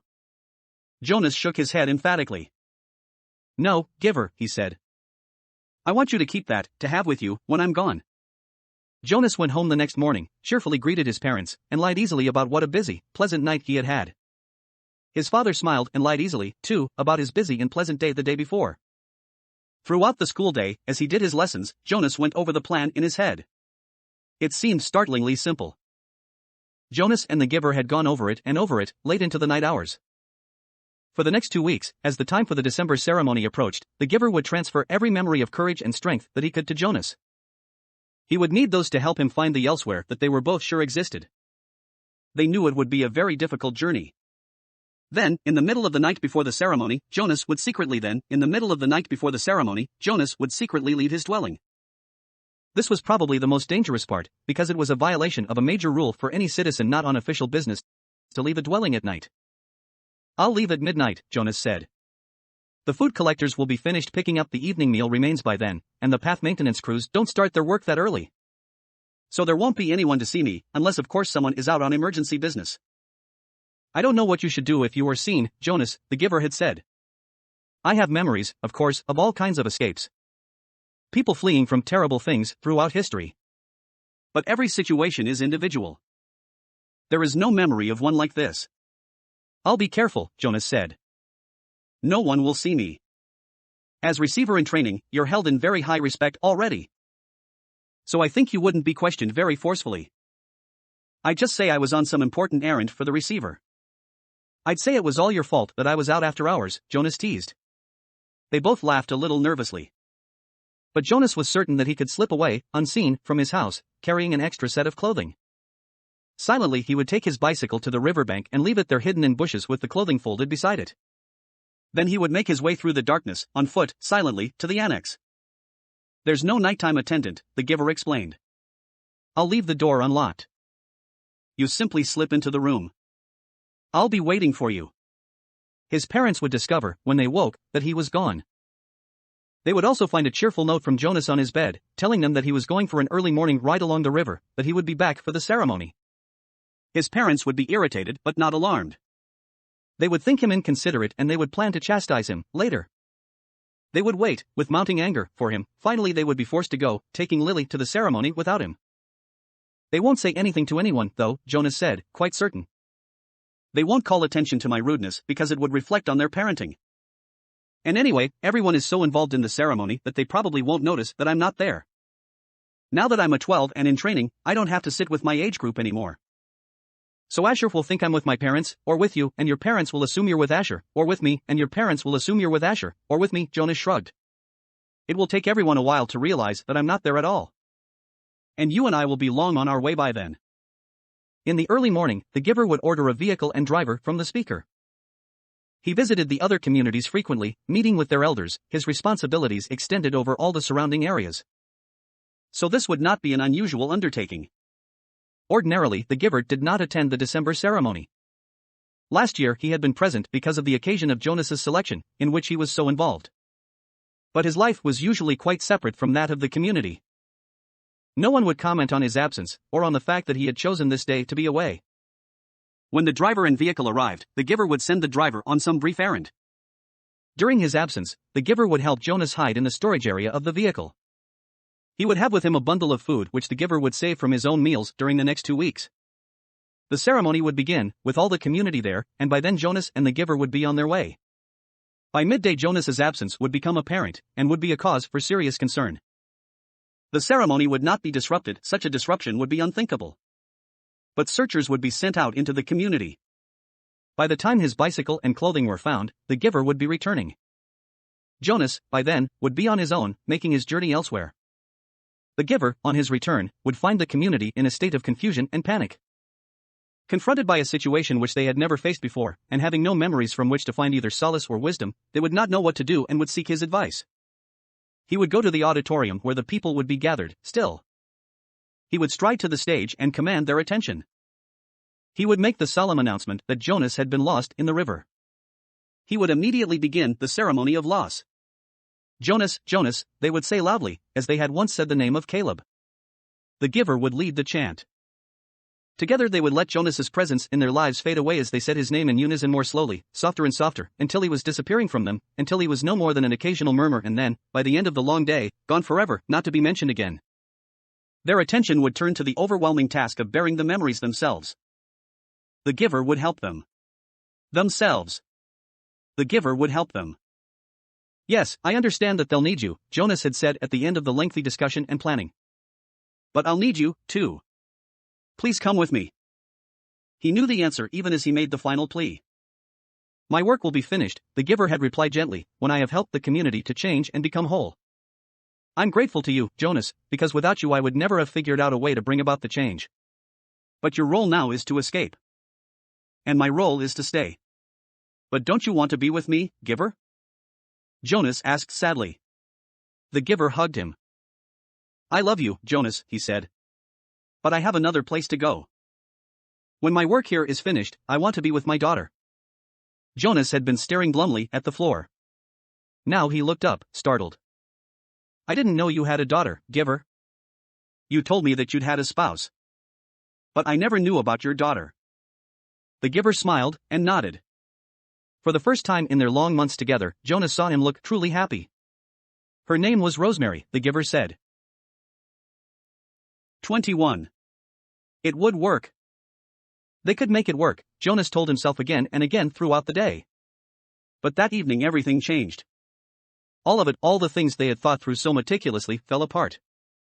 That night, Jonas was forced to flee. He left the dwelling shortly after the sky became dark and the community still. It was terribly dangerous because some of the work crews were still about, but he moved stealthily and silently, staying in the shadows, making his way past the darkened dwellings and the empty central plaza, toward the river. Beyond the plaza he could see the house of the old, with the annex behind it, outlined against the night sky. But he could not stop there. There was no time. Every minute counted now, and every minute must take him farther from the community. Now he was on the bridge, hunched over on the bicycle, pedaling steadily. He could see the dark, churning water far below. He felt, surprisingly, no fear, nor any regret at leaving the community behind. But he felt a very deep sadness that he had left his closest friend behind. He knew that in the danger of his escape he must be absolutely silent, but with his heart in mind, he called back and hoped that with his capacity for hearing, beyond, the giver would know that Jonas had said goodbye. It had happened at the evening meal. The family unit was eating together as always, Lily chattering away, mother and father making their customary comments and lies, Jonas knew, about the day. Nearby, Gabriel played happily on the floor, babbling his baby talk, looking with glee now and then toward Jonas, obviously delighted to have him back after the unexpected night away from the dwelling. Father glanced down toward the toddler. Enjoy it, little guy, he said. This is your last night as visitor. What do you mean? Jonas asked him. Father sighed with disappointment. Well, you know he wasn't here when you got home this morning because we had him stay overnight at the nurturing center. It seemed like a good opportunity, with you gone, to give it a try. He'd been sleeping so soundly. Didn't it go well? Mother asked sympathetically. Father gave a rueful laugh. That's an understatement. It was a disaster. He cried all night, apparently. The night crew couldn't handle it. They were really frazzled by the time I got to work. Gabe, you naughty thing, Lily said, with a scolding little cluck toward the grinning toddler on the floor. So, Father went on, we obviously had to make the decision. Even I voted for Gabriel's release when we had the meeting this afternoon. Jonas put down his fork and stared at his father. Release? He asked. Father nodded. We certainly gave it our best try, didn't we? Yes, we did, Mother agreed emphatically. Lily nodded in agreement, too. Jonas worked at keeping his voice absolutely calm. When? He asked. When will he be released? First thing tomorrow morning. We have to start our preparations for the naming ceremony, so we thought we'd get this taken care of right away. It's bye-bye to you, Gabe, in the morning, Father had said, in his sweet, sing-song voice. Jonas reached the opposite side of the river, stopped briefly, and looked back.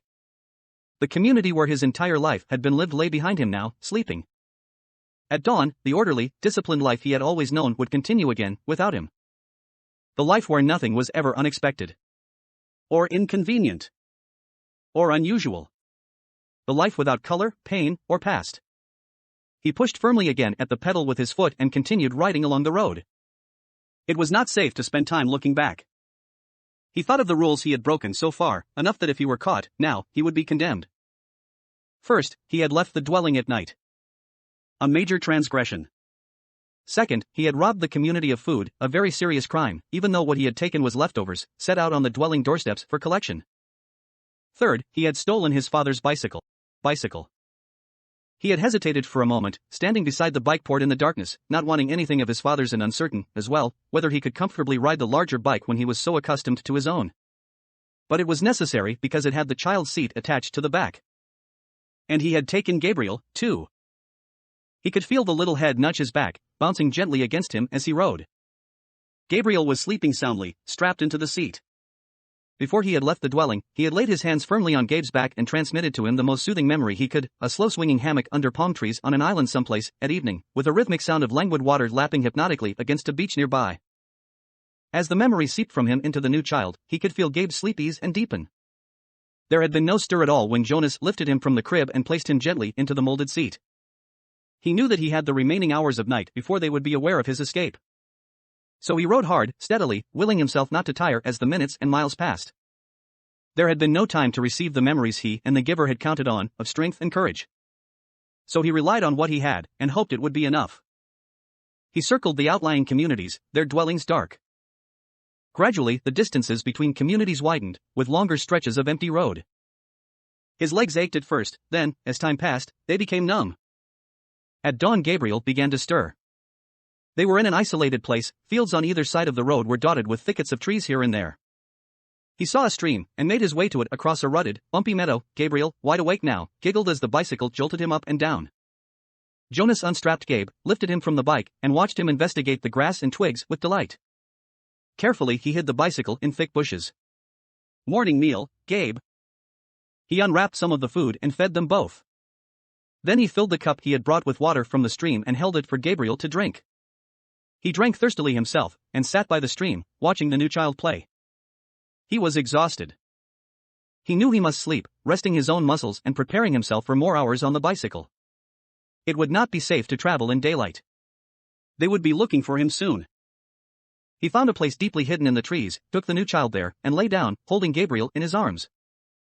Gabe struggled cheerfully as if it were a wrestling game, the kind they had played back in the dwelling, with tickles and laughter.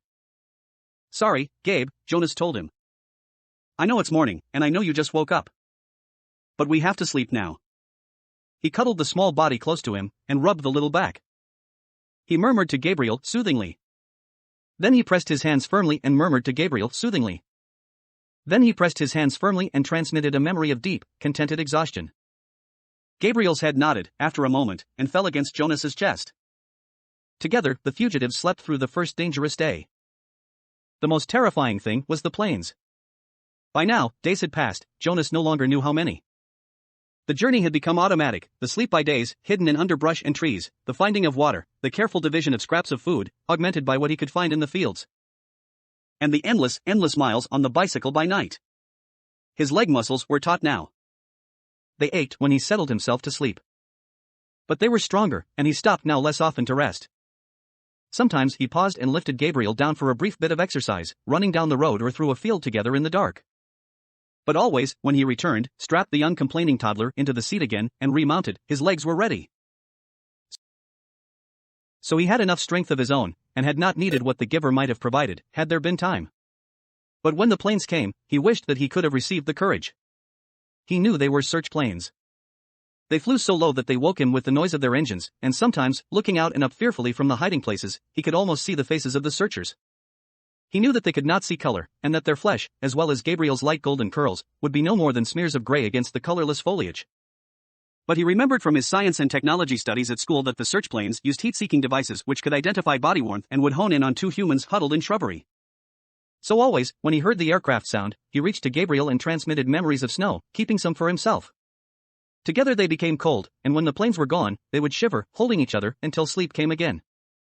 Sometimes, urging the memories into Gabriel, Jonas felt that they were more shallow, a little weaker than they had been.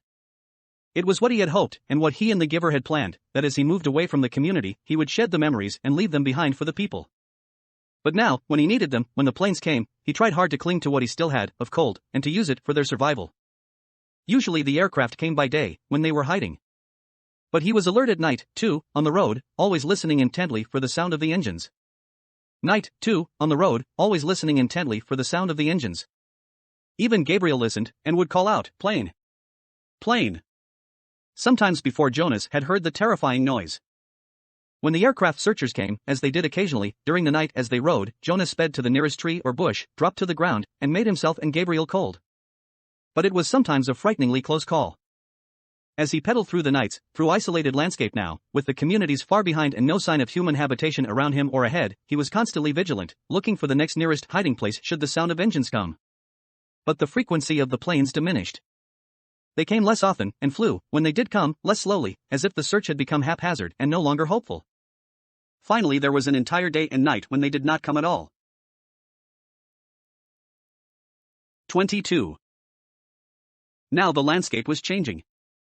It was a subtle change, hard to identify at first. The road was narrower and bumpy, apparently no longer tended by road crews. It was harder, suddenly, to balance on the bike, as the front wheel wobbled over stones and ruts. One night Jonas fell, when the bike jolted to a sudden stop against a rock. He grabbed instinctively for Gabriel, and the new child, strapped tightly in his seat, was uninjured, only frightened when the bike fell to its side. But Jonas's ankle was twisted, and his knees were scraped and raw, blood seeping through his torn trousers. Painfully he righted himself and the bike, and reassured Gabe. Tentatively he began to ride in daylight. He had forgotten the fear of the searchers, who seemed to have diminished into the past. But now there were new fears, the unfamiliar landscape held hidden, unknown perils. Trees became more numerous, and the forests beside the road were dark and thick with mystery. They saw streams more frequently now and stopped often to drink. Jonas carefully washed his injured knees, wincing as he rubbed at the raw flesh. The constant ache of his swollen ankle was eased when he soaked it occasionally in the cold water that rushed through roadside gullies. He was newly aware that Gabriel's safety depended entirely upon his own continued strength. They saw their first waterfall, and for the first time wildlife. "Plane! Plane!" Gabriel called, and Jonas turned swiftly into the trees, though he had not seen planes in days, and he did not hear an aircraft engine now. When he stopped the bicycle in the shrubbery and turned to grab Gabe, he saw the small chubby arm pointing toward the sky. Terrified, he looked up, but it was not a plane at all. Though he had never seen one before, he identified it from his fading memories, for the giver had given them to him often. It was a bird. Soon there were many birds along the way, soaring overhead, calling. They saw deer, and once, beside the road, looking at them curious and unafraid, a small reddish-brown creature with a thick tail, whose name Jonas did not know. He slowed the bike and they stared at one another until the creature turned away and disappeared into the woods. All of it was new to him. After a life of sameness and predictability, he was awed by the surprises that lay beyond each curve of the road. He slowed the bike again and again to look with wonder at wildflowers, to enjoy the throaty warble again and again to look with wonder at wildflowers, to enjoy the throaty warble of a new bird nearby, or merely to watch the way wind shifted the leaves in the trees. During his 12 years in the community, he had never felt such simple moments of exquisite happiness. But there were desperate fears building in him now as well. The most relentless of his new fears was that they would starve. Now that they had left the cultivated fields behind them, it was almost impossible to find food. They finished the meager store of potatoes and carrots they had saved from the last agricultural area, and now they were always hungry. Jonas knelt by a stream and tried without success to catch a fish with his hands. Frustrated, he threw rocks into the water, knowing even as he did so that it was useless. Finally, in desperation, he fashioned a makeshift net, looping the strands of Gabriel's blanket around a curved stick.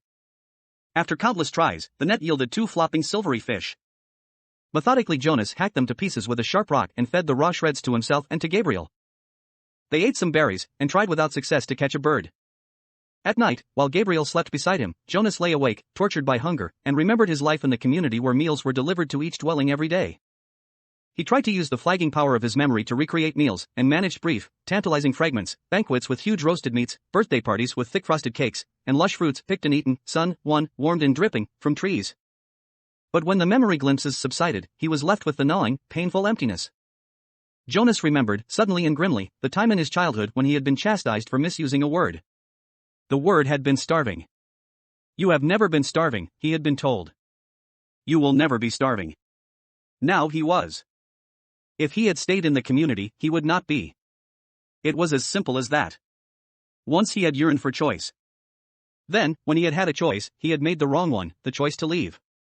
And now he was starving. But if he had stayed. His thoughts continued. If he had stayed, he would have starved in other ways. He would have lived a life hungry for feelings, for color, for love. And Gabriel? For Gabriel there would have been no life at all. So there had not really been a choice. It became a struggle to ride the bicycle as Jonas weakened from lack of food, and realized at the same time that he was encountering something he had for a long time yearned to see: hills. His sprained ankle throbbed as he forced the pedal downward in an effort that was almost beyond him. Pedal downward in an effort that was almost beyond him. And the weather was changing. It rained for 2 days. Jonas had never seen rain, though he had experienced it often in the memories. He had liked those rains, enjoyed the new feeling of it, but this was different. He and Gabriel became cold and wet, and it was hard to get dry, even when sunshine occasionally followed. Gabriel had not cried during the long frightening journey. Now he did. He cried because he was hungry and cold and terribly weak. Jonas cried, too, for the same reasons, and another reason as well. He wept because he was afraid now that he could not save Gabriel. He no longer cared about himself. 23. Jonas felt more and more certain that the destination lay ahead of him, very near now on the night that was approaching. None of his senses confirmed it. He saw nothing ahead except the endless ribbon of road unfolding in twisting narrow curves. He heard no sound ahead. Yet he felt that elsewhere was not far away. But he had little hope left that he would be able to reach it. His hope diminished further when the sharp, cold air began to blur and thicken with swirling white. Gabriel, wrapped in his inadequate blanket, was hunched, shivering, and silent in his little seat. Jonas stopped the bike wearily, lifted the child down, and realized with heartbreak how cold and weak Gabe had become. Standing in the freezing mound that was thickening around his numb feet, Jonas opened his own tunic, held Gabriel to his bare chest, and tied the torn and dirty blanket around them both. Gabriel moved feebly against him and whimpered briefly into the silence that surrounded them. Dimly, from a nearly forgotten perception as blurred as the substance itself, Jonas recalled what the whiteness was. It's called snow, Gabe, Jonas whispered. Snowflakes. They fall down from the sky, and they're very beautiful. There was no response from the child who had once been so curious and alert. Jonas looked down through the dusk at the little head against his chest. Gabriel's curly hair was matted and filthy, and there were tear stains outlined in dirt on his pale cheeks. His eyes were closed. As Jonas watched, a snowflake drifted down and was caught briefly for a moment's sparkle in the tiny fluttering eyelashes. Wearily he remounted the bicycle. A steep hill loomed ahead. In the best of conditions, the hill would have been a difficult, demanding ride. But now the rapidly deepening snow obscured the narrow road and made the ride impossible. His front wheel moved forward imperceptibly as he pushed on the pedals with his numb, exhausted legs. But the bicycle stopped. It would not move. He got off and let it drop sideways into the snow. For a moment he thought how easy it would be to drop beside it himself, to let himself and Gabriel slide into the softness of snow, the darkness of night, the warm comfort of sleep. But he had come this far. He must try to go on. The memories had fallen behind him now, escaping from his protection to return to the people of his community. Were there any left at all? Could he hold on to a last bit of warmth? Did he still have the strength to give? Could Gabriel onto a last bit of warmth? Did he still have the strength to give? Could Gabriel still receive? He pressed his hands into Gabriel's back and tried to remember sunshine. For a moment it seemed that nothing came to him, that his power was completely gone. Then it flickered suddenly, and he felt tiny tongues of heat begin to creep across and into his frozen feet and legs. He felt his face begin to glow and the tense, cold skin of his arms and hands relax. For a fleeting second he felt that he wanted to keep it for himself, to let himself bathe in sunlight, unburdened by anything or anyone else. But the moment passed and was followed by an urge, a need, a passionate yearning to share the warmth with the one person left for him to love. Aching from the effort, he forced the memory of warmth into the thin, shivering body in his arms. Gabriel stirred. For a moment they both were bathed in warmth and renewed strength as they stood hugging each other in the blinding snow. Jonas began to walk up the hill. The memory was agonizingly brief. He had trudged no more than a few yards through the night when it was gone and they were cold again. But his mind was alert now. Warming himself ever so briefly had shaken away the lethargy and resignation and restored his will to survive. He began to walk faster on feet that he could no longer feel. But the hill was treacherously steep, he was impeded by the snow and his own lack of strength. He didn't make it very far before he stumbled and fell forward. On his knees, unable to rise, Jonas tried a second time. His consciousness grasped at a wisp of another warm memory, and tried desperately to hold it there, to enlarge it, and pass it into Gabriel. His spirits and strength lifted with the momentary warmth and he stood. Again, Gabriel stirred against him as he began to climb. But the memory faded, leaving him colder than before. If only he had had time to receive more warmth from the giver before he escaped. Maybe there would be more left for him now. But there was no purpose in if-onlys. His entire concentration now had to be on moving his feet, warming Gabriel and himself, and going forward. He climbed, stopped, and warmed them both briefly again, with a tiny scrap of memory that seemed certainly to be all he had left. The top of the hill seemed so far away, and he did not know what lay beyond. But there was nothing left to do but continue. He trudged upward. As he approached the summit of the hill at last, something began to happen. He was not warmer, if anything, he felt more numb and more cold. He was not less exhausted, on the contrary, his steps were leaden, and he could barely move less exhausted, on the contrary, his steps were leaden, and he could barely move his freezing, tired legs. But he began, suddenly, to feel happy. He began to recall happy times. He remembered his parents and his sister. He remembered his friends, Asher and Fiona. He remembered the giver. Memories of joy flooded through him suddenly. He reached the place where the hill crested and he could feel the ground under his snow-covered feet become level. It would not be uphill anymore. "We're almost there, Gabriel," he whispered, feeling quite certain without knowing why. "I remember this place, Gabe." And it was true. But it was not a grasping of a thin and burdensome recollection, this was different. This was something that he could keep. It was a memory of his own. He hugged Gabriel and rubbed him briskly, warming him, to keep him alive. The wind was bitterly cold. The snow swirled, blurring his vision. But somewhere ahead, through the blinding storm, he knew there was warmth and light. Using his final strength, and a special knowledge that was deep inside him, Jonas found the sled that was waiting for them at the top of the hill. Numbly his hands fumbled for the rope. He settled himself on the sled and hugged Gabe close. The hill was steep, but the snow was powdery and soft, and he knew that this time, there would be no ice, no fall, no pain. Inside his freezing body, his heart surged with hope. They started down. Jonas felt himself losing consciousness and with his whole being willed himself to stay upright atop the sled, clutching Gabriel, keeping him safe. The runners sliced through the snow and the wind whipped at his face as they sped in a straight line through an incision that seemed to lead to the final destination, the place that he had always felt was waiting, the elsewhere that held their future and their past. He forced his eyes open as they went downward, sliding, and all at once he could see lights, and he recognized them now. He knew they were shining through the windows of rooms, that they were the red, blue, and yellow lights that twinkled from trees in places where families created and kept memories, where they celebrated love. Downward, faster and faster. Suddenly he was aware with certainty and joy that below, ahead, they were waiting for him, and that they were waiting, too, for the baby. For the first time, he heard something that he knew to be music. He heard people singing. Behind him, across vast distances of space and time, from the place he had left, he thought he heard music too. But perhaps it was only an echo. Left, he thought he heard music too. But perhaps it was only an echo.